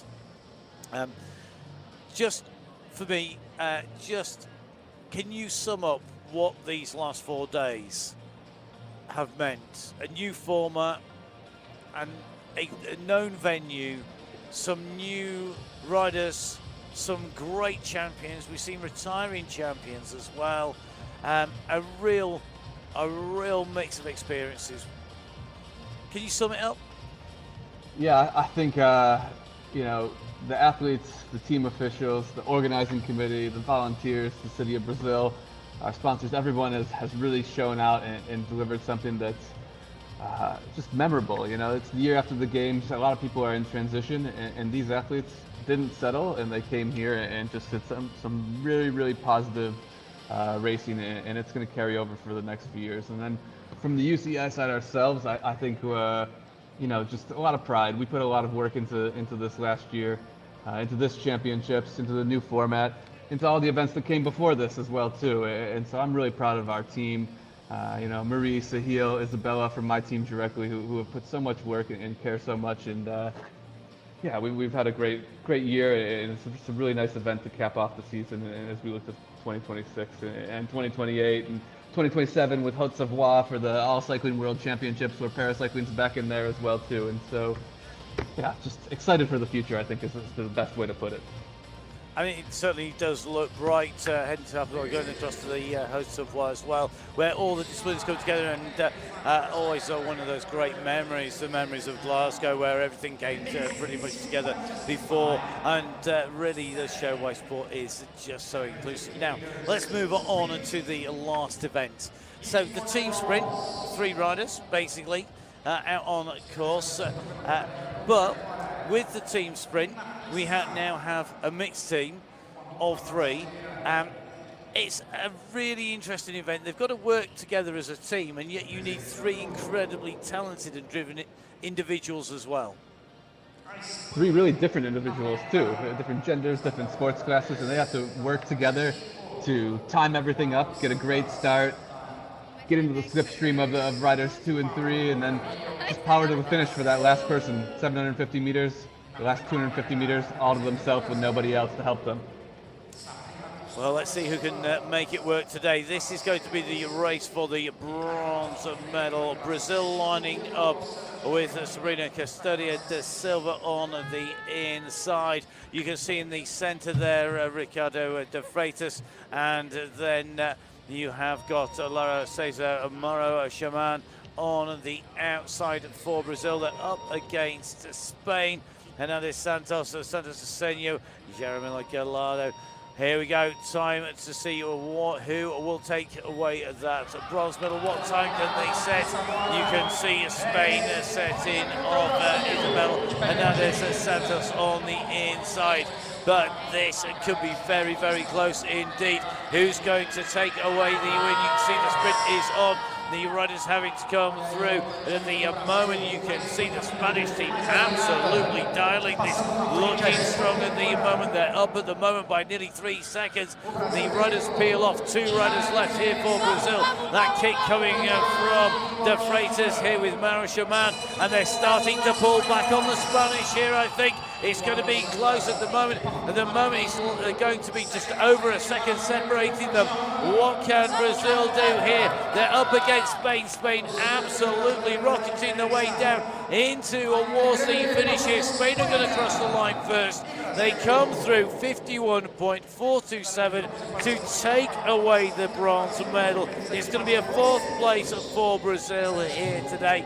No medal in the last event for the home nation, but finishing in the top 4. A phenomenal ride by them.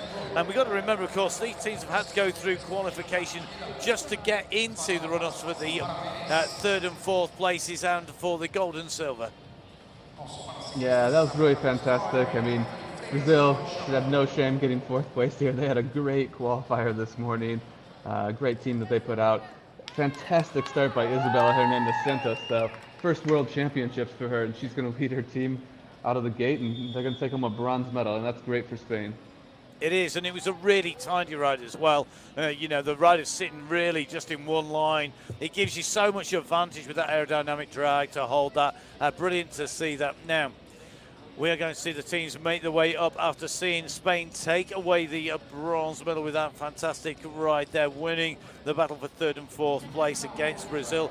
The team from Great Britain up against the Australian team. The Australian team of Erin Namoyle, Michael Shipley and Corey Boddington are up against 2 of the world record holders in Kadina Cox and Jodie Cundy, as well as a multiple medalist here, Finley Graham. So medalists galore on Australian team and on the Great Britain team, Tom.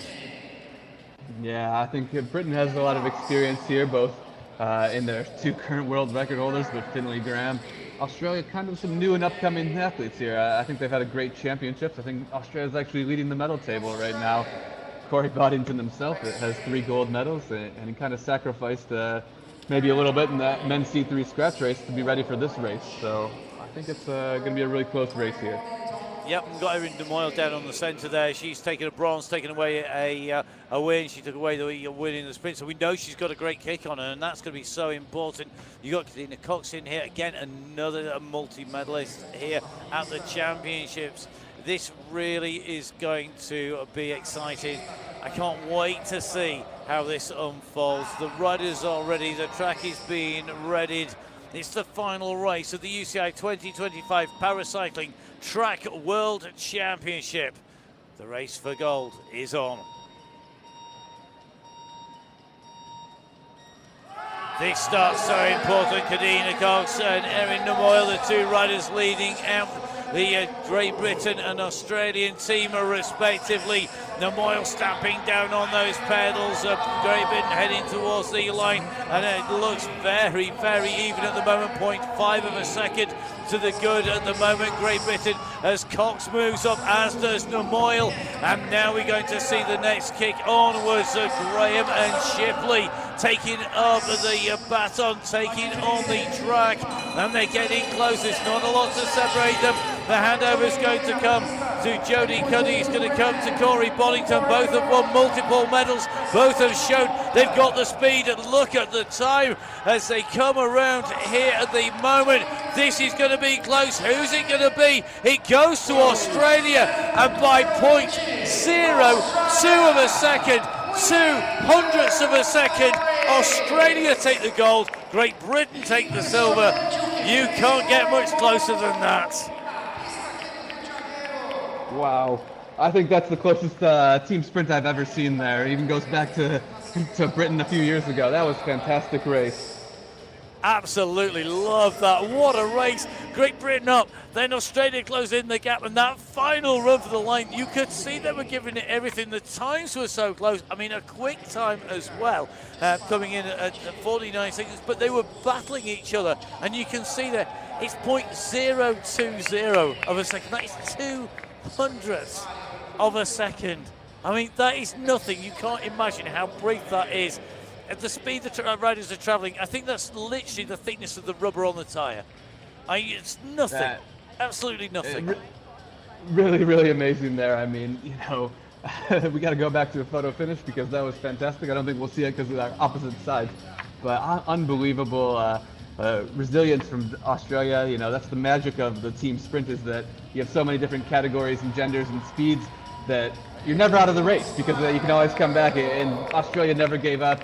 Came back and just at the line was able to take away the win. Very, very great day. A great day for Australia, a great championship for Great Britain. Let's not forget, with those two wins in the B category races as well. Phenomenal championships in totality, and I've got to say a real honour putting words to the action. I've got to say a big, big thank you, Todd, for joining me from the depths of the velodrome, sprinting up and down on your way in and through to deal with everything track centre, and of course coming down and sharing those insights with us throughout the duration of the championships. We have got a real exciting format. I think it's worked fantastically. I've watched a lot of paracycling over the years, and I have to say I absolutely love it each and every time. I've loved the Road Championships. I loved Rance. Watched absolutely every single second of that I basically from start to finish, from the opening credits to the end titles. I've watched every second of it more than once, I have to say. I really, really loved it. The track championships haven't disappointed, and these riders are going to go on from here. They've got a big seasons coming up, and a lot of these riders are going to go in on a real high. Yeah, I mean, a great conclusion to the 2025 paracycling track season. You know, Australia, I think, has had a great championships here, a great season overall. They were fantastic in Rance earlier this year too, and so really setting the tone for the lead up to LA and the Paralympic cycle that we're just starting right now. And in terms of season, the riders have just finished this run on the way through, but there's still plenty more racing to come. What does most riders' program look like going forward from here? I think a lot are going to go back, kind of take notes from what they've done in 2025, see what worked, see what doesn't work, and then just go back and train hard. We have just announced our World Cups for 2026 so far. We have one in Thailand, one in Italy, and a third one to be announced at later this year, we hope.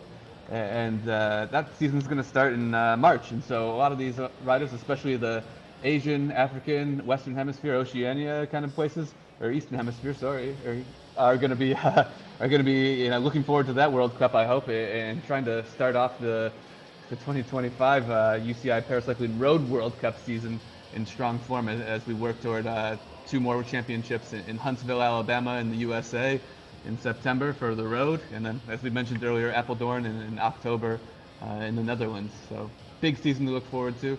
Plus there's a few other races, major events.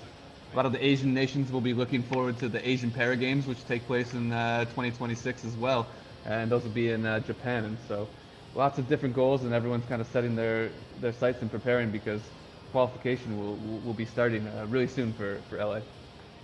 And that qualification process, how you perform at those World Cups, which gives you that experience to the highest level of competition, moving on to the World Championships, how you perform in those championships, in it's so critical, isn't it, to go then to the Paralympics, because whilst the World Championships we include everybody, there is a limited number of spaces at those Paralympics, and then that does mean that, of course, the riders need to qualify for that, and that there's some serious pressure there to qualify.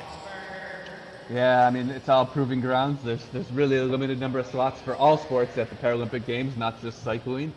And so, you know, the World Championships are a huge event every year that the UCI puts on.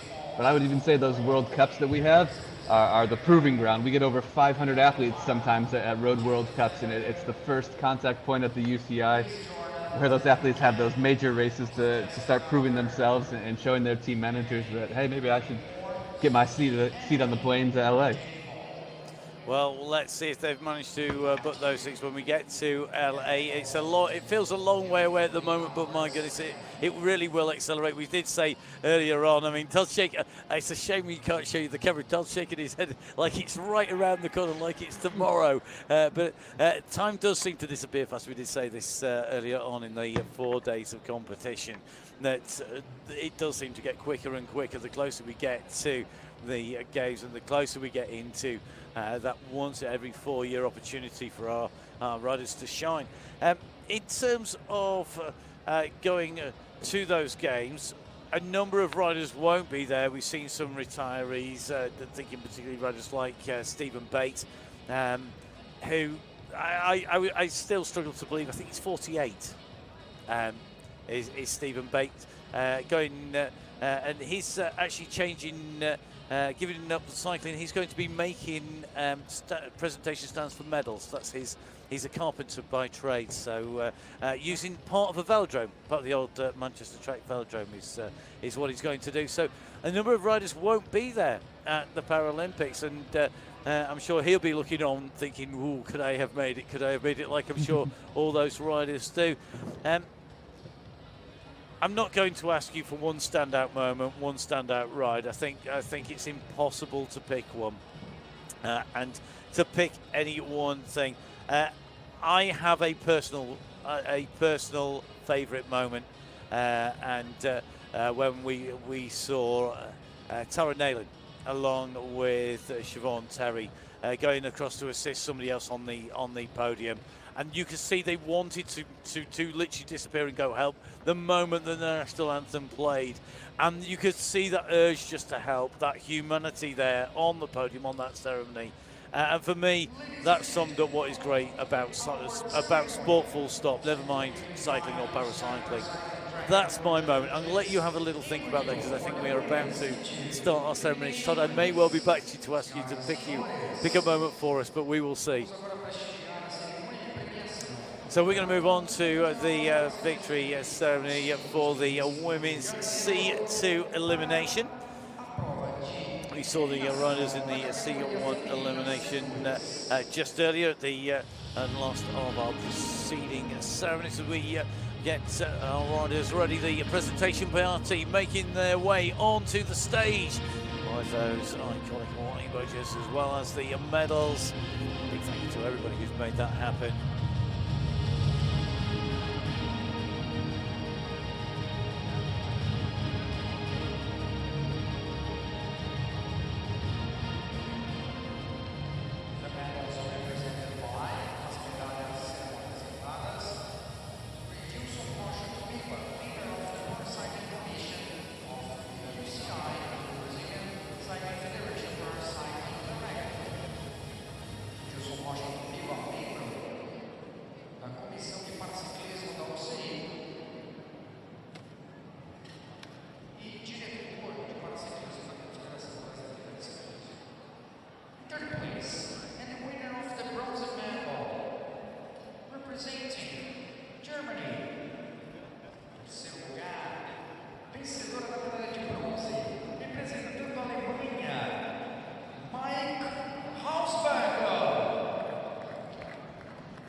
So taking away the bronze medal here, adding to her tally of 3 previous medals. It's going to be 3 bronze medals and a silver for Marke Hausberger, the latest medal taken here in the elimination race.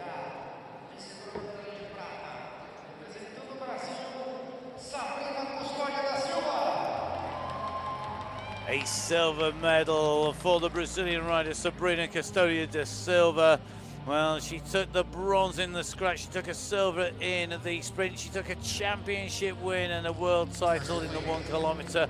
She has a silver medal here in the elimination race. Representing Switzerland. Primeiro lugar, campeão mundial C. Vencedora da medalha de ouro, representando a Suíça, Florina Reilly. Another title win for Florina Riegling of Switzerland, taking a silver medal in that 1 kilometer time trial, then winning the scratch, the sprint and the elimination race in the women's C2 category. The world champion in the women's C2 elimination race, Florina Riegling of Switzerland.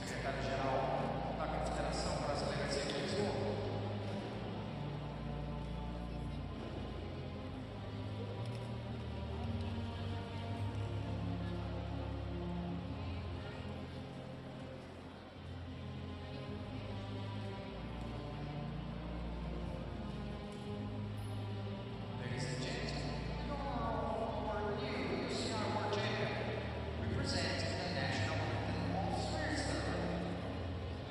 Senhoras e senhores, o mundo, a nova campeã mundial, UCI, apresentando o hino nacional da Suíça.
Ladies and gentlemen, please one more time your applause for our medalists. The medalists in the women's C2 elimination race, taking away the bronze medal, taking third place in the race, Maika Hausberger of Germany.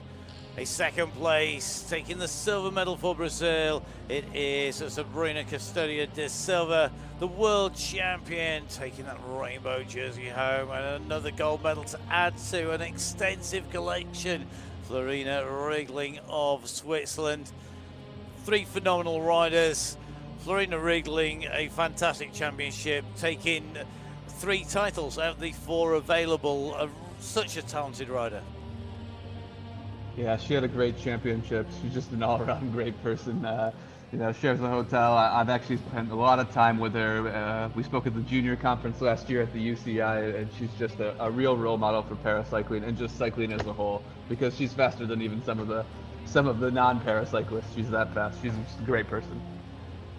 Yeah, really great person to be around, and certainly I know colleagues of mine who have met her in person always say really nice, you know, never a bad word, and you can just see it here, making sure that she signs the jerseys there as well for the kids as well, and that really does sum up the racing. We're going to be moving on pretty quickly, I think, to our next medal ceremony as we see Florina just moving away from the stage. The team who put together the medal ceremony has got to say a massive thank you to the team coordinating that. to everybody who's been in that pressure job of bringing on the medals, bringing on the trophies as well. And of course, there's that rainbow jersey, because that is a real pressure job. You don't want to get that wrong. It's a very publicly visible error if you make a mistake there, and they've done an amazing job at doing that as well. And a big thank you to all of our VIPs and medal presenters who've been up on the stage representing national governing bodies, and the Brazilian national governing body, of course, very involved in this. Todd, they really, without their cooperation, the event just can't happen. Yeah, I mean, we can give a big thanks to Bibo, who's the director of paracycling at the Brazilian Cycling Federation, and also event director of this event, and then his event manager, Louis. They've been my point of contact for last year and this year's edition of the championships. Fantastic people to work with, always available, always pushing the limits. And then they have a great team working around them as well, too. So great work from everybody. Great week for them. Well, thank you very much to them. We are going to move on to our next medal ceremony.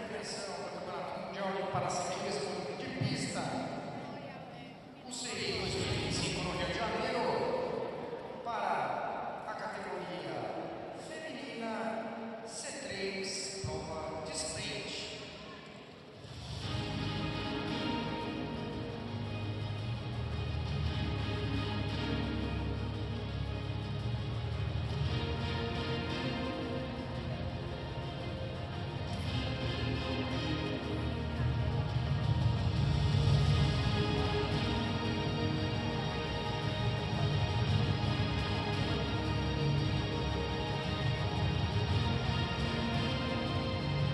The medals represented by José Manuel Pelais. As medalhas serão entregues por José Manuel Pelais, the president of the Pan American Cycling Federation, vice president of the UCI. Third place, and the winner of the bronze medal, representing Australia. Terceiro lugar, vencedora da medalha de bronze, representando a Austrália, Emily Petricola. So Emily Petricola taking away the bronze medal here today for successful championships for her. 3 wins in the scratch, the 1 kilometre time trial, and the elimination of bronze here in the sprint event for Australia. Representing Netherlands. Segundo lugar, vencedora da medalha de prata, representando os Países Baixos, Anja van der Arsen. From the Netherlands, taking away the silver medal here, Annika van den Arsen. 2 bronze medals, 1 in the 1 kilometre time trial, 1 in the elimination race. And that sprint, seeing her taking away a silver medal here today. UCI Paracycling, and the winner of the gold medal, representing Canada. Em primeiro lugar, campeão mundial UCI, vencedora da medalha de ouro, representando o Canadá, Mel Pemble.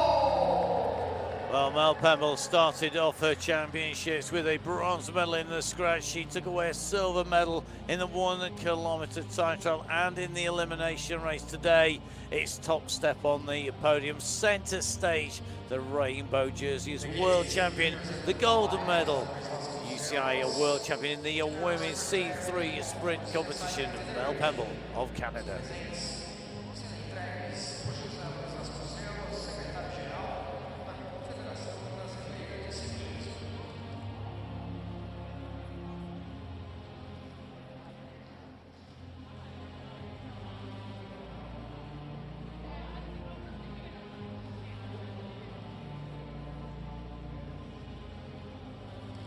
Ladies and gentlemen, our new UCI World Champion, represent the national anthem of Canada.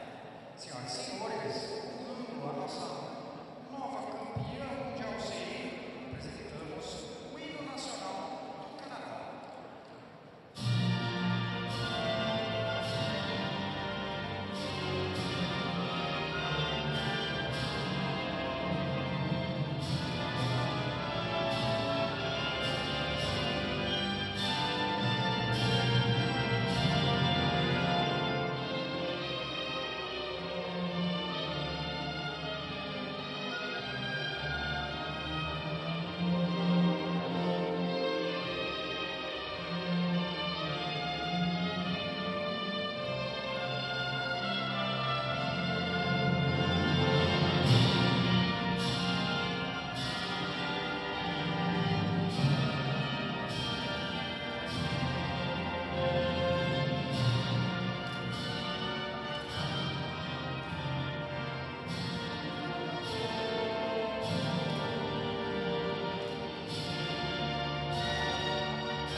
gold medalist in the women's C3 sprint, a bronze medal going to Australia's Emily Petricola.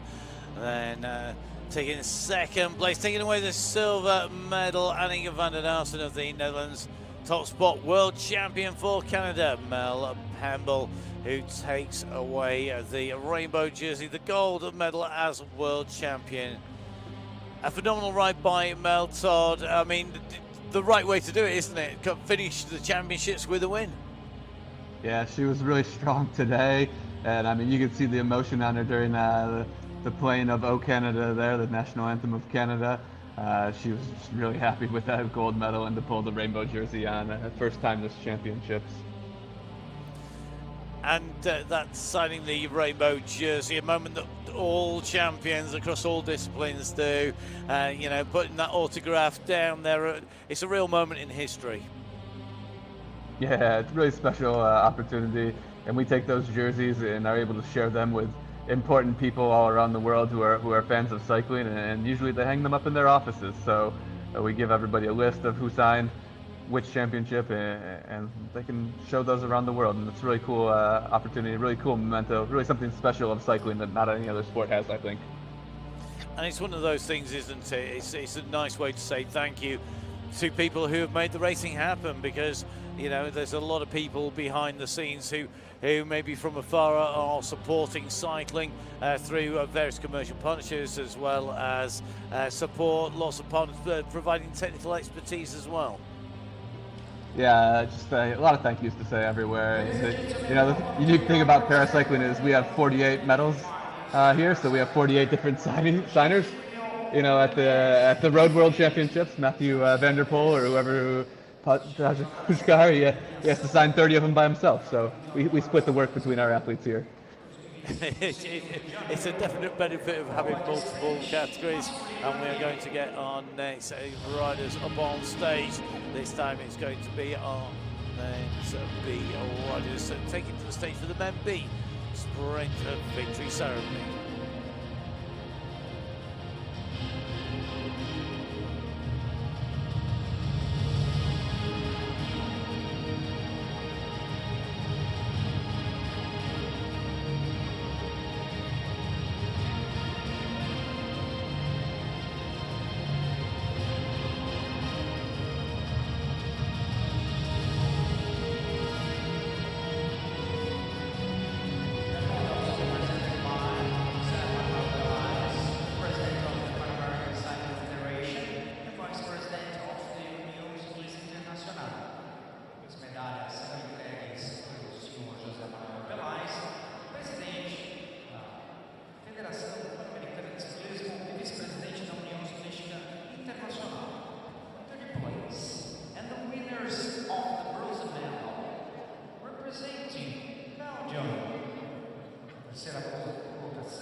Well, great riding by the Belgium tandem, the team of Milan Thomas, piloted by Matthias Lefebvre, taking away the bronze medal, beating Italy into fourth place in that runoff with 2 straight wins in a row in that battle for that bronze medal. Second place, and the winners of the silver medal, representing Australia. Segundo lugar, vencedores da medalha de prata, representando a Austrália, Kenny Berry and Lucas Zakaria. The Australian team having to give a best to our champions today. It's a silver medal for Kane Paris and pilot Lucas Zakaria of Australia in the sprint competition. Already a championship win in that mixed team competition. So silver medal here today for Paris and Zakaria from Australia. Representing campeões mundiais do CI, vencedores da medalha de ouro, representando a Grã-Bretanha, James Paul, Stefan Lloyd. Great Britain tandem of James Ball, piloted by Stephen Lloyd, step up to receive their gold medal. The rainbow jerseys proudly worn. The medals are presented first of all to James Ball and then to Stephen Lloyd. They took that win with 2 straight wins. They were very much the team to beat. Fastest in qualification, straight wins through in the quarterfinals, in the semi-finals and in the finals. The world champions in the men's B sprint. It's James Ball and Stephen Lloyd. Da UCI e diretor do Paracyclismo da Confederação Brasileira de Ciclismo.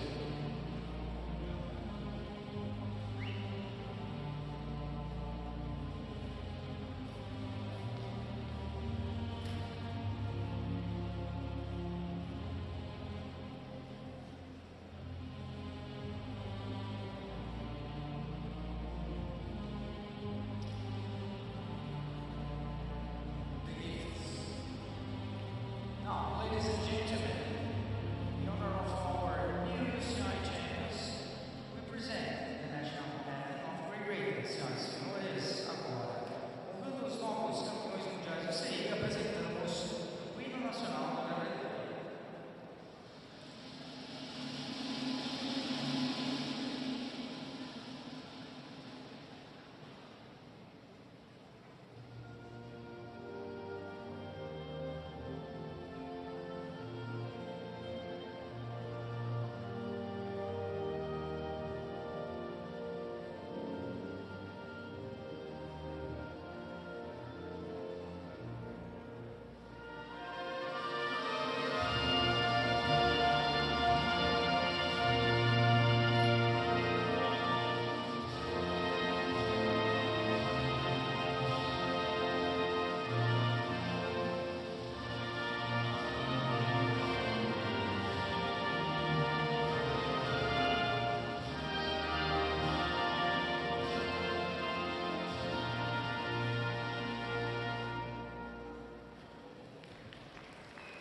Ladies and gentlemen, please one more time your applause for our medalists. Senhoras e senhores, mais The uma medalists in the men's B sprint competition, taking away the bronze medal. It is Milana Thomas, piloted by Matthias Lefebvre, taking away the silver medal. Kane Paris, piloted by Lucas Zakaria of Australia. The top spot, the world champions James Ball and Stephen Lloyd of Great Britain. A phenomenal sprint competition, but the Great Britain tandem cleanly through, unbeaten today in any of the semi-finals, the quarter-finals, the qualifications. They showed that they were just so strong. Yeah, I mean, all 3 of these tandems had a great championship week, but Stefan and James, they really came together, showed why they had such a great 2024 season and backed it up in 2025 with 2 big wins in the sprint events or the speed events of the tandem races here. And we've got to say, well, congratulations to, well done to Kane Paris and Luke Zakaria. 2 wins, taking the win in the 1 kilometre time trial and in that mixed team sprint. And of course, to the winners of the individual pursuits, Stephen Bate and Chris Latham from Great Britain. Yeah. So the men's B competitors will be making their way back to those team pens. There's going to be some more selling of jerseys for our world champions as well. And great to see the next generation of riders being inspired as we move across to our women's B sprint victory ceremony. feminina B.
representing Great Britain. Terceiro lugar, vencedoras da medalha de bronze, representando a Grã-Bretanha, Sophie Anwin e Janeiro. Taking away the win in the individual pursuit on Friday, adding the bronze medal here in the women bees sprint competition. Sophie Unwin, parted by Jenny Hall, representing Great Britain, third place and a bronze medal, beating the team of Italy into fourth position. Second place, and the winners of the silver medal represent Australia. Segundo lugar, vencedoras da medalha de prata representando a Austrália, Jessica Gallagher, Jackie Miller. Australia with the silver medal after taking the win in the mixed team sprint, a bronze medal in the individual pursuits. Jessica Gallagher, parted by Jackie Manglemore of Australia, and the silver medal today in the women's B sprint competition.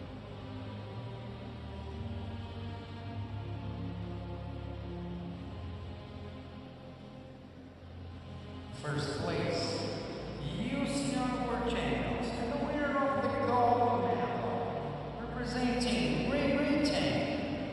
Primeiro lugar, campeãs mundiais UCI, vencedoras da medalha de ouro, representando a Grã-Bretanha, Elizabeth Jordan, Daniel Ken. The Great Britain tandem of Elizabeth Jordan, piloted by Danny Kahn, taking the bronze medal in the mixed sprint on Thursday, a bronze medal in the individual pursuit on Friday, a gold medal, taking the World Championship win in the 1 kilometre time trial on Saturday, and backing that up with a win here in the women's B sprint. The World Champions resplendent in those iconic rainbow jerseys with the gold medals proudly displayed. Elizabeth Jordan, Danny Kahn from Great Britain, the women's B sprint world champions.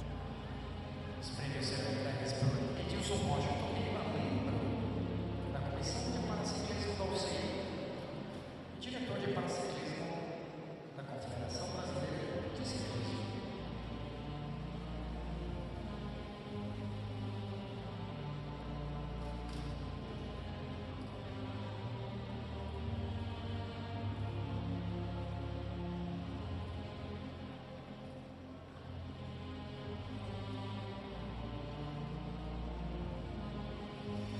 Ladies and gentlemen, we're new UCI World Champions representing the national anthem of Great Britain.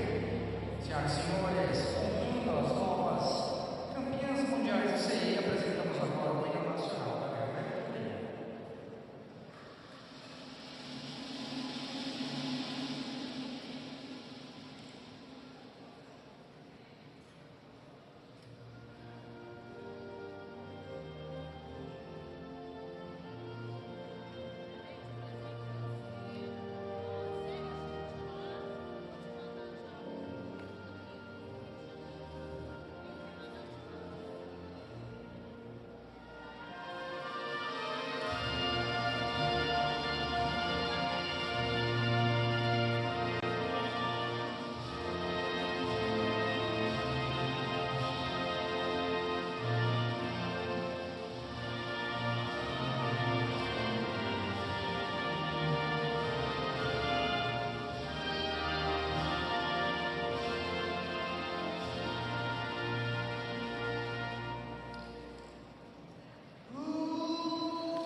Medalists here in the women's B sprint. Unwin and Hall taking the bronze medal for Great Britain. Gallagher, Manglemore taking the silver medal for Australia.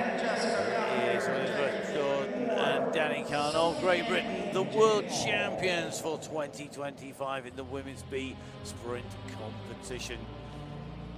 It's been a fantastic women's B competition. We've seen 5 different pairings take away medals across 4 days competition, and a real mix of riders taking away that top spot.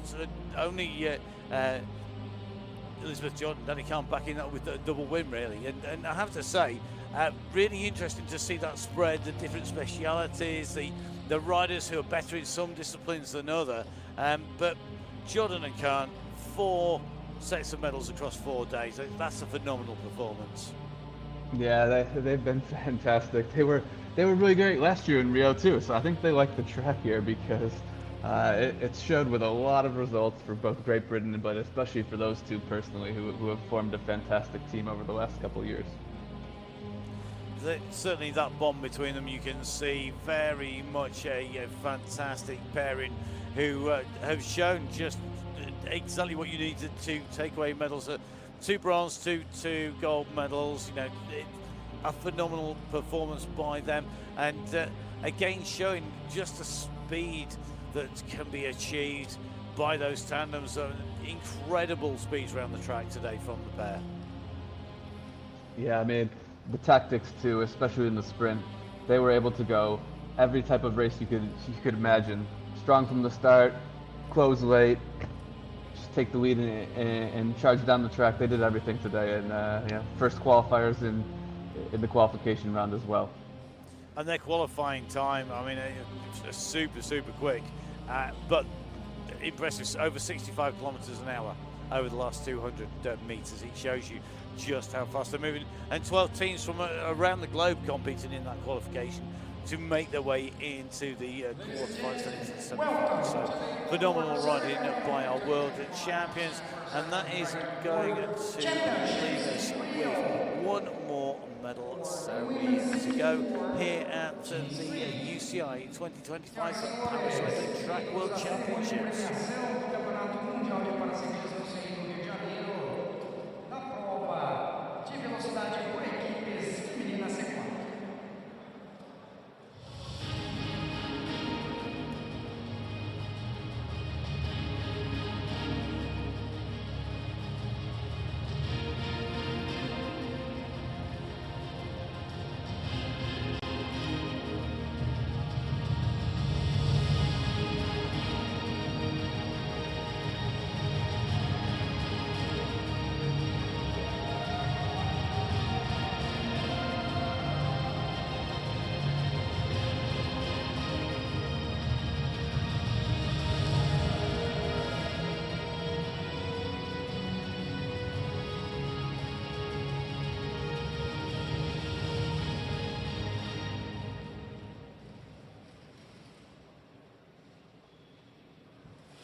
The medals will be presented by José Manuel Peláez, the President of the Pan American Cycling Federation, Vice President of União Ciclista Internacional, UCI.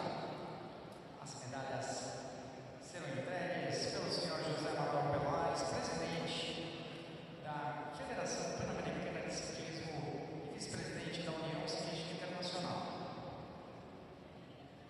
Third place, and the winner of the bronze medal, representing Spain. Terceiro lugar, vencedores da medalha de bronze, representando a Espanha, Isabel Hernández, Eduardo Santos, Alfonso Cabello, Pablo Jaramillo. A phenomenal start by Spain's Isabella Hernandez Santos, so really set the team up for the win. Phenomenal riding by them in that battle against Brazil, and the whole of the Spanish team taking away the bronze medal here today. A phenomenal performance, 4 fantastic athletes up on stage, and the whole of the squad really working to make sure that they went through. The team qualified in what was 3rd place, and that went to the form book, beating the team from Brazil, Custódio de Silva de Freitas and Barra Shaman, to the bronze medal here in the mixed C5 700 meter team sprint. Representing Great Britain, segundo lugar, vencedores da medalha de prata, representando a Grã-Bretanha,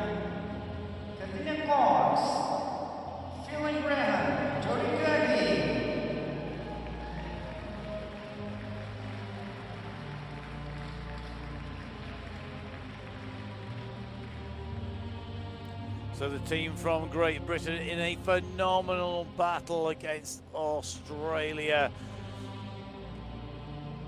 Dina Cox leading out from the gate, a phenomenal start from her, absolutely dialing it out, and followed up by Finn Graham. Jodie Candy, the multi-time world champion, making his way in to that finishing line. It came down to the very smallest of gaps.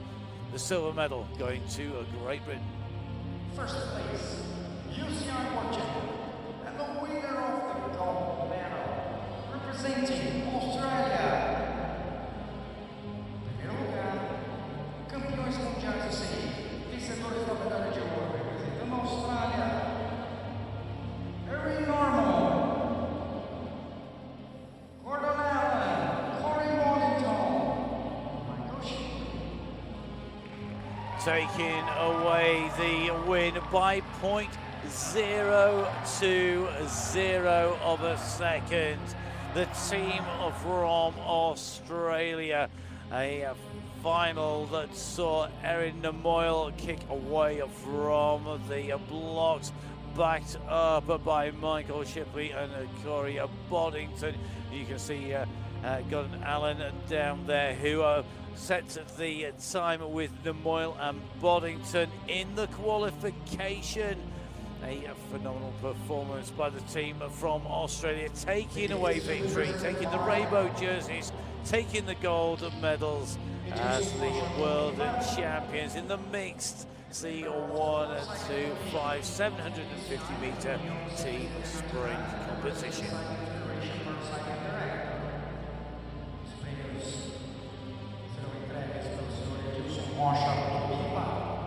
Ele é membro da Comissão de Paraciclismo da UCI, da União Soviética Internacional, e é o diretor de Paraciclismo da Confederação Brasileira de Ciclismo.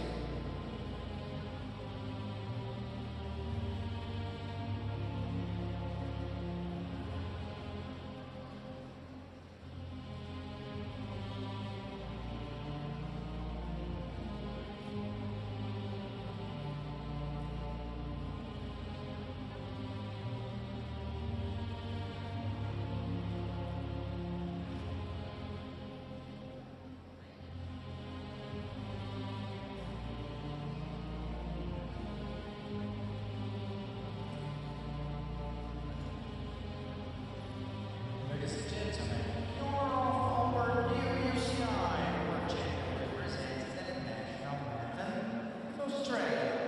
Senhoras e senhores, em homenagem aos nossos novos campeões mundiais da UCI, apresentamos o hino nacional da Austrália.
Ladies and gentlemen, please one more time your applause for our medalists. Senhoras e senhores, mais uma vez aplausos. What a phenomenal result. Spain taking away the bronze medal. Great Britain taking away the silver.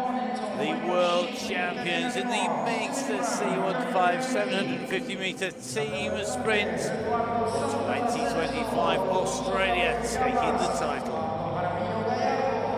Really fantastic conclusion. You can see all the team members, even the ones in the qualifying, get up there and get a medal and a jersey, and really great ceremony and great way to end the championships right there.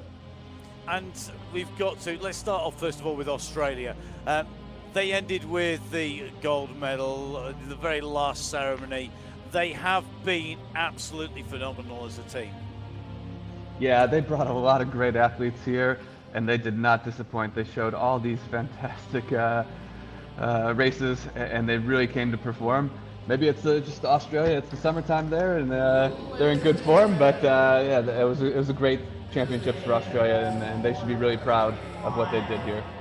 Indeed, and they will be heading down to sign those jerseys. Now, Todd, I did say I was going to ask you your best moment. I don't often pick on UCI officials and say best moments because it's a bit unfair, but you know what? You've been an absolute superstar down in the track centre for us. So come on, A, do you have one, and B, what is it?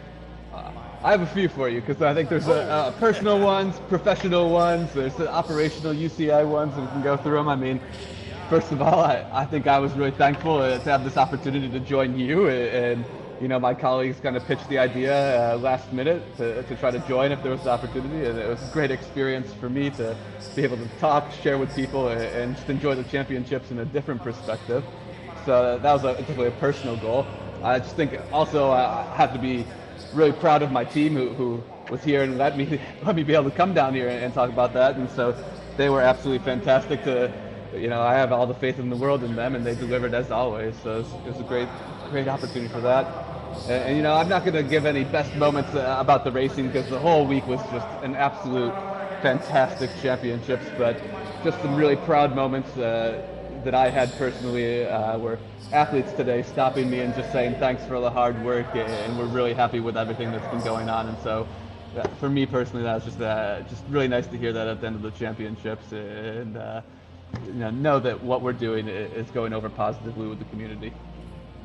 Indeed, and within cycling, within all cycle sport, we always take on, but it is the athlete, it is the rider. That is what we all do this for. It's for that great competition, it's for the sport, it is for the moments where we see champions crowned, but we also see people achieving personal best, maybe doing something for the very first time, whether that's riding around a velodrome or it's going on to the stage and pulling on their very first rainbow jersey, or their multiple rainbow jerseys in the case of some of the competitors here today. Todd, I want to say a big thank you first of all to you for coming and joining me, and I hope you will pass on from myself and all of the viewers who've watched a massive thank you to everybody behind the scenes at the velodrome who's made it all happen, because without them we couldn't have seen such amazing races. A massive thank you to the team behind the scenes who bring you the pictures and the images, and of course a big thank you to you for watching. If you've been with us for one race or for the entirety of the 4 days of racing, we've seen multiple world champions crowned, we've seen medals galore awarded, we've seen world records tumble and new records being set here in the Olympic Stadium here in Rio de Janeiro in Brazil for the UCI 2025 Paracycling Track World Championships. It has been a true example of what is great about sport and what is great about cycle sport. And as our athletes, our riders now make the most of the opportunity for the photos, the fans making the most of the opportunity to see their stars, all that remains is for me to say I hope you will jump on board your bike. I hope you'll be following cycle sport across all of the UCI, the Union Cycliste Internationals disciplines. I hope you will be catching up with some great race action. But from me, Matt Payne, and all of the team, enjoy your riding, enjoy your watching of bike racing. But from me, stay safe. We'll see you soon. Goodbye.